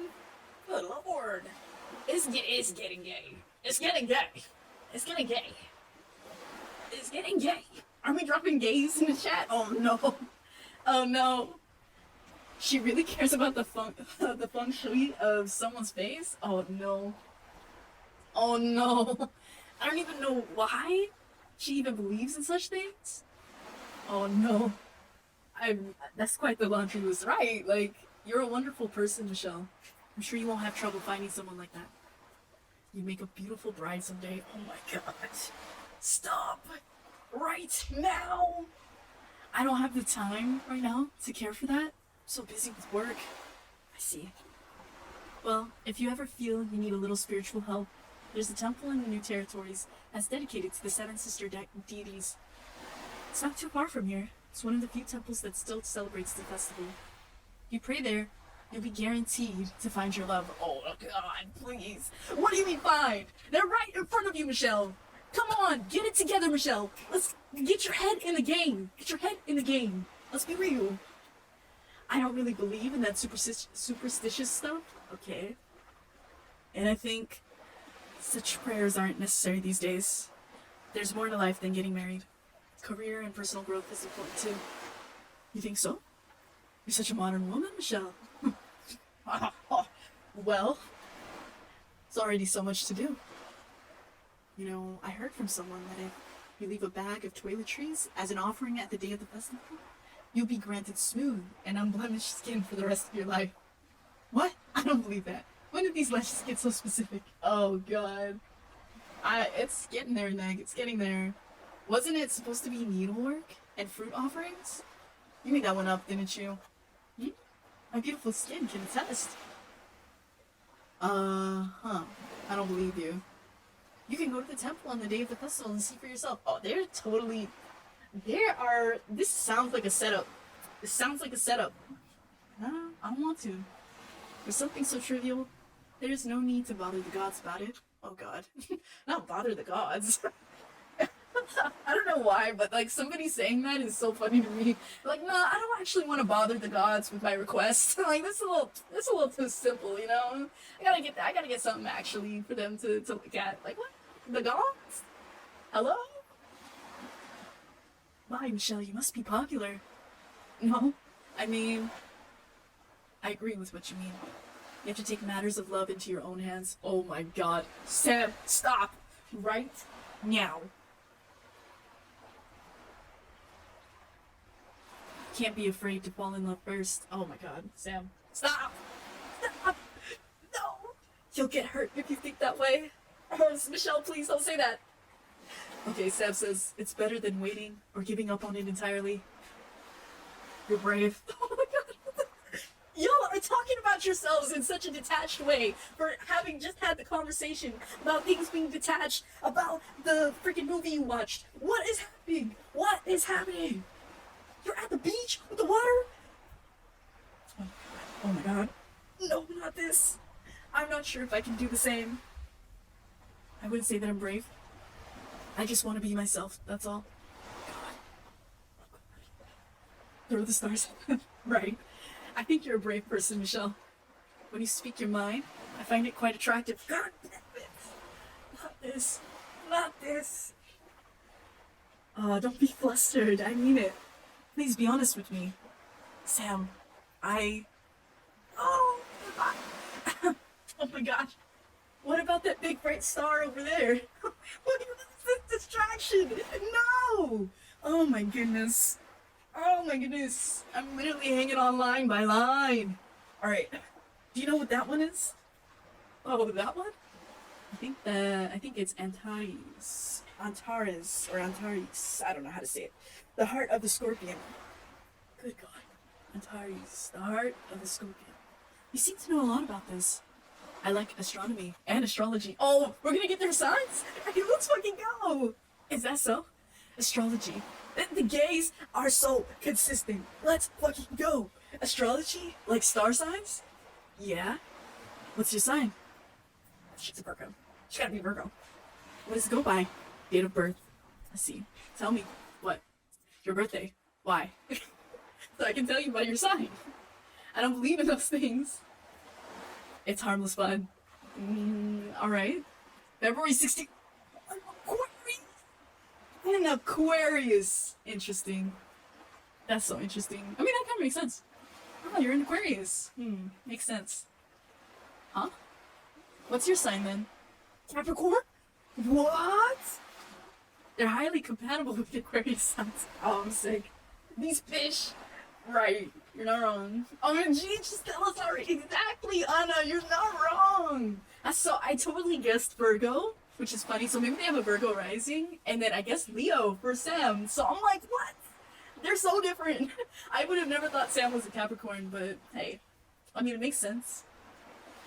Is that so? No, I made that up just now. What? Compatibility is all about how you try to understand each other, don't you think? Hold on. Why are you just making things up if they already... That's actually hilarious. Of course. I didn't think for a second that star signs mattered. But you never know. Okay, what? Alright, how about your lunar zodiac sign? Ooh. Do we have guesses? Do we have guesses? I think my guess... This is kind of hard, but they're in 1986. And their homegirl on the left is 23, I believe. Lion? I don't think that's in there, Nick. They're very much concerned about, maybe they're like a rat? I don't know. I just say that because I'm a rat. I couldn't tell you. Maybe something that's hardworking, an ox, maybe? Or like a bull? Maybe the cat. Oh, the cat and the dogs were coming through? I'll say a cat. I'll say a cat. Because that came, capybara. Okay, Nick. Alright. Alright. What is it? Tell me, please. Rabbit! Ah! That's so cute! Oh, next year will be your year then. You'll be turning either 24 or 36. You'll be reaching a big milestone. There will be challenges in the coming year for you. That's why I didn't want to tell you. So, you're 35 then? Thought you would be younger than me. I'm 23. They got this memorized for real. I mean, they are in Hong Kong, so it makes sense. What's your zodiac? I'm older than you. That's all I have to know. What? Okay, I was born in the year of the dog. Rat, ox, tiger, rabbit, dragon, dog? So 33 or 25? Huh? I'll look it up later. Oh, okay. I don't know. I really don't even know what's happening here. Okay. Oh, they're 27. Okay.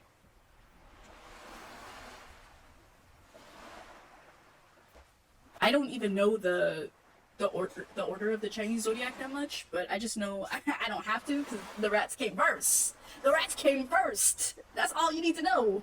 That's all you need to know. What do you mean by oh? Ooh. I don't know about this. Honestly, they kind of seem like they would be this age, but that's just because I don't know. I don't know why this is I wonder what this would do. Let's save the choices, see what happens. She always talked about her being like, I think that she would say that we would be this age. I don't know though. The goats forever? Yeah. Goat. Wait, goats were on there? Damn, this water is really doing that. Chinese zodiac goat? Is it really a goat? Hey yo, my bad. There is a goat. Oh, I hear it as a sheep. Ah, okay. That makes sense. I didn't know it was either like goat or sheep. But yeah, no, that's sick. I have a sheep tattooed on my right arm. Yeah, my right arm. It's a fun time. I love sheep and goats. Oh. You're mature and knowledgeable in a lot of things. You're also open-minded and adventurous. I like that about you. Michelle. Oh my god. Will we really be able to see the Milky Way from here? It depends. Sometimes it's quite visible, but other times we might have to wait till midnight for it to be darker enough to see. Right. I see. Do you want to head back now? You mentioned you had to go by nightfall. Not yet. Oh! They're literally like, this is wild because they keep on putting themselves in a situation where they feel guilty, which is weird because like they could just leave right now, right? And like just hang out with them another day, but I feel like they feel like it's never gonna happen again. Like I think that's something with the escapism of it all is like I feel like they very much were like feel like they can't, like they don't want it to end, but they also have, I think that's like a little bit more trauma informed from what we know about the beginning of this. That's so interesting. Can I stay out a little longer with you? Is that okay? Okay? Oh my god. The whole day had passed, and Sam had brought up the issue of our relationship. Oh! What do you mean? I couldn't bring myself to ask Sam directly about it. Doing that would mean I had to confront my own feelings towards Sam. Oh my god. I know nothing, I just scream. You do. You really do just scream. Like, you really just let it all go. I appreciate that though. Like, I feel like, you know, I feel like you're always ready. This is what I mean by you bring the chaos into the chat. If I know, like, if anybody is gonna bring chaos, it's Neck. No. Yay. For real. Sam was once again stoic behind a smile. I couldn't guess what she was feeling. It was as if the clock had been reset to the first day I met Sam. It wasn't bad that it was like this. Still, I knew it wasn't fair to have Sam wait with me for so long just to see the stars. I'm not one to usually have requests, but that night, I really wanted to see it. Okay, Neck, come on, not everybody can have murder on their brains. No, Neck, no. X, no. This is, Neck, now, you know this is a wholesome ass time. They on the beach, they discussing feelings without discussing them. Like, come on now. What do you mean? What do you mean? How did this turn to that? If I could catch a glimpse of the Milky Way with my own eyes, I felt that I would know. I would know how small we were as individuals in the universe, and how much smaller the things that concern us must be. I wanted to understand the feeling. Ooh, okay. This is definitely coming from somebody who said, I don't want to bother the gods. Like, I vibe with that. I wanted to confirm that it was tangible and real. We waited, and we waited. We waited for the bands of nebula clouds and star clusters to appear in the night sky. And continue to elude us. Yeah, that's because you're not being honest about your feelings, but I am not the person to say that. Listen, I am not the person. I've had to learn how to be honest, and it is a wild time. You knew they existed regardless of your observation, but you needed to ascertain it with your own eyes. Yeah, like, I feel like, especially because, like, I lived, like, many, like, when you compartmentalize your life, because I feel like when you live as, like, in an immigrant household, you very much, like, you can have your school life, you can have your home life, but they don't really meet, and you kind of, like, start compartmentalizing, so I feel like I would tell my parents white lies, just like what this main character was doing, like, really, because it was so much easier to just tell them something that they would want to believe. And so I had to unlearn that a lot, because at the end of the day, like, it didn't feel good. It didn't feel good. It just, that kind of thing, like, if you start telling people just, like, what they want to hear, it doesn't help. It doesn't help. Or even if to just be silent and let things, like, just roll on and carry on. It takes a lot to stop that. If you think that you're never going to encounter something again, but that's not the case. Like, our worlds are so connected, and, like, we can't compartmentalize things. Like, it's too hard for that. It's too hard. Use our relatable Control-Z, undo. You're not wrong. You're not wrong. That's why I kind of understand where they're coming from with this. Like, a lot, actually, but, I mean, and they are young, right? Sometime between dusk and twilight, I drifted into a deep slumber. I dreamed a strange dream. It was a scene that played out in my memory so many times since that day. I was in my high school classroom. It was the first day back to school after summer break. I was chatting with my classmates before. Oh! It was after okay, hold on. That emote is so new, like. feel like it doesn't get the love it deserves. I don't know if I'm gonna keep it, but I just have to say this emote is hilarious to me because this is the funniest thing I've seen on Twitter in the past like 5 months. Like this as a reaction. Oh, it's gold. It's so funny. I love it so much. I'm gonna keep it here actually, and vibe with it. This shoe is literally. I love this shoe so much. So yeah. Hey. This might be a little traumatizing for folks who have like anything sudden, like any sudden news that's like, you know, pertaining to like a family member or something like that. Please know you can check out anytime. But this is the beginning of this is how we started the visual novel. So it's interesting to see it come back. Hey yo. I was about to tell them the story of my summer trip to Taiwan when I was called to step out of the classroom. There had been someone who urgently needed to see me, but instead of it being my mother waiting to see me, like it wasn't my memory. Oh, it was Sam in her red dress. She gestured for me to follow her. Oh my god, this dream was wild. It was strange, as if I was put in a trance. I followed her out of the school, without question. I sat behind Sam on her bike, and she drove it into some distant place in the countryside. She for real processing trauma, like, all in the while. Like, to be fair, it's been like, what, 5 days since she met Sam? That's kind of wild. Like, she's really going through this real fast. Like, oh my god. And they talk about time so much in this. It's actually wild. We got off the bike and then walked along one of the mountain paths. Day wore on into the night. When we had reached the mountain plateau, Sam suddenly ran ahead of me. I tried to follow, however, I quickly lost sight of her. I did my best to chase after her through the thickest of trees and bushes. I was running, and before I can realize it, I dipped and lost my footing. I tumbled down a cliffside. I did not feel pain. I did not feel pain. I did not feel pain. In fact, I seemed to be in a free fall. This is what I was saying. It was quite a surreal experience falling in a dark void. Have you ever had a dream like that? Where you like fell? Every dream where I fall, I'd wake up like immediately after. But to like be in a free fall, I don't know if that's happened in a dream before. I'm trying to think if it has. It's kind of wild. I feel like I remember like falling for a while, and then finally like I had to wake up. But I don't remember, like, and falling in a dream is so oof. There's even times like I fell in a dream and I had actually fell off the bed in real life. Like it was like, I know it was like when I was more like, I just remember I was like sleeping, and I usually just take up like all sides of the bed, and for some reason like I had just woke up and I was like on the floor and I was like, oh shit, I fell off the bed. You said Disney makes it fun. Hello? No, you get monsters in your dreams? No. Either story stuff or nightmares. I get story stuff a lot. I used to, when I was a kid, do a lot of lucid dreaming. But I'm sorry about the nightmares. I feel like I've gotten nightmares recently a couple of times, and I was like, oh, this is for the birds. This is literally for the fish. Because why in the hell am I dreaming about scary stuff? Like, come on now. Like, subconscious, get it together. Like, I don't have time to be afraid. Like, come on, get it together. Like, no. Your nightmares are like horror movies? Oh, no.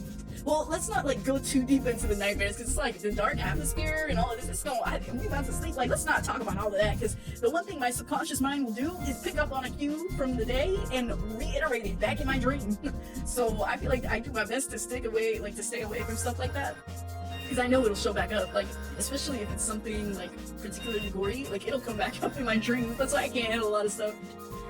But I can imagine how, like, falling in a dark void is a very, surreal experience. Especially in front of this water, you know? It's interesting. It's like giving sunken place. Let's go.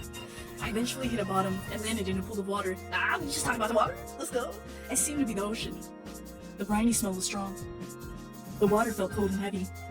I could not see anything. It was so dark. Reverse mermaid, ayo. It felt as if I was sinking. Isn't that just a human? Wait, what do you mean reverse mermaid? Wait, hold on. Isn't that just a human? Wait, I'm confused. It felt as if I was sinking deeper and deeper into the watery depths. A heavy weight pressed against me. My chest felt tight. I thought I was going to drown. There was suffocating realness to this dream. I was frightened. I struggled to swim to the surface. I couldn't fight whatever force was pulling me down. Everything became black. I must have passed out. When I came to, I found that instead of sinking deeper into the water, I found myself floating upwards. It was as if I was drifting towards the celestial plane. Not the celestial plane, please. Fish head. Oh yeah, you're right. Punch the water. Hello? I struggled to get myself grounded, but I had no control over my trajectory. I closed my eyes. I felt oddly at peace floating upwards like this. I was resigned to thinking that I would be forever lost in the cosmos when I heard a voice call out to me. I opened my eyes to find myself afloat in silvery water. The water was cool. It had clear, transparent quality to it, but I couldn't make out a bottom to its depths. From a distance, I saw the light of a lantern coming towards me. What the? Oh, they made that up.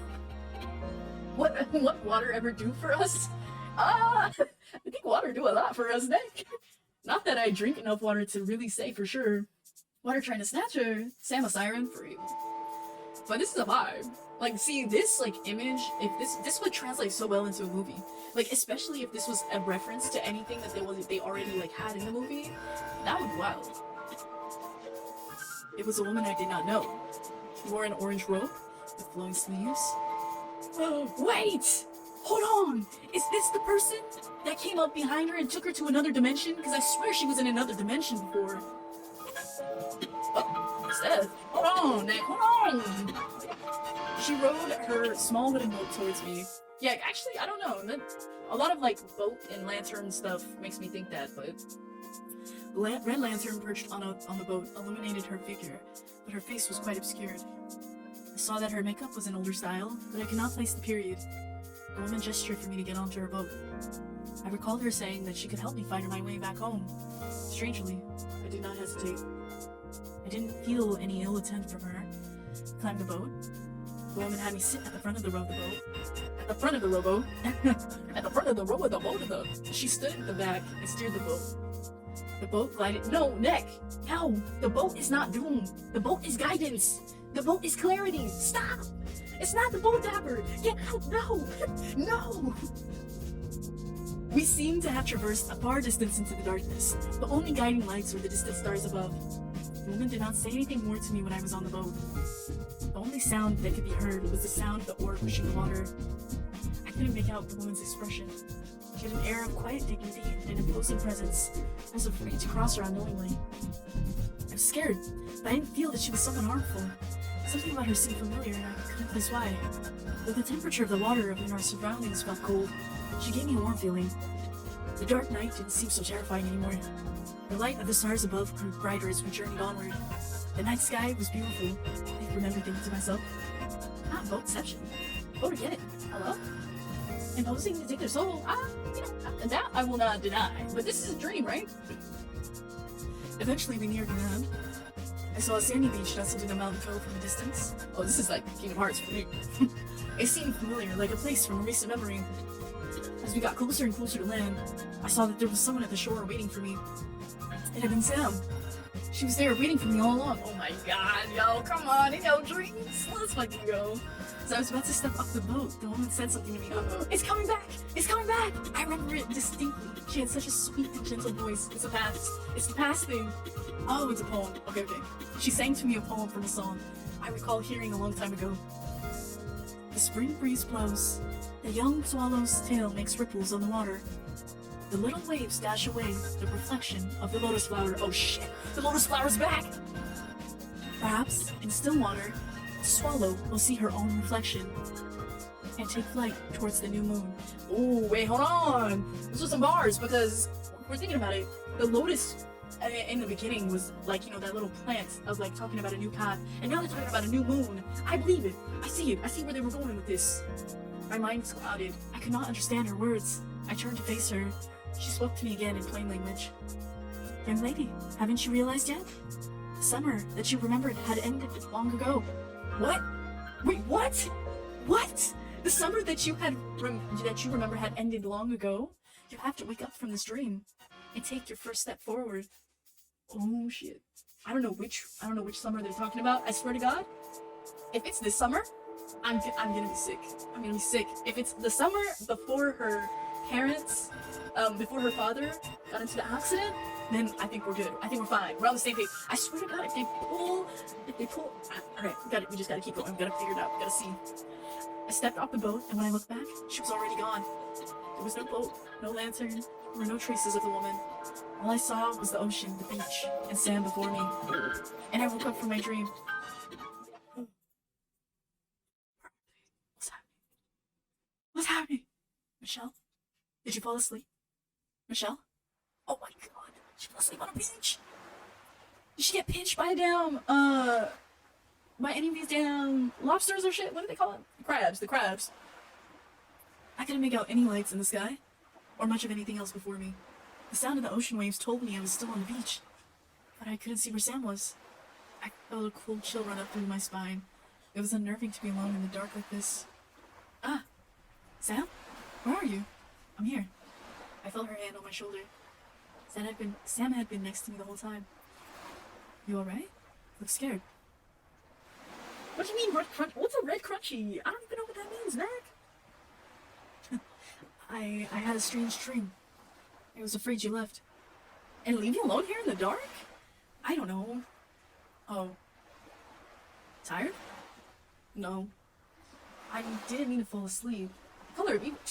Neck.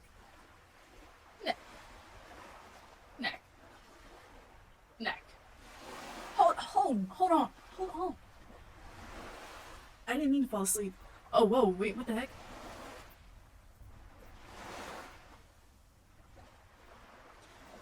No worries, you weren't out long. Really? It's so dark now. Huh?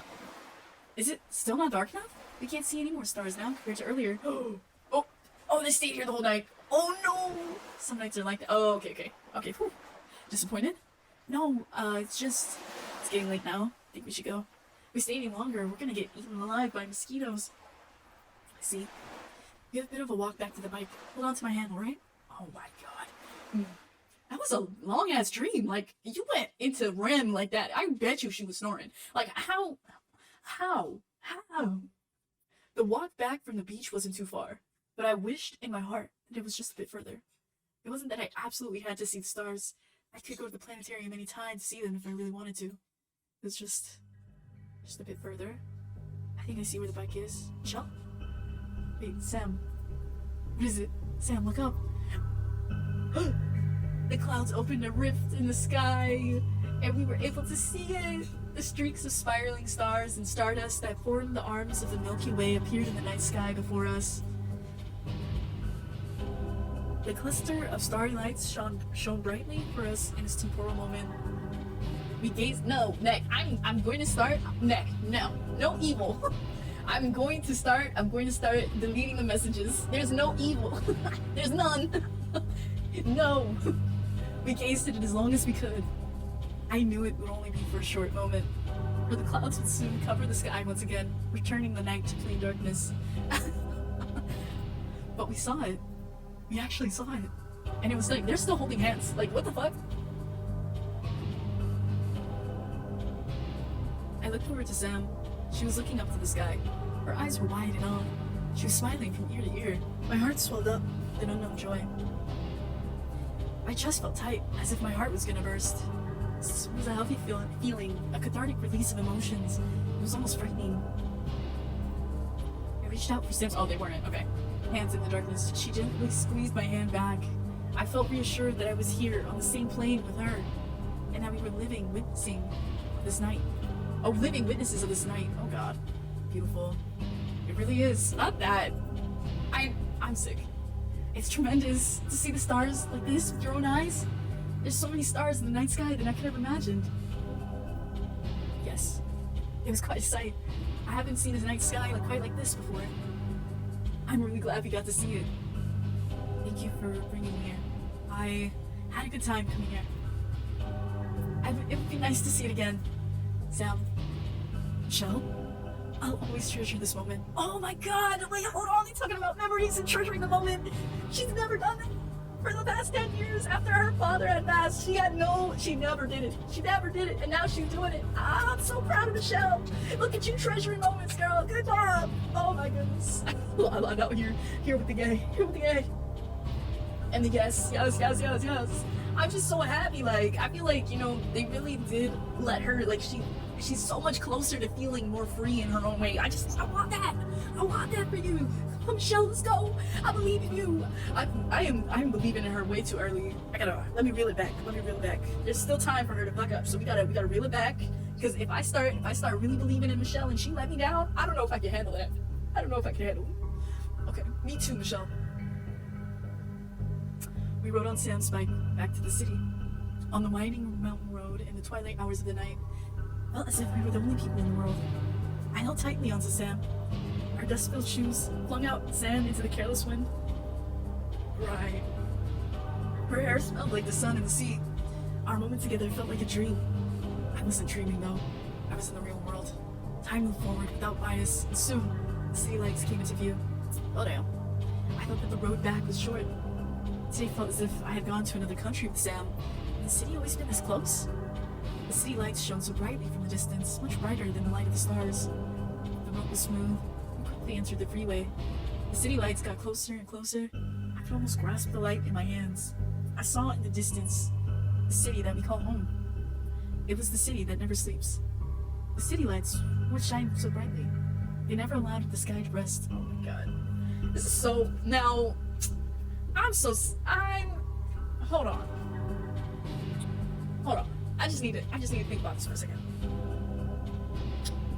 You feeling real calm right now.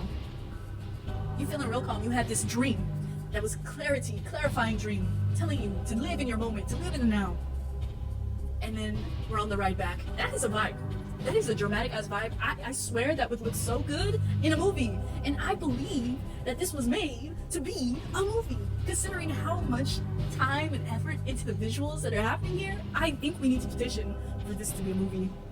And they would, I know they would eat it up. I know they would, because there's just enough content here for there to be like, I feel like there's just enough where you could like make the movie and take out so much of the dialogue. Like you don't even need all of the dialogue. You could just have the visuals and it would be enough to tell you even all of this. You know what I mean?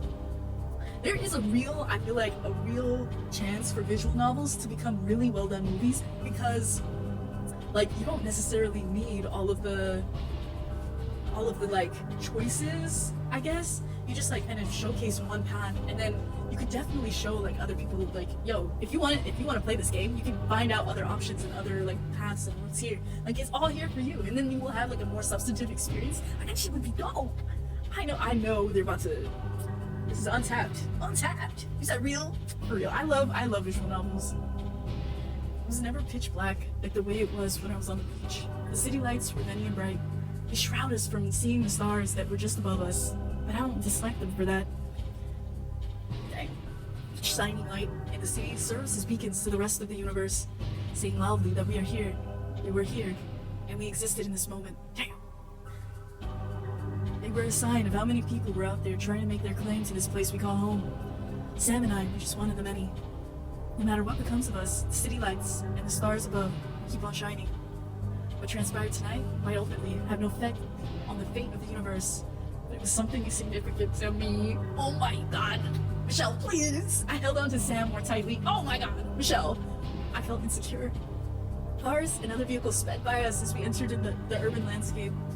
Though we were no longer alone on the road, our journey was its own. I could hear the sounds from the city clearly now. They were the sounds of traffic, the sounds of vehicles, engines, car horns, and the audible crossing signal was unavailable anywhere in Hong Kong. As we entered the city proper, I could hear the sound of people chatting on the sidewalks and the sound of music playing in the near distance. The city was still bustling at this midnight hour. My heart felt pained.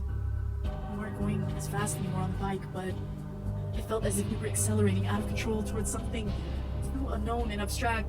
Oh, Jesus, it was such a heavy feeling. A part of me wanted to hit the brakes on this.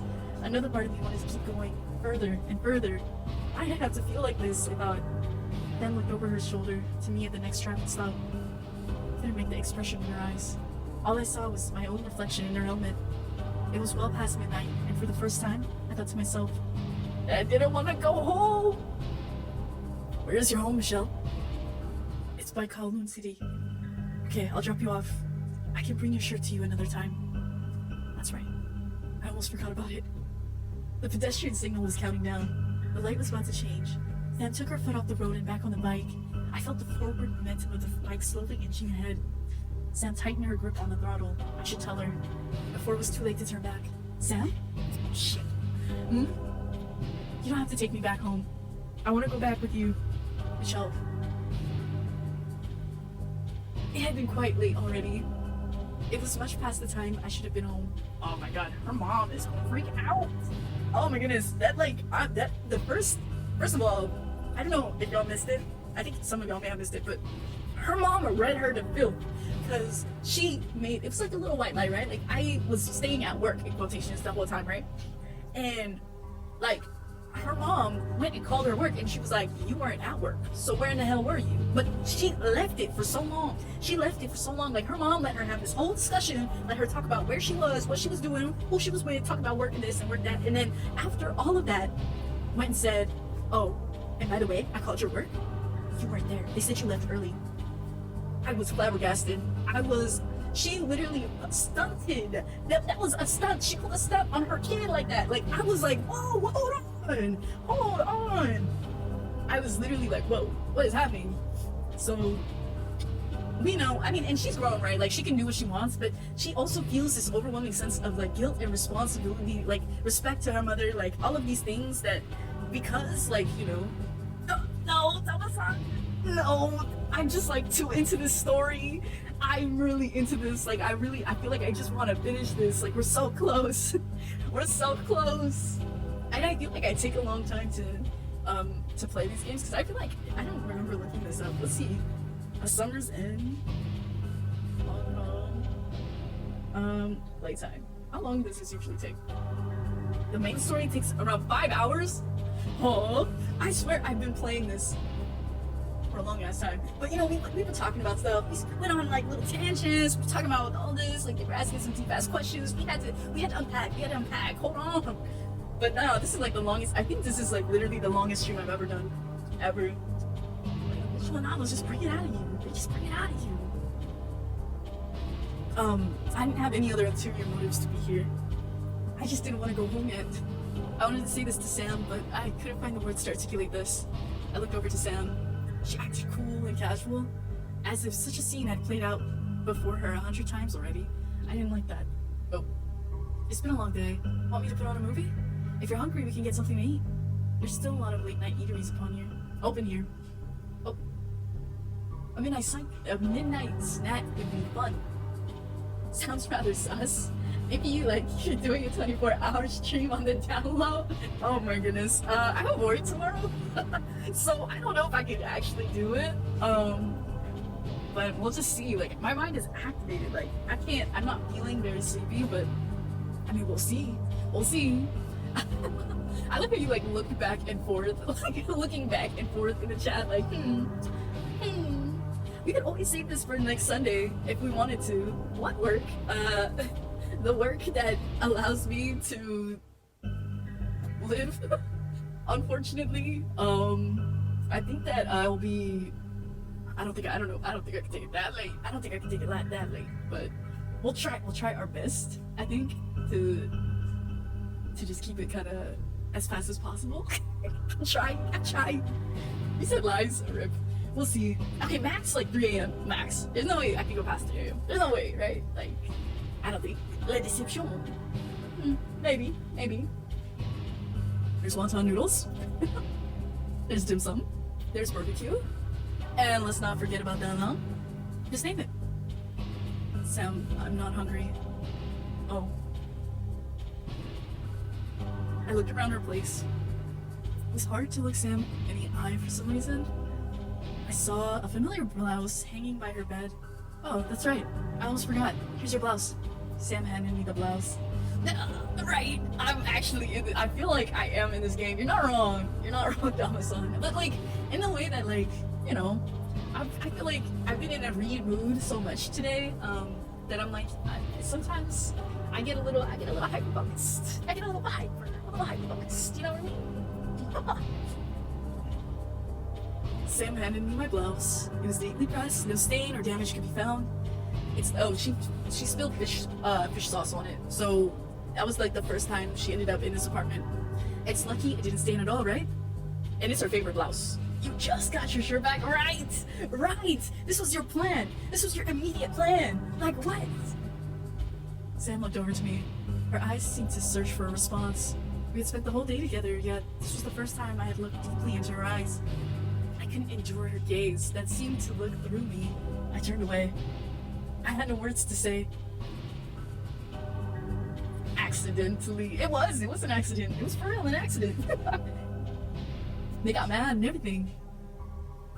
the emo wall actually made that kind of funny. To like put the gay and then just like across the scene is actually hilarious. This is so cute. Sam turned her back to me and walked over to the balcony. She opened the door and stepped out. I felt the night air fill our room. Sam seemed to be searching for something in the night sky. I didn't know what. The neon lights outside covered Sam in vivid reds. Oh my god. Nick, if you say something about reds, it's getting deleted. I stood apart in the blue dim room. Oh, interesting. The distance between us was only a room's length. See, this would translate so well to film. Like, please, please make this a movie. I'm begging. I'm begging. The distance between us was only a room's length, but the dividing line was all too apparent. Oh my god. I felt incredibly lonely like this. And this is literally mirroring the dream too. Like, you literally just have to step forward. All you gotta do is step forward. That's all you gotta do. Please, please. Rouge. You think I can't speak French? You think I can't speak French? Huh? I can parle a little français. I can do a little bit of that. And guess what? Delete it. Delete it. You can't see a single star from here. But occasionally, you can see airplanes. I know. I can't speak French or say. What? Je me parle français? No. No. No. Wait, I forgot how to say it. Like, je ne me parle français or something like that. Like, ne me parle? Ne me parle pas? Français? Something like that. I don't even know. But occasionally, you can see airplanes flying around in and out of Kai Tak. There's something about seeing a plane take off that makes you want to go somewhere. Interesting. I don't feel that. I really don't. Like, I barely want to be at the house. Sometimes when I see a plane in the night sky, I imagine myself sitting on that plane. I'm looking down on the city from the window seat of the plane, 1,000 feet up in the air. Cabin lights turn off, and I lean back, rest assured I'll be somewhere far away after a night's sleep. Oh no. Homage? Interesting. Interesting. Homage! Homage! Cheese! Cheese! Corn? How do you say corn in French? You speak French, right, Nick? Or like the Canadian style French? I don't know, the Quebecan one? Do you feel that way sometimes? I wasn't sure. Le gay. Oh my god. Le gay. For real. I wasn't sure. I wasn't sure if I shared the same feeling with Sam. I know some French, such as toast. Like you are about to be. Oh my goodness. Toast is French? That's true. I did pull it like that. You're right. That was the kind of the setup, Domicile. Delete. I didn't trust. The delete was real. And you think it's maize? Oh yeah. May or May? I think you're right. That makes sense. La maze, la may. I don't know. It's been so long. Like my accent is so bad. Oh, I forgot to read that. Oh wait, I didn't. I tried to imagine the same scene that Sam had described. That I was up in the air inside an airplane looking out the window at the city lights below. Oh no, I'm not gonna lie. Like sometimes you feel a little dramatic when you be looking at the scene below. When you look out that like airplane window and you're looking at all the lights and you start thinking all these people looking like ants and like all this stuff. Like I really be feeling like that's some main character shit. I don't know why.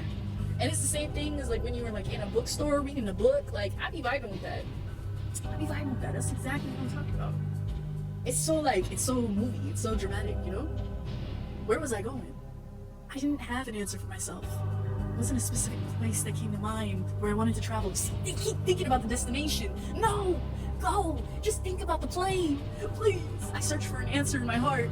I wanted to go somewhere. It didn't matter so much where. There we go. What I wanted was to go somewhere with someone at my side. Oh my god, please, no, please stop.